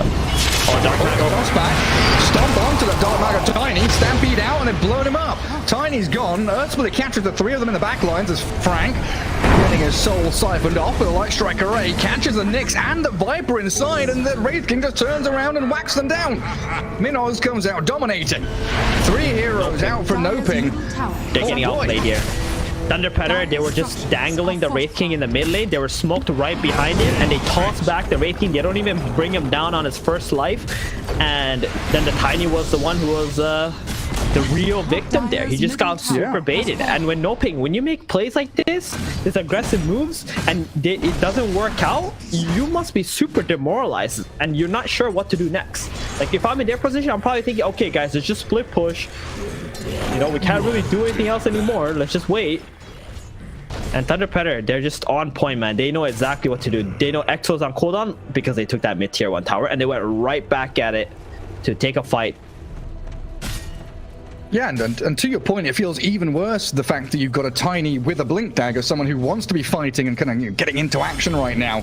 And if the call is to go and split push and just delay and delay, Tiny missing out on his efficiency, but there's the jump onto Frank. He's popped his hood and he's pretty tanky. Burst down though by HFN, who has TP'd in. But the turnaround onto Nyx. Burst through by Leo Style as a 2-for-1.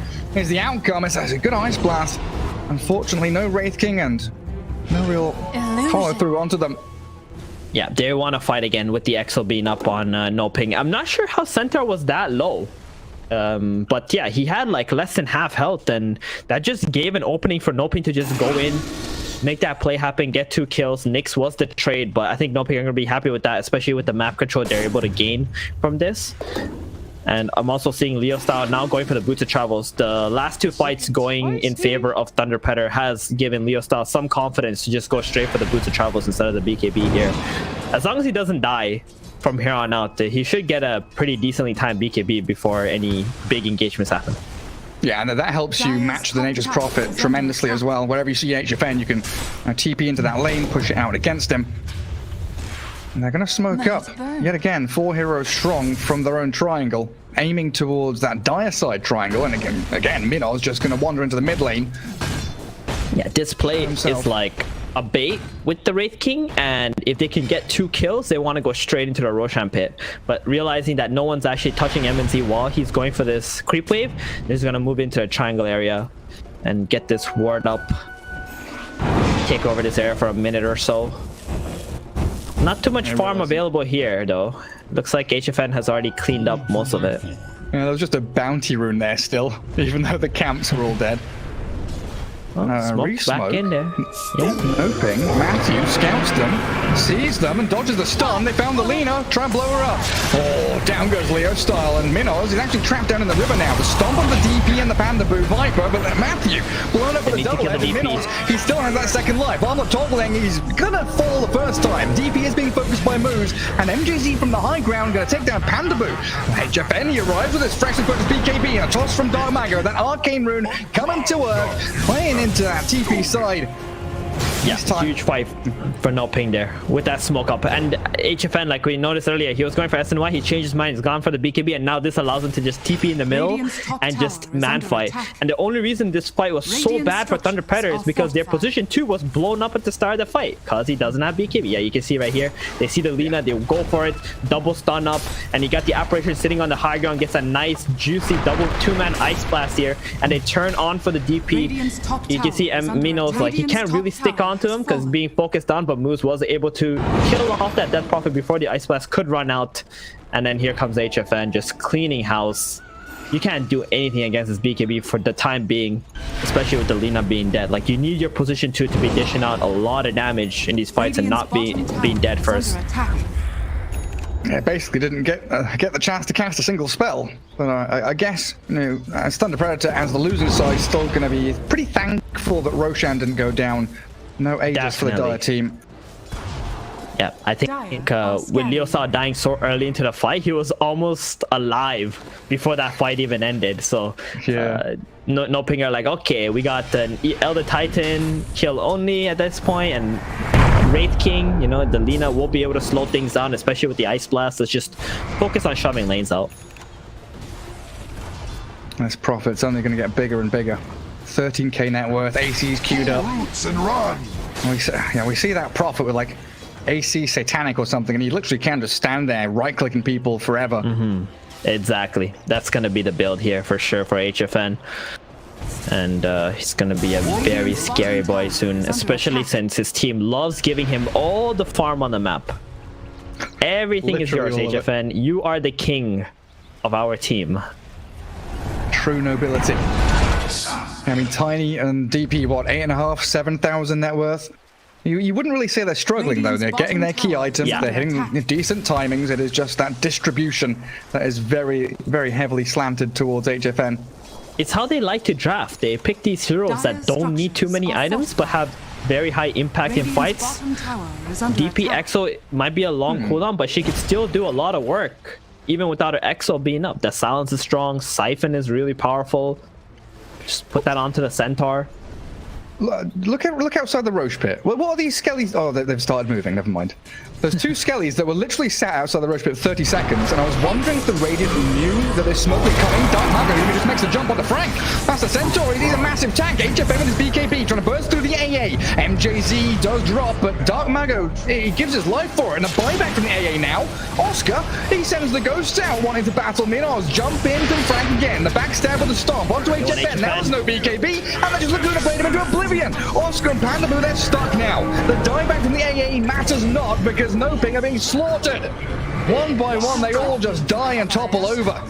Oh man, they jumped probably the worst possible target on Frank. Like, he's got a pipe, right? They used the combo and they see the apparition, they just switch targets, but it doesn't matter. He was still able to get off his Ice Blast. You can see here, going onto the Centaur, Ice Blast comes out, onto the Tiny, they focus him down very easily, and you see Nature's Prophet in the backline popping his BKB, and now he's got to get out of there, because his BKB is going to go on cooldown, and IC is running away. You can see Thunder Predator making a call, guys, go after this NP, he's the position 1, he does all the damage, don't let him reposition himself, gets the kill on him, and it was a super easy fight from there. Oh, Dark Mago, he's in a lot of trouble again. They wanted to try and steal it. Minos gets the Aegis. Dark Mago with another toss onto a Skelly. Nether Toxin's out there, but Tiny's gone. The steal play not working out. Now Panda Boo and Matthew both stuck around this Roche pit. Throws another stun to Leo Style. The Spirit is there. Scouts him out. Wrath of Nature bouncing about, but Matthew force staff onto Minos. Thanks to Moose ET. Gets the triple kill for Wraith King. So not only do they give up the Roshan, they also give 3 more kills, trying to get that first Aegis, and Wraith King, the tower hitter, has the Aegis, so he's got 3 lives essentially. And with this, plus the AC, I see Thunder Predator mowing down all the towers on this map, and potentially even going high ground. I mean, high ground is a little bit harder because of the tiny factor, but at least taking all these outside objectives. Oh, they can't risk losing more. Oscar, the Stampede out of the Blinkstorm, Ice Blast, and look, just the kitchen sink, honestly, thrown at him. Radiant's bottom tower is under attack. Go straight for that mid-tier too. This map is looking super dead for no ping. They can't go anywhere except for HFN. He's gonna go for a split push bottom, and you can see MNZ is like, who cares? Let's just go high gun. Lose? Doesn't get the stop. Oh, close. But it's like you said during that pause, right? The game was very close, and the defining factor was going to be, you know, a couple of fights around that Roshan pit, and just, you know, one mistake going on Frank and catching the Centaur instead of the AA really did snowball that one fight into the second, into the third, which was the attempted steal, and every step of the way, No Ping just slipping, and their chances of victory kind of falling through their fingers. Centaur's got Crimson Pipe. He's unkillable. He really is. He's bought all the correct items as well. Just going for that pipe burst, just for all the magic damage. Even the Nature's Prophet is dealing some magic damage with the Maelstrom and the Witchblade. So that also gets mitigated. Helps the team out a lot. Leo Style. Oh, the BKB. Oh, Leo Style, yeah. There's 2 fights going on. He's going to actually turn with a Light Strike Array. He's BKB'd up, the toss to try and save the Nyx, but now Tiny's put himself in harm's way. Earth Splitter and Ice Blast, they lose the Nyx anyway, and it honestly might just be game over at this point. 26-17, Thunder Predator suddenly realised, hang on, after winning these team fights, we can try and end. Let's put a close to this one. Dire's bottom tower is under Every single tower is going to fall. They need to check HFN one time. That's what they want. Can Moose get it? Gonna BKB. The BKB. The turnaround. Moose. Go and hide into the trees. Yeah, that little whip. Speed him up. But they forced the BKB out of HFN, so this next fight, they're going to know that the Prophet, he's going to lose like 50% of his actual power in the fights because he can't stand there. Yeah, mid and bottom objectives being hit by TP here, and HFN, what is he going to do with that BKB on cooldown?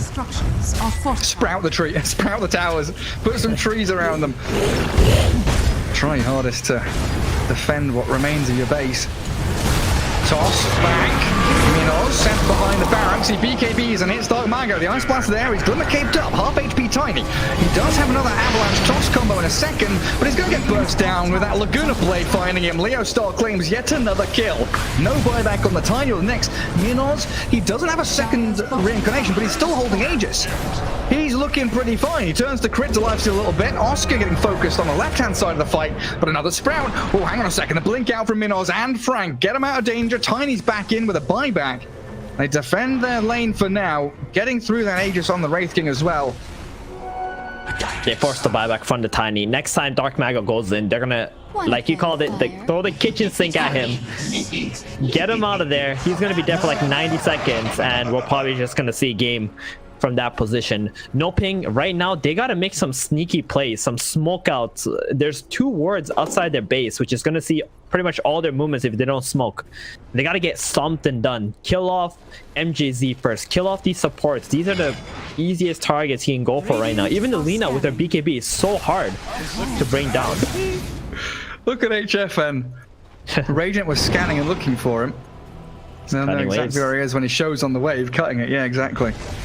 He does have a little bit of backup. Matthew, Oscar, Pandaboo, even Dark Mago actually moving up to play in their vision. Double wards for the Dire around that top outpost. And maybe they could have found a fight there that, you know, no ping would reach up the high ground ramps without realizing. Sorry, Thunder Predator would, but Thunder Predator very disciplined. Walk back as a squad. Don't get caught up in any nonsense. You know the Dire team are the desperate ones.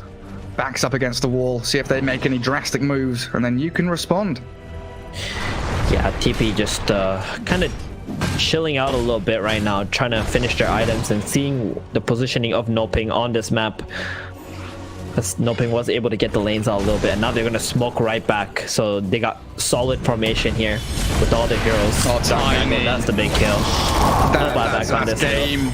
70 seconds with no Tiny, and they're going to try and catch the Nyx as well. The bonus target, Carapace, is the key as well. Nice strike array and a stomp from Moose. Finds yet another kill. The buyback from Nyx is there, but a blink stomp from Frank. Deep in the base, going to catch out Pandaboo. Stampeding towards the barracks, and that's got to be it. You lose your melee, they could go for tier 4s, and that's what they'll opt to do. Minoz seems like he's been reined in and told to try and finish off this one. Don't even bother with the bottom barracks. Go for the throat. HFN is in the back. Yeah, got stunned. To what avail? They just get stunned up and killed, and that's it. Game 1 to Thunder Predator. Clean.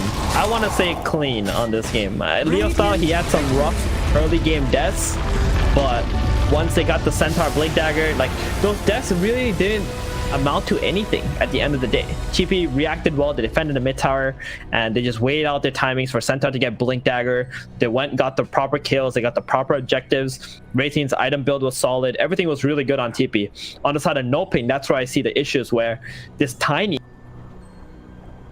like he got some solid kills, but he couldn't really continue his game from there. They can't just rely on HFN only. They're gonna need another core in the game to have significant impact to be able to play against a team like Thunder Predator. You know, you can't just go all in on the HFN basket, especially if his carry is just a Nature's Prophet who isn't like this godly team fighting carry hero that can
10 seconds remaining. 5 seconds remaining.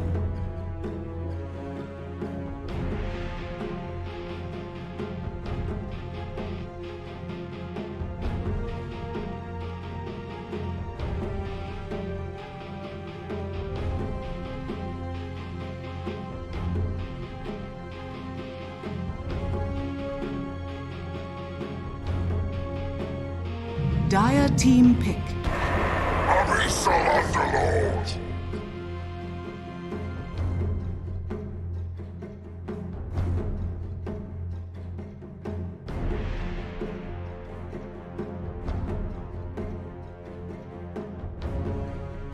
Ten seconds remaining. 5 seconds remaining.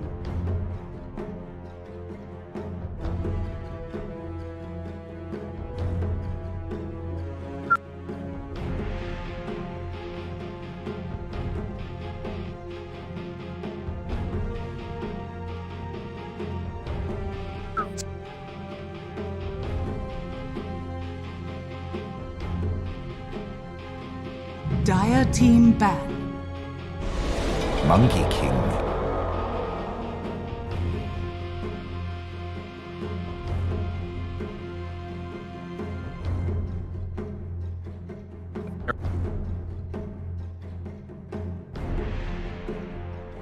Ten seconds remaining. 5 seconds remaining. Radiant team ban.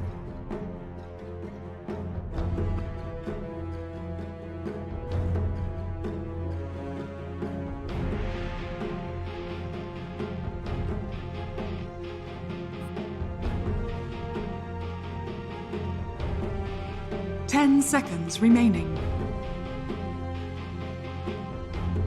5 seconds remaining. Dire team ban. One coming.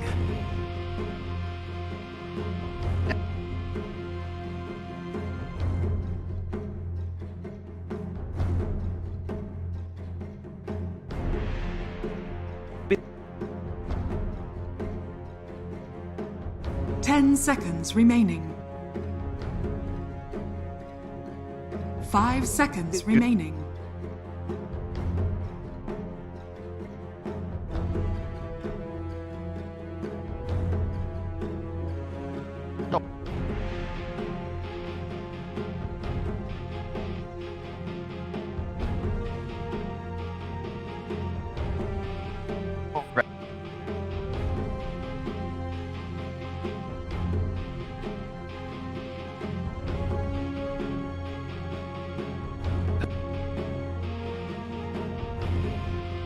Radiant team ban.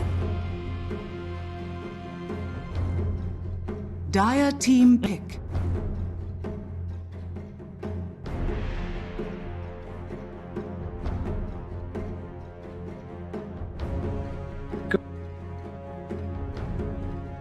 Radiant team pick. Dark Seer.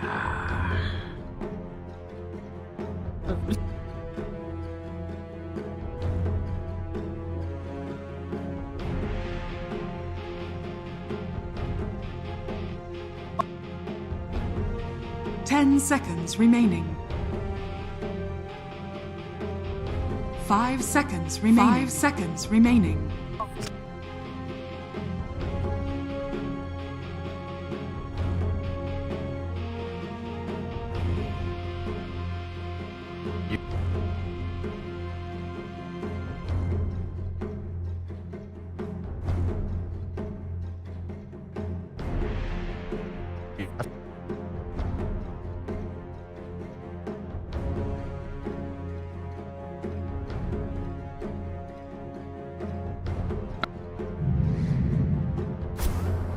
Phantom You may now Assassin. select your heroes.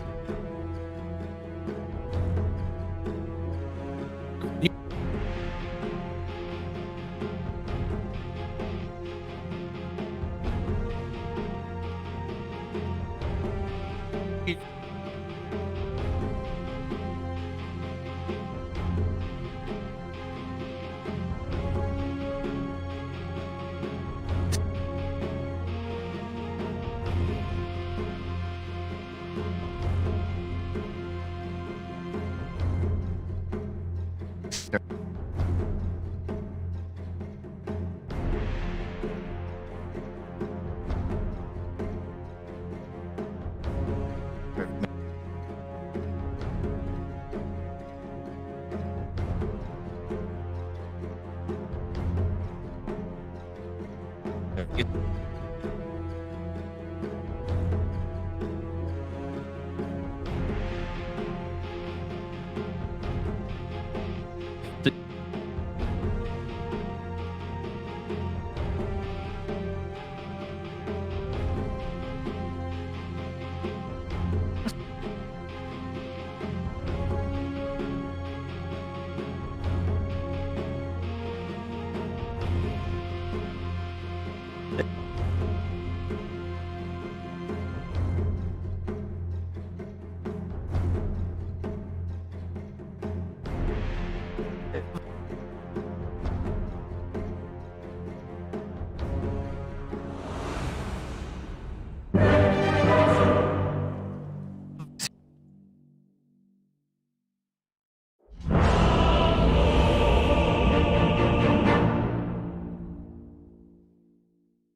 on!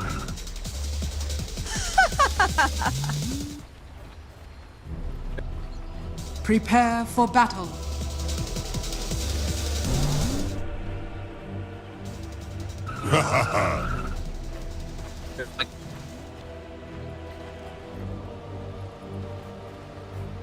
Prepare for a lesson. Here, kitty, kitty, kitty.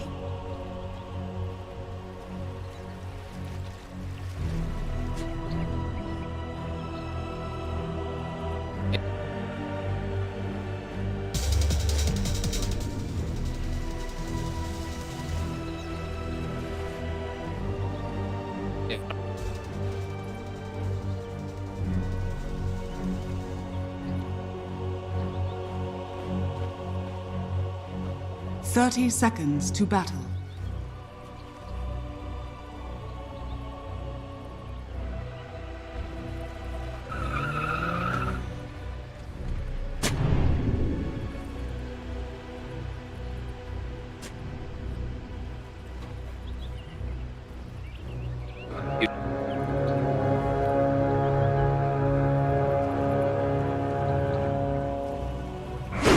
The battle begins.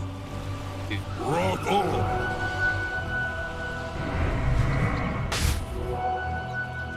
You have learned nothing.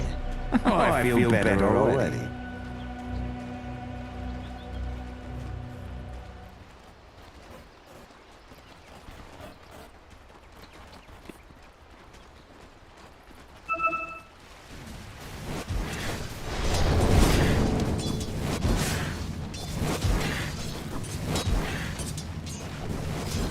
Spoil that shot.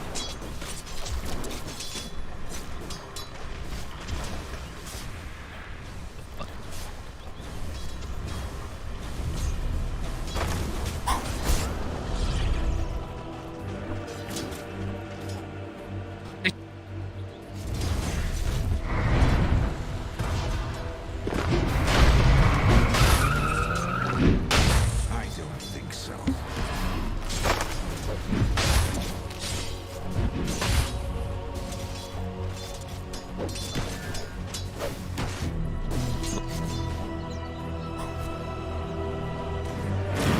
For the hunt.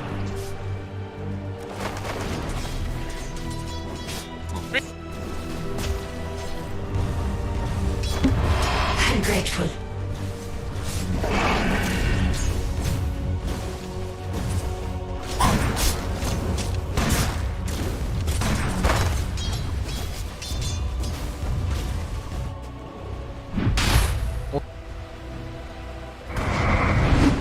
First blood from my stone. I'm just getting started. My magic fails. Come on, man. I'll say it. I just didn't like the look of ya.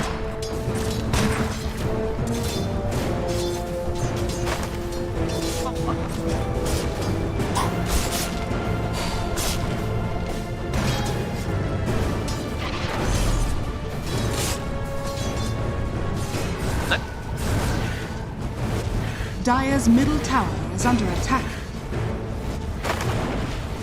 Denied.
Never refuse gold given.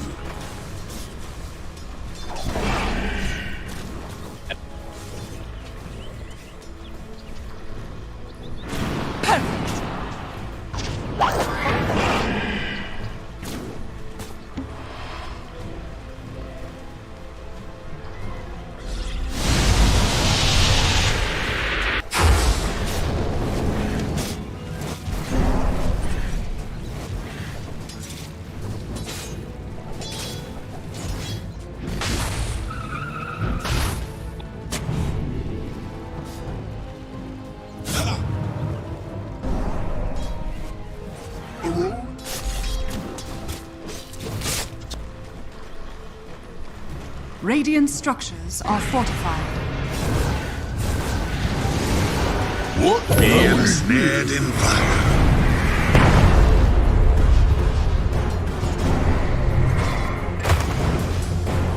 The roundness of your head is revolting.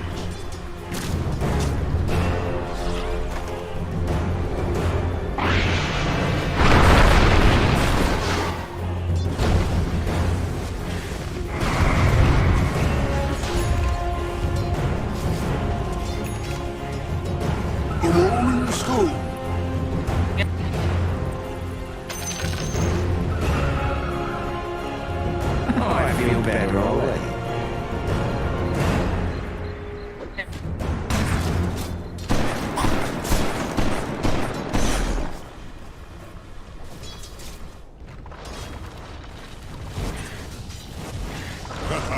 Radiant's middle tower is under attack.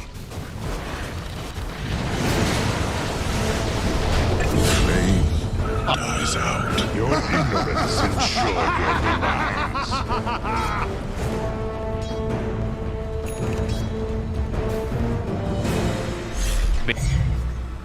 Dire's structures are fortified.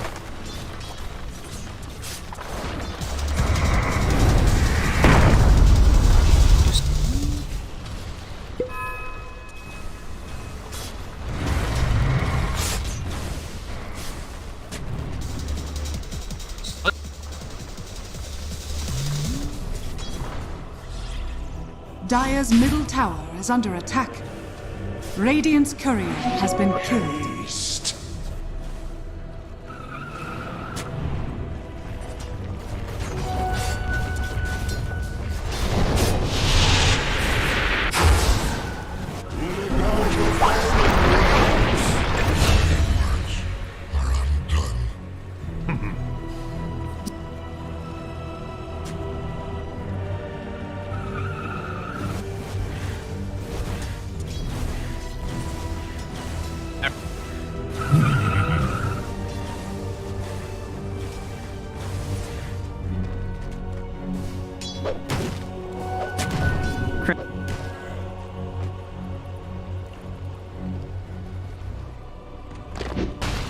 Rolling out.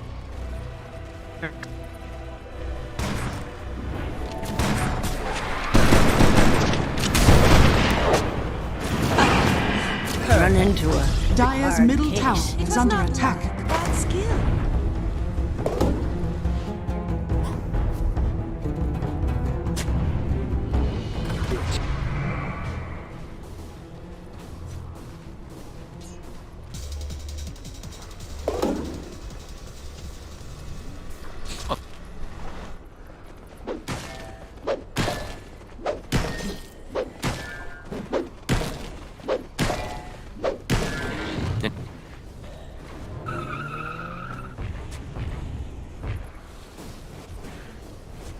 Radiant's middle tower is under attack.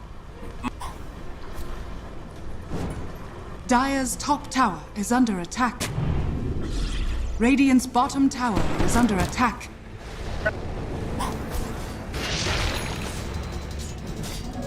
Regeneration. Dire's top tower is under attack. Radiant's bottom tower is under attack.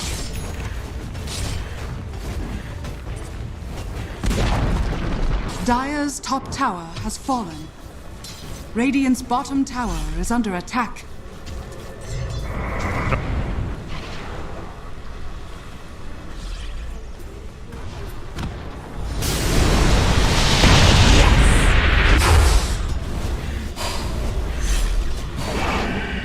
Radiant's bottom tower is under attack.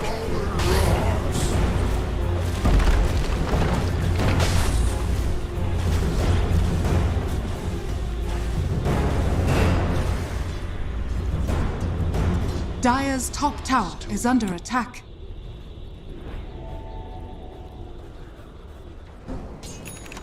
Radiant's bottom tower is under attack.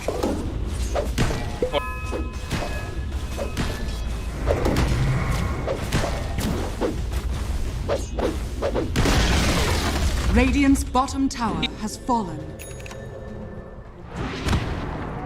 This should make my life easier. Never refuse gold given.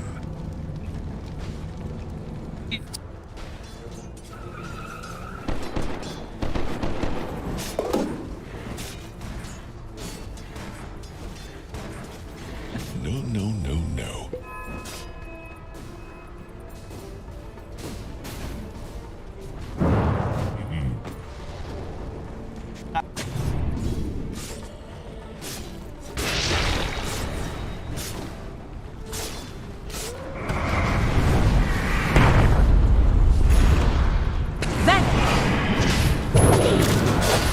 None of that is foul play.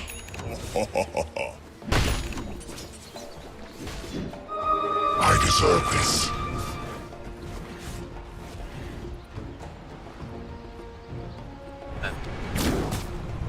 Radiant's courier has been killed.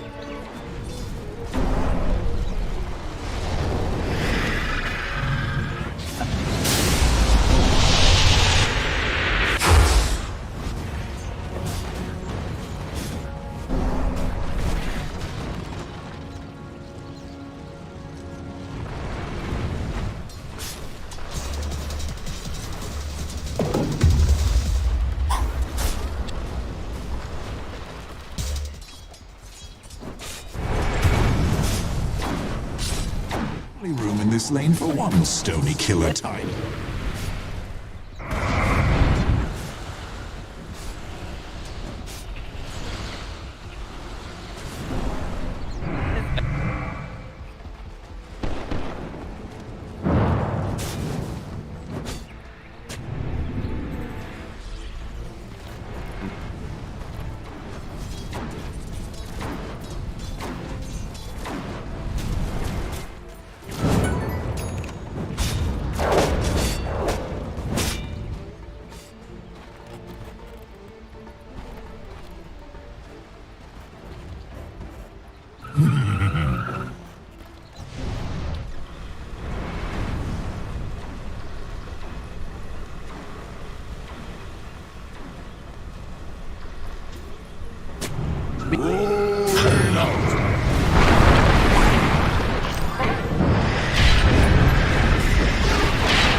Only way that could have gone.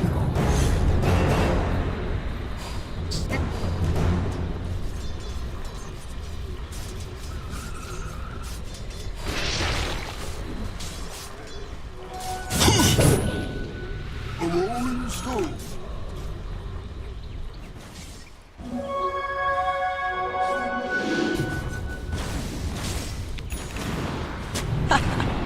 Perfect. Chained in searing heat. Mortimer, get away. Allies.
Dire's middle tower is under attack.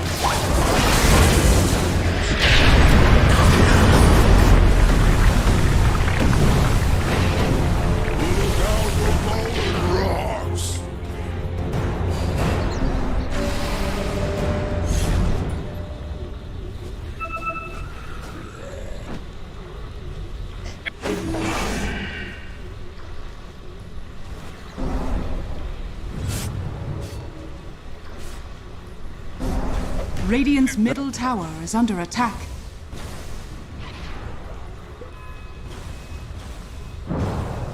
Dire's top tower is under attack.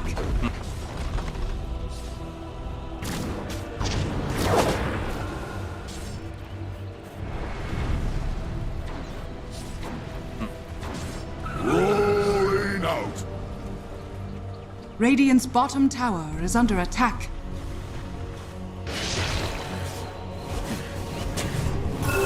The rune of invisibility. This should make my life easier.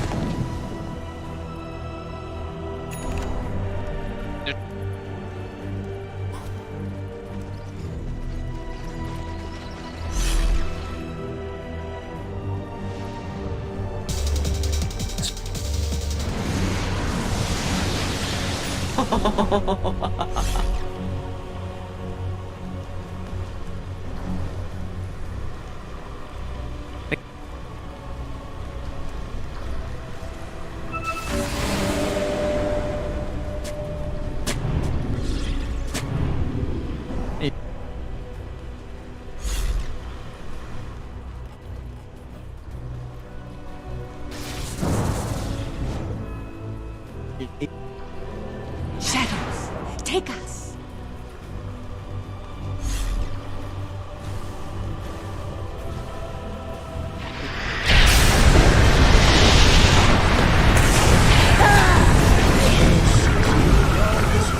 Radiant's middle tower is under attack.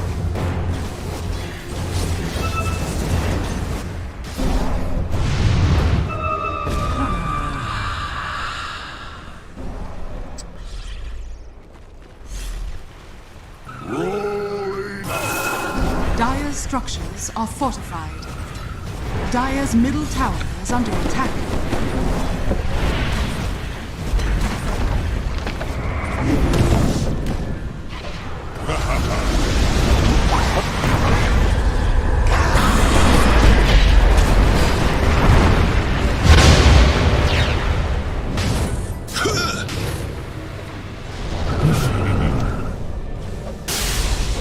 Radiant structures are fortified. Dire's bottom tower is under attack.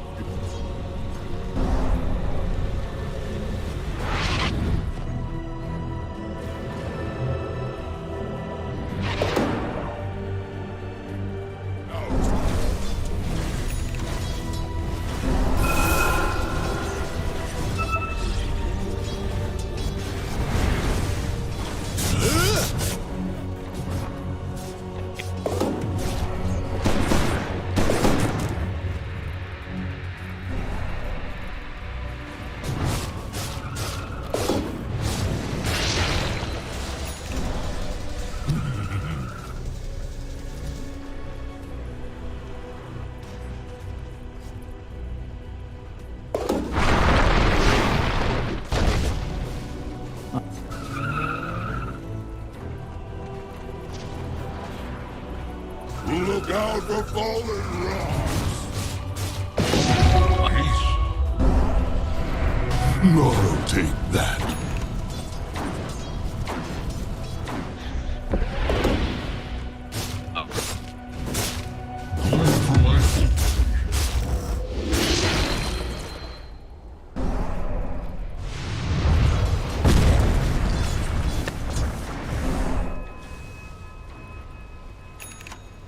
Radiant are scanning.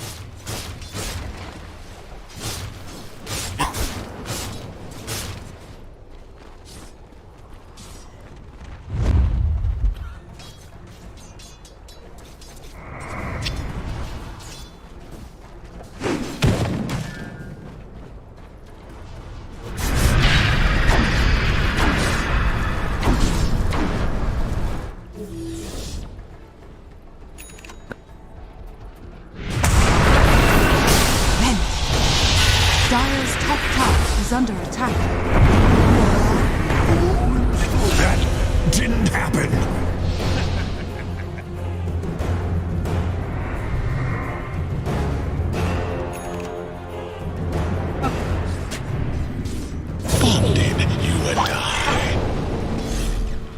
Rock on.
Radiant's middle tower is under attack. Radiant's middle tower has fallen.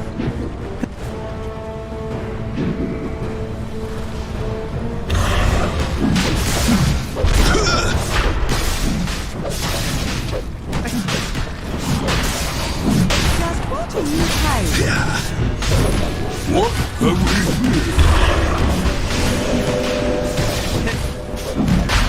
Shadows take us. The prize is mine.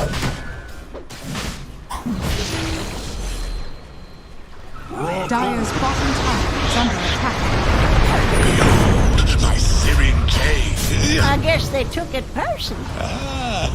Dire's middle tower is under attack. Dire's middle tower has fallen.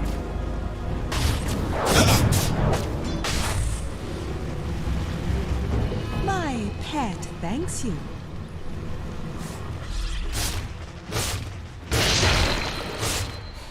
Rolling out.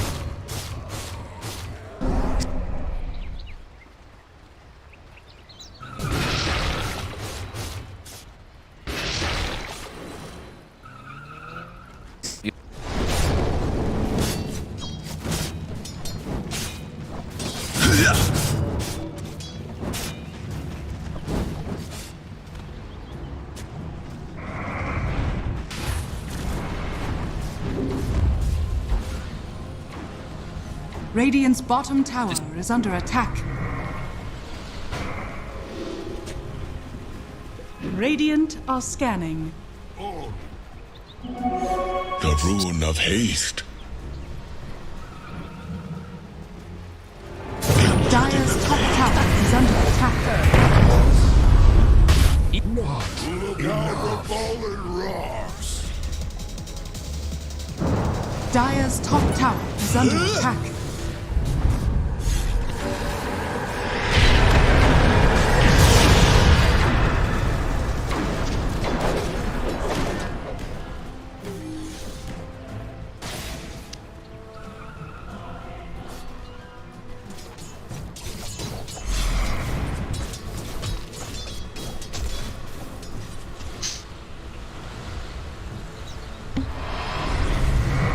Radiant's bottom tower is under attack.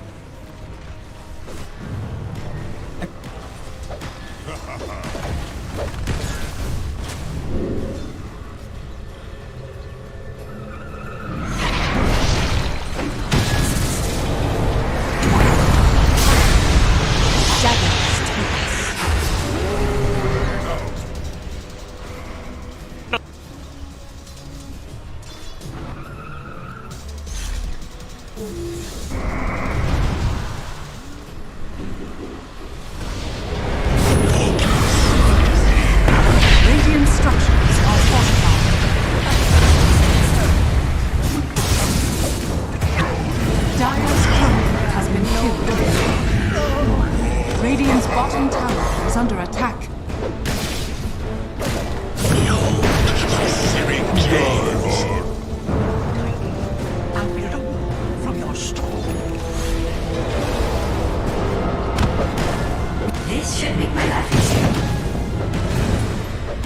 bottom tower is under attack.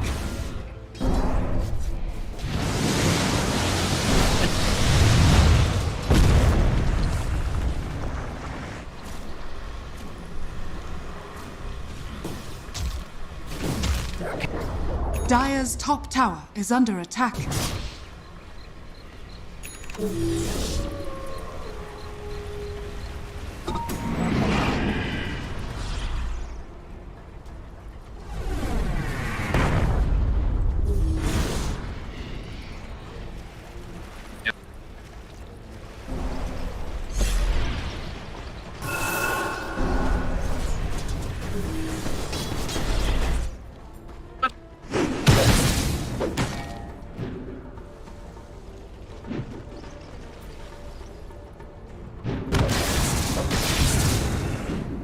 Radiant's top tower is under attack.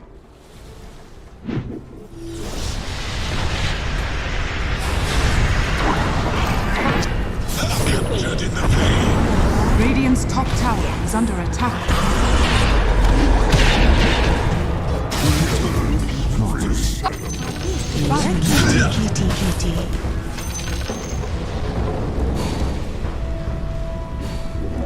Ember strength now rekindled. Allies disappear.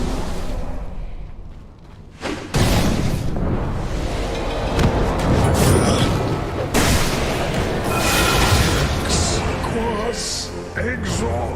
Oh, stop talking already.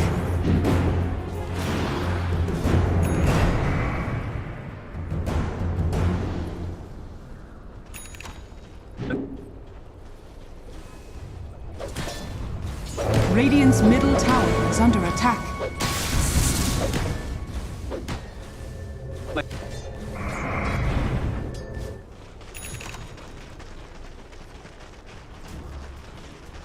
Radiant's middle tower is under attack. The prize is mine.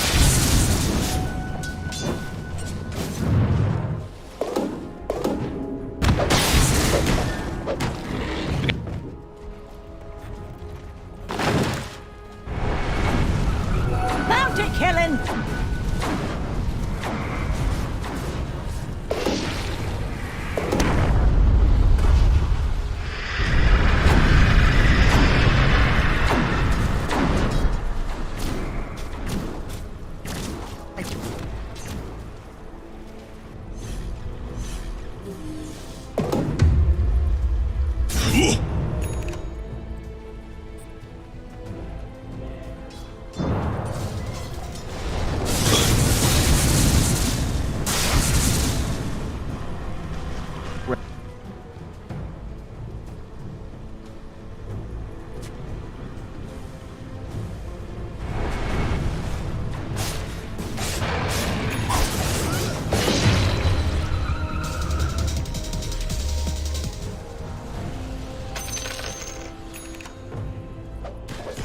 This is over.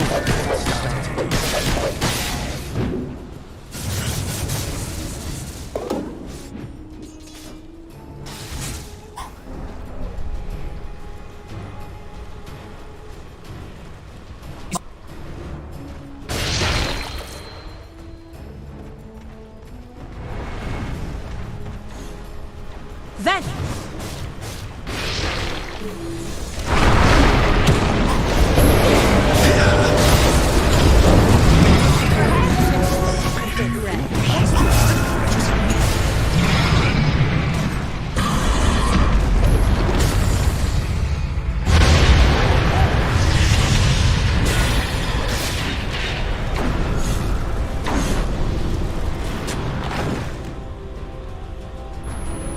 Dire's top tower is under attack.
Radiant's top tower is under attack. Radiant's top tower has fallen.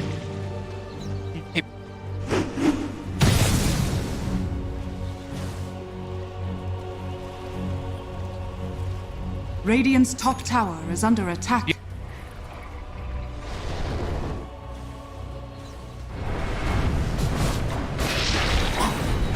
What surge is this?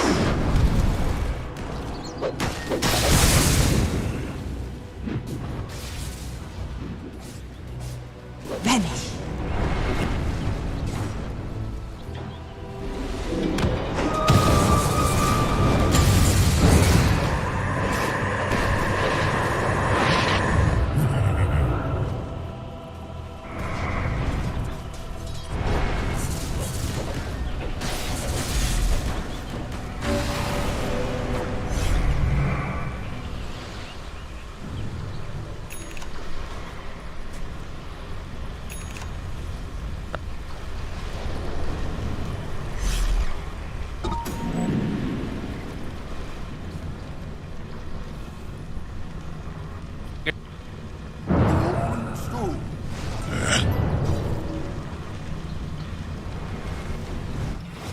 Radiant's top tower is under attack.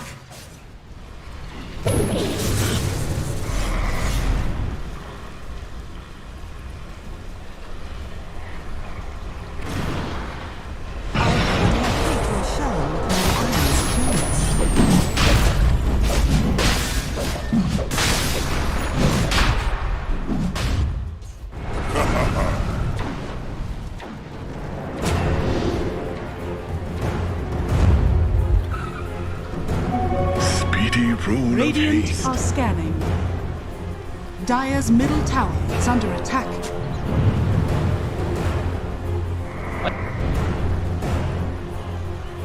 Dire's bottom tower is under attack.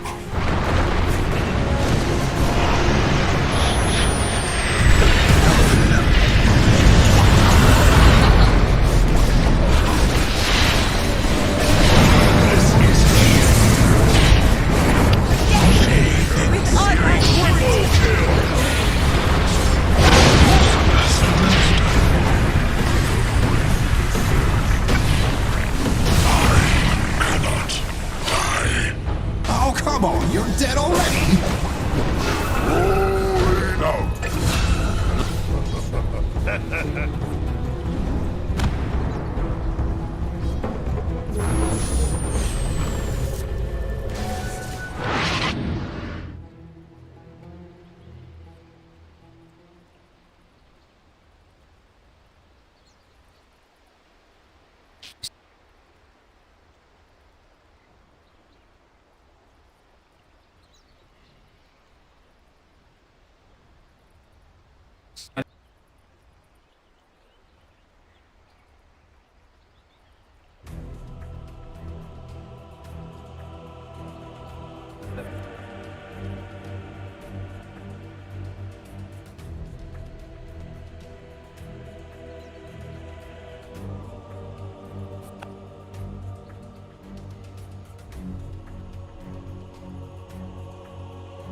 My apologies.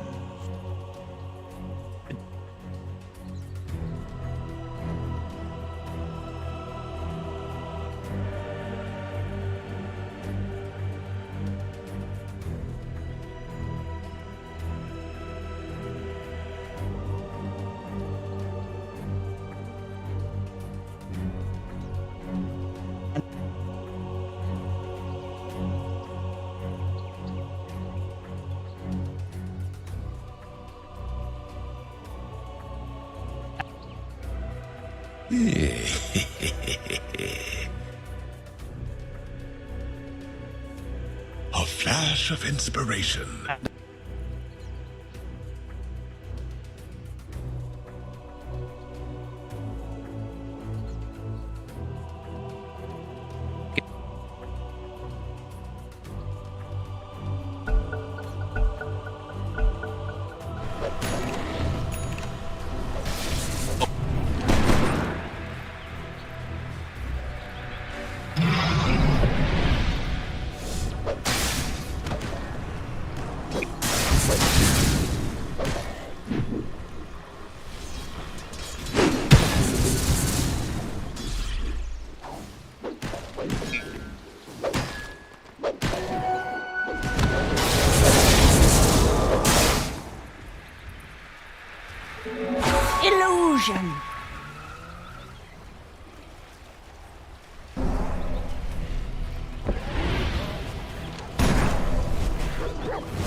Shadows, take us.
Radiant's top tower is under attack.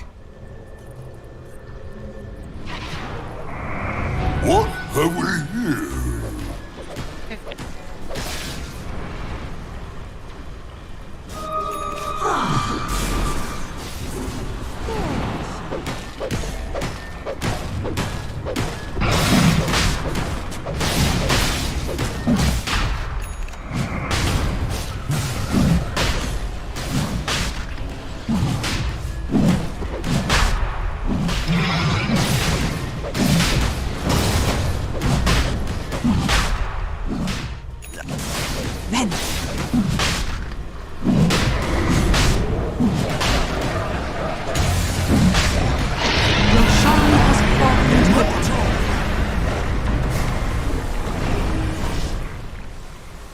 A rolling stone. Be ensnared in fire.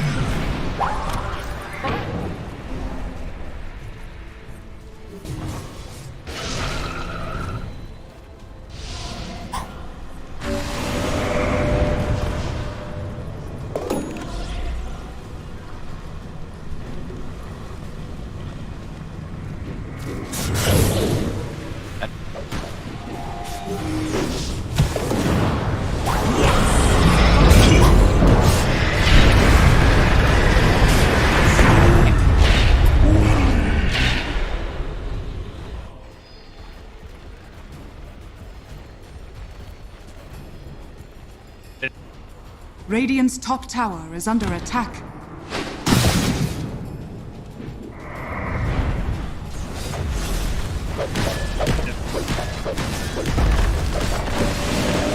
Dire's middle tower is under attack. Radiant's top tower has fallen. Well-gotten gains.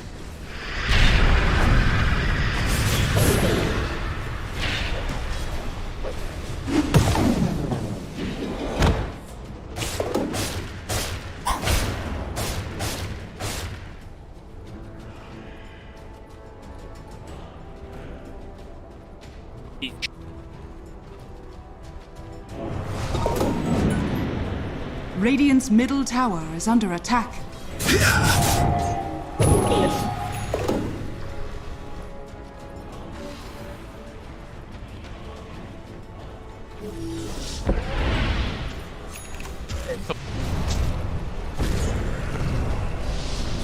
Shadows take us.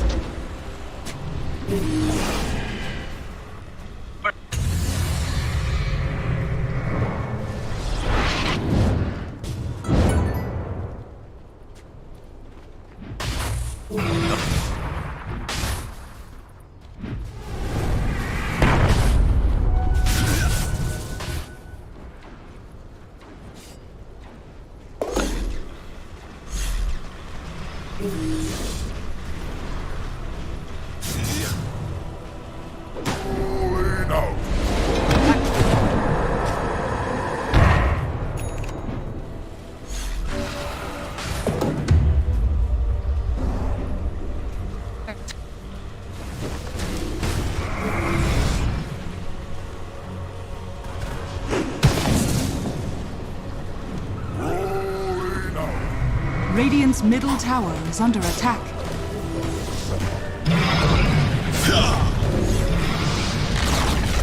Radiant's middle tower has fallen.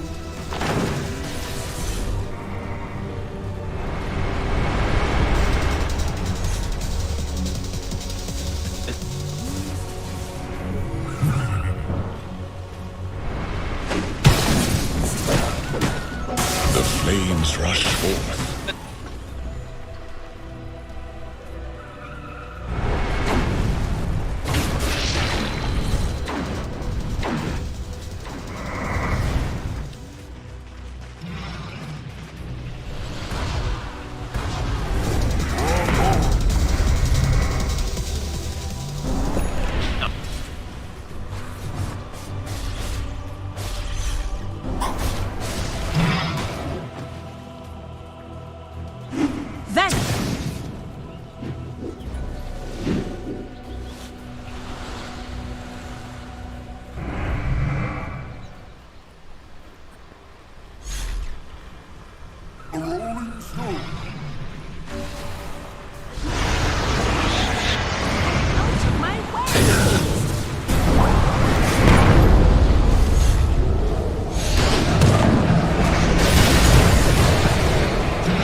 Radiant structures are fortified.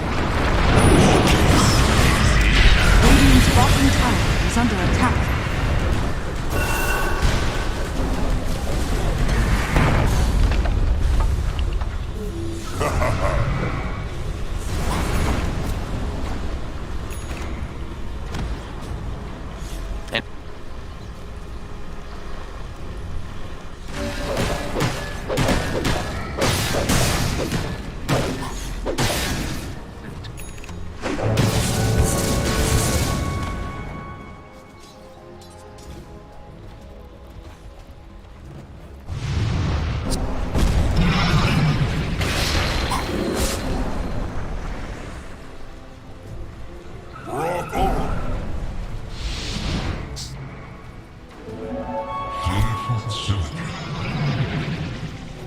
Never refuse gold given.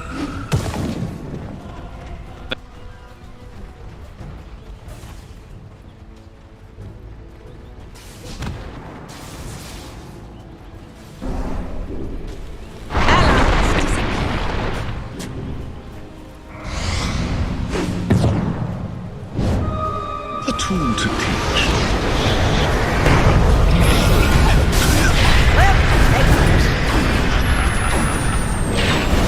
Radiant's top tower is under attack.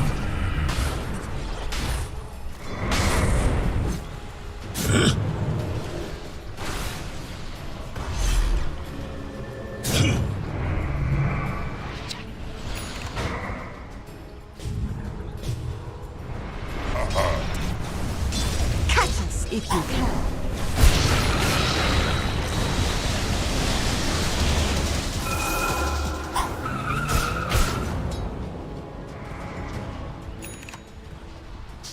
Look out for falling.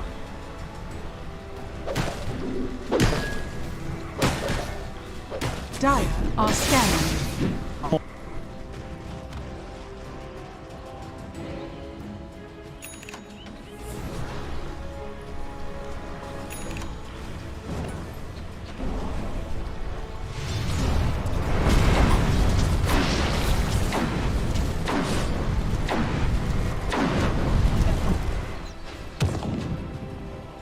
Look out for falling rocks.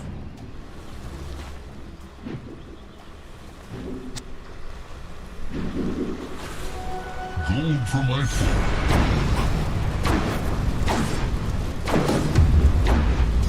Shadows.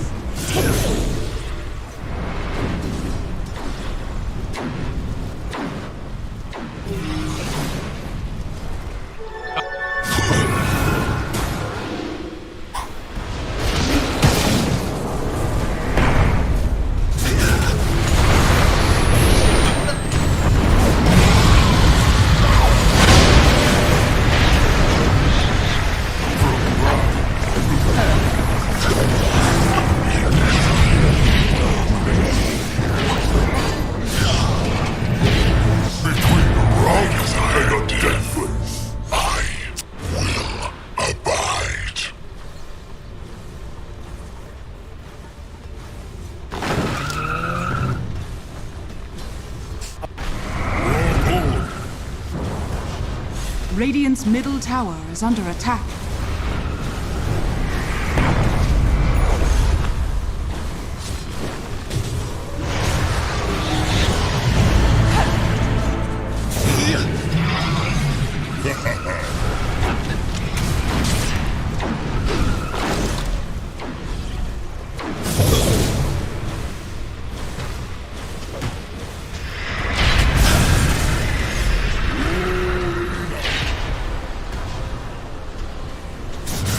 Radiant's middle tower is under attack.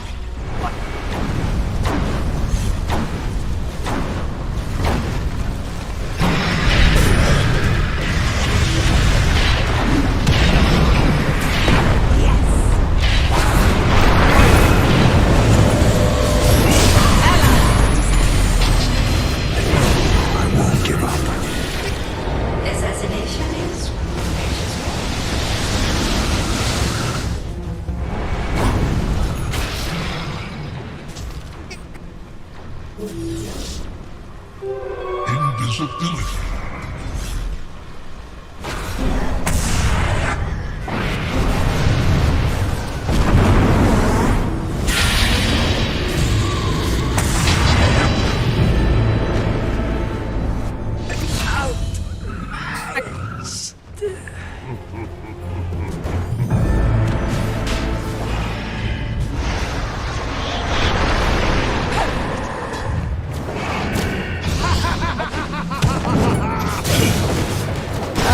Sorry, Mortimer. Worms can't have me just yet. I could have people some with my eyes closed.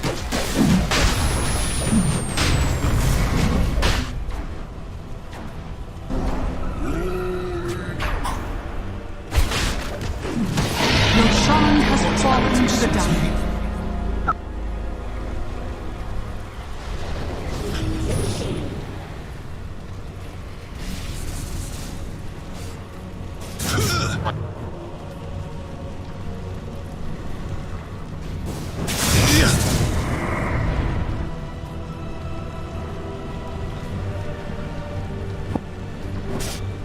Shadows take us.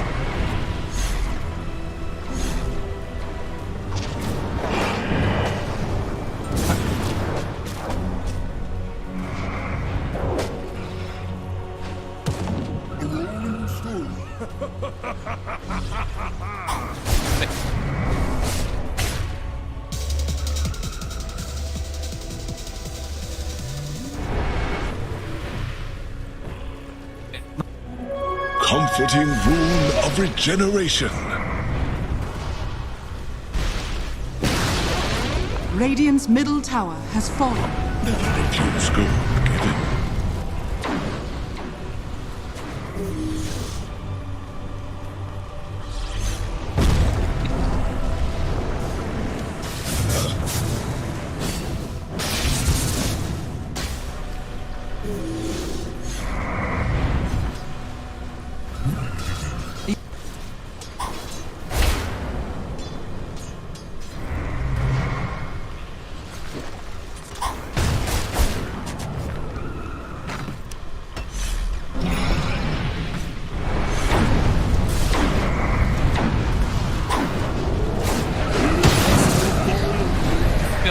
Radiant's middle barracks are under attack.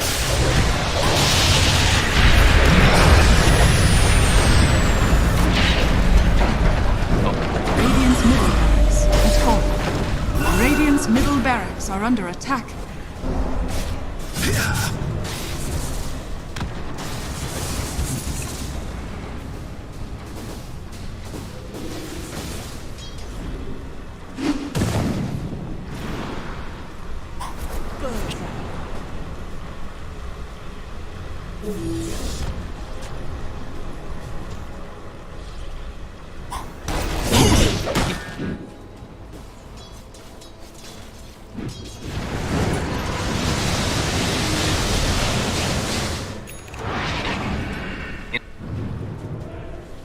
Dire are scanning.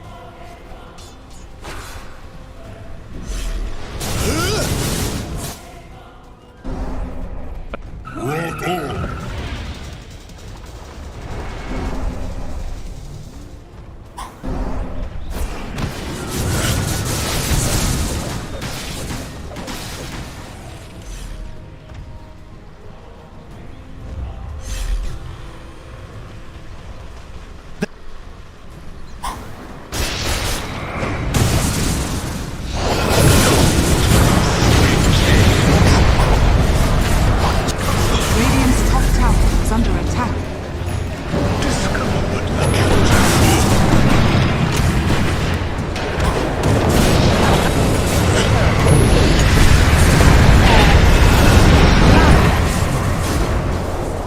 Radiant's middle barracks has fallen. Radiant's top tower is under attack. Radiant's top tower is falling.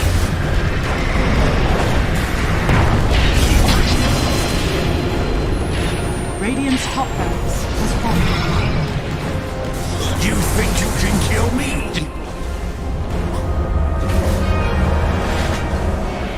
Radiant's top barracks has fallen. Shadows, take us.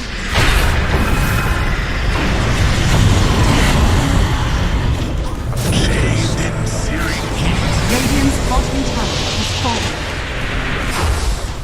Radiant structures are fortified.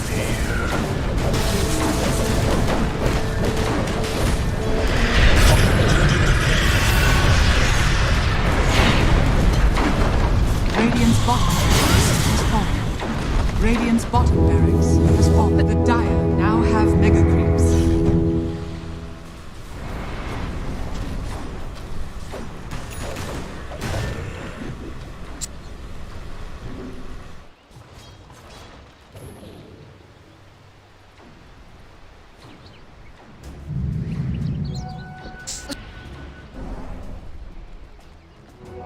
The prize is mine. The rune of regeneration.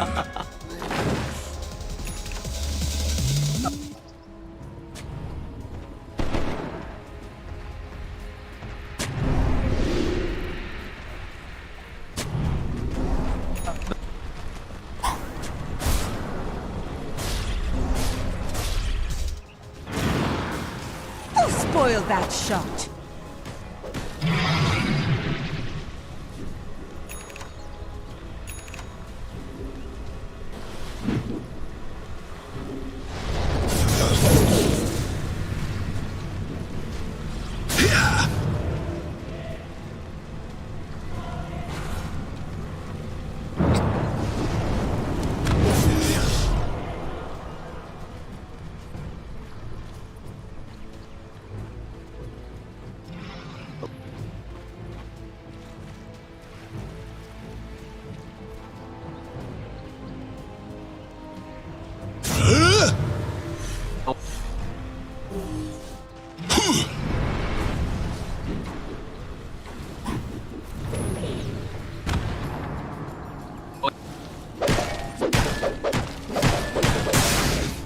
Radiant are scanning.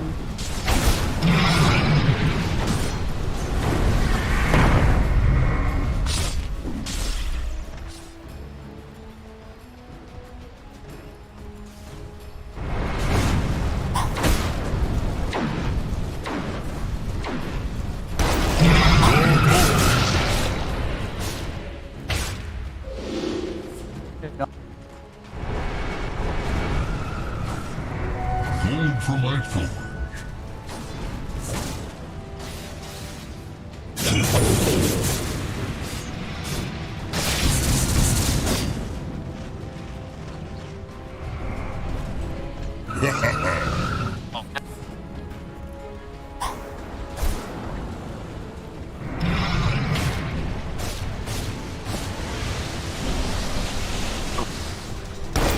Look out for fallen rock.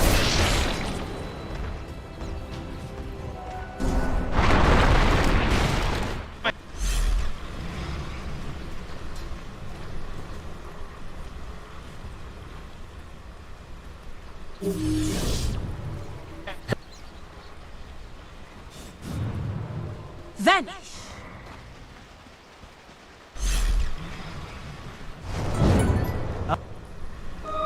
A tool to teach.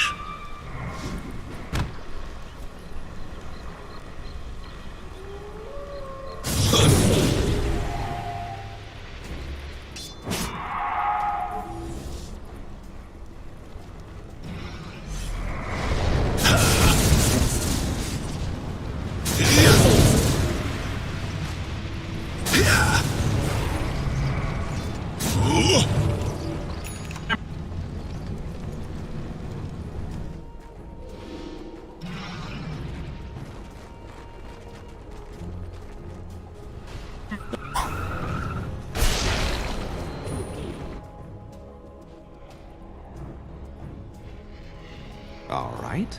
Nicely done. I'll be signing autographs out front. Death at my hands is not a plan.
The rune of haste.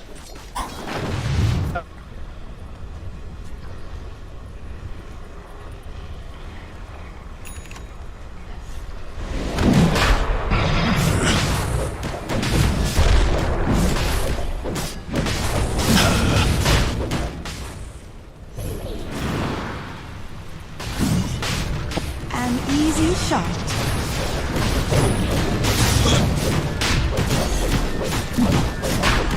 Roshan has fallen to the dire. I am immortal!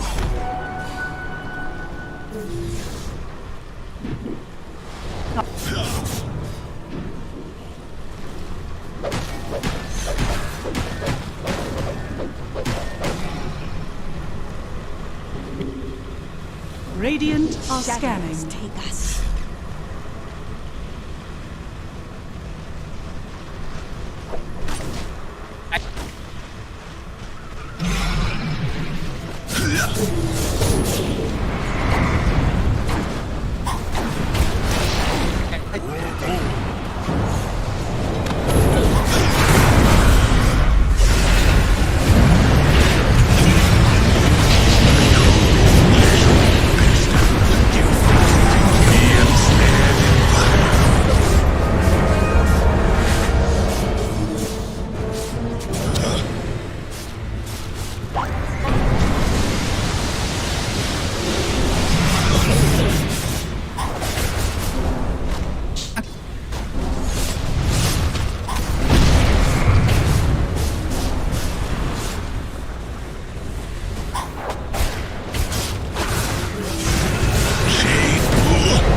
Radiant's middle tower is under attack.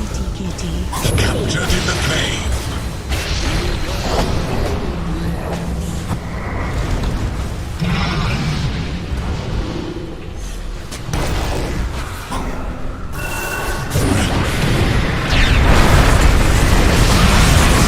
Radiant's middle tower is under attack.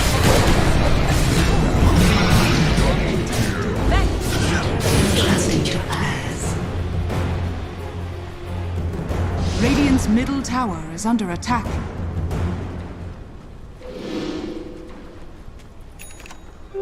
Deceptive rune of invisibility.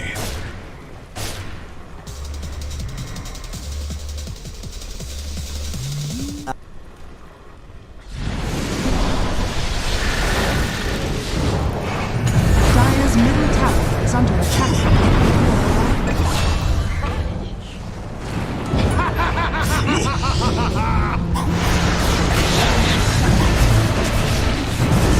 Leap to it! Well done.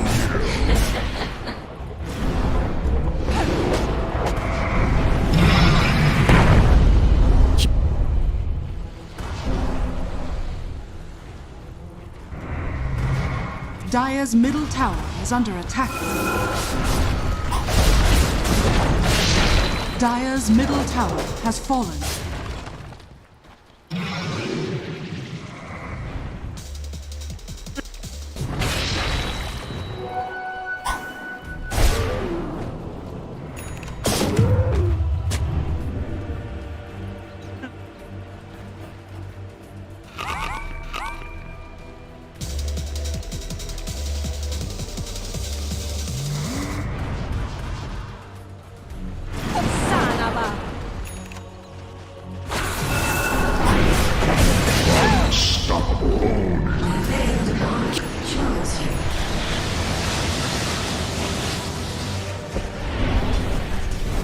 Radiant's middle tower is under attack. Mine!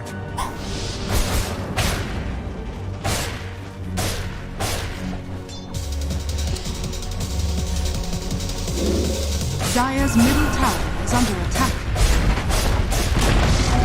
Dire's middle tower has fallen. Dire's middle barracks has fallen. Dire's middle barracks has fallen.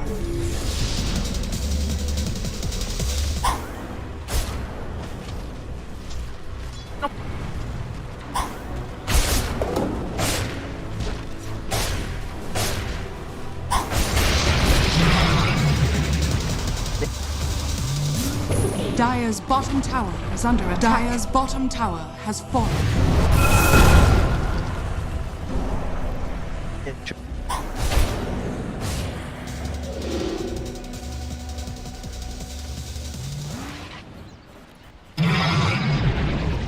Radiant's middle tower has fallen.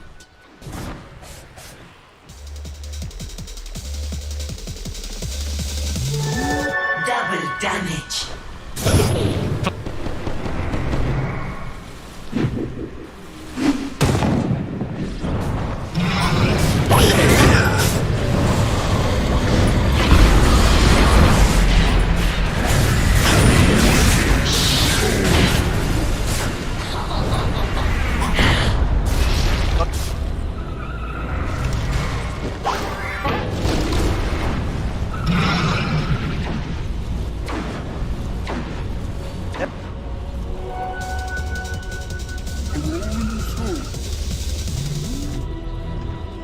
Radiant's middle tower is under attack.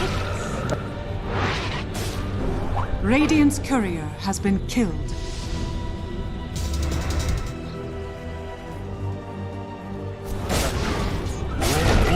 Radiant are scanning. What have we here?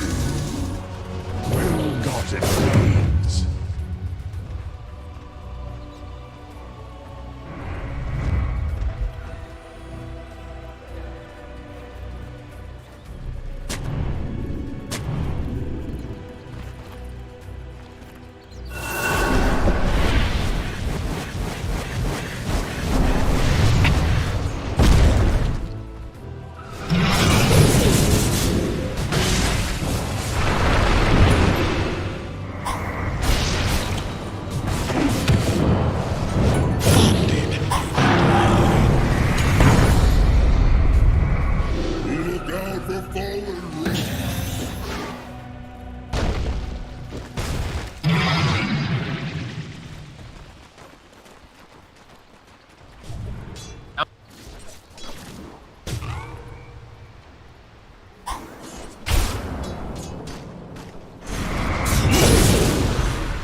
Radiant's middle tower is under attack.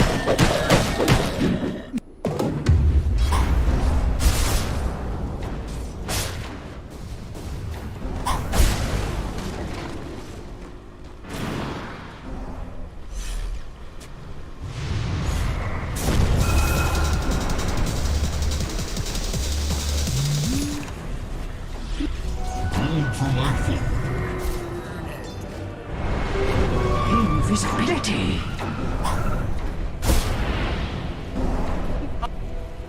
What surge is this? Allies disappear.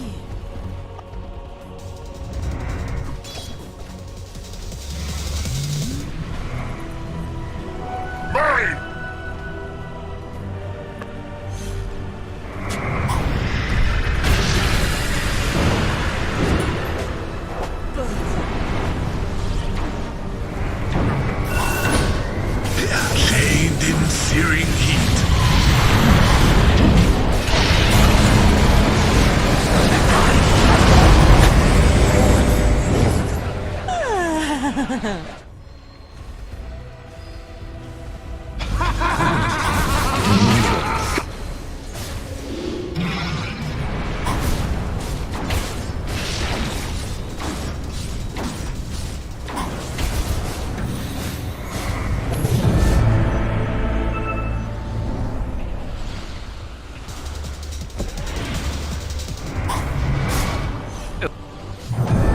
Time to rock the boat.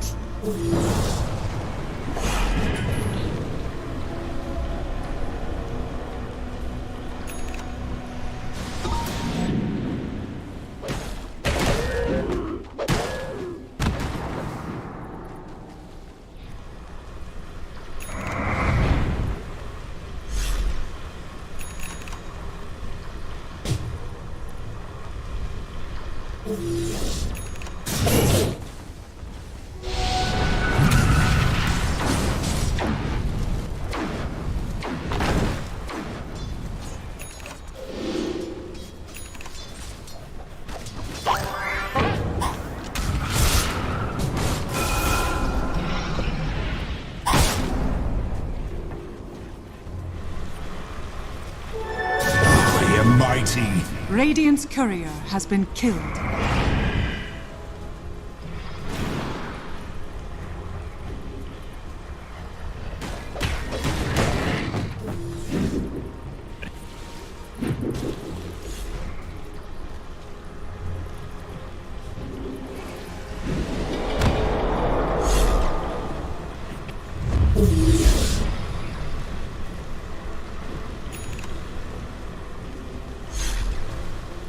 Vanish!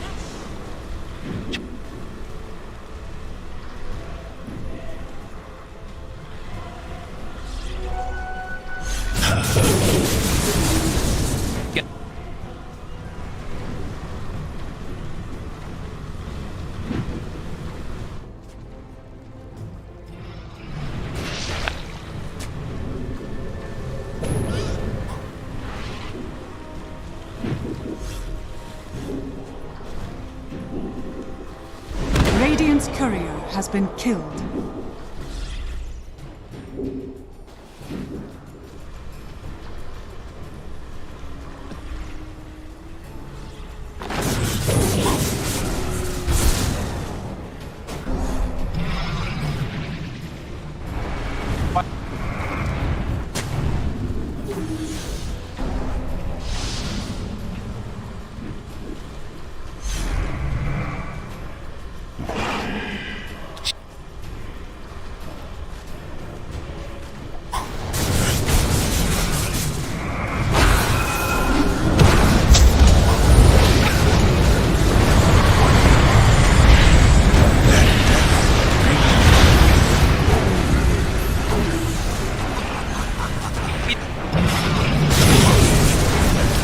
Radiant's middle tower is under attack.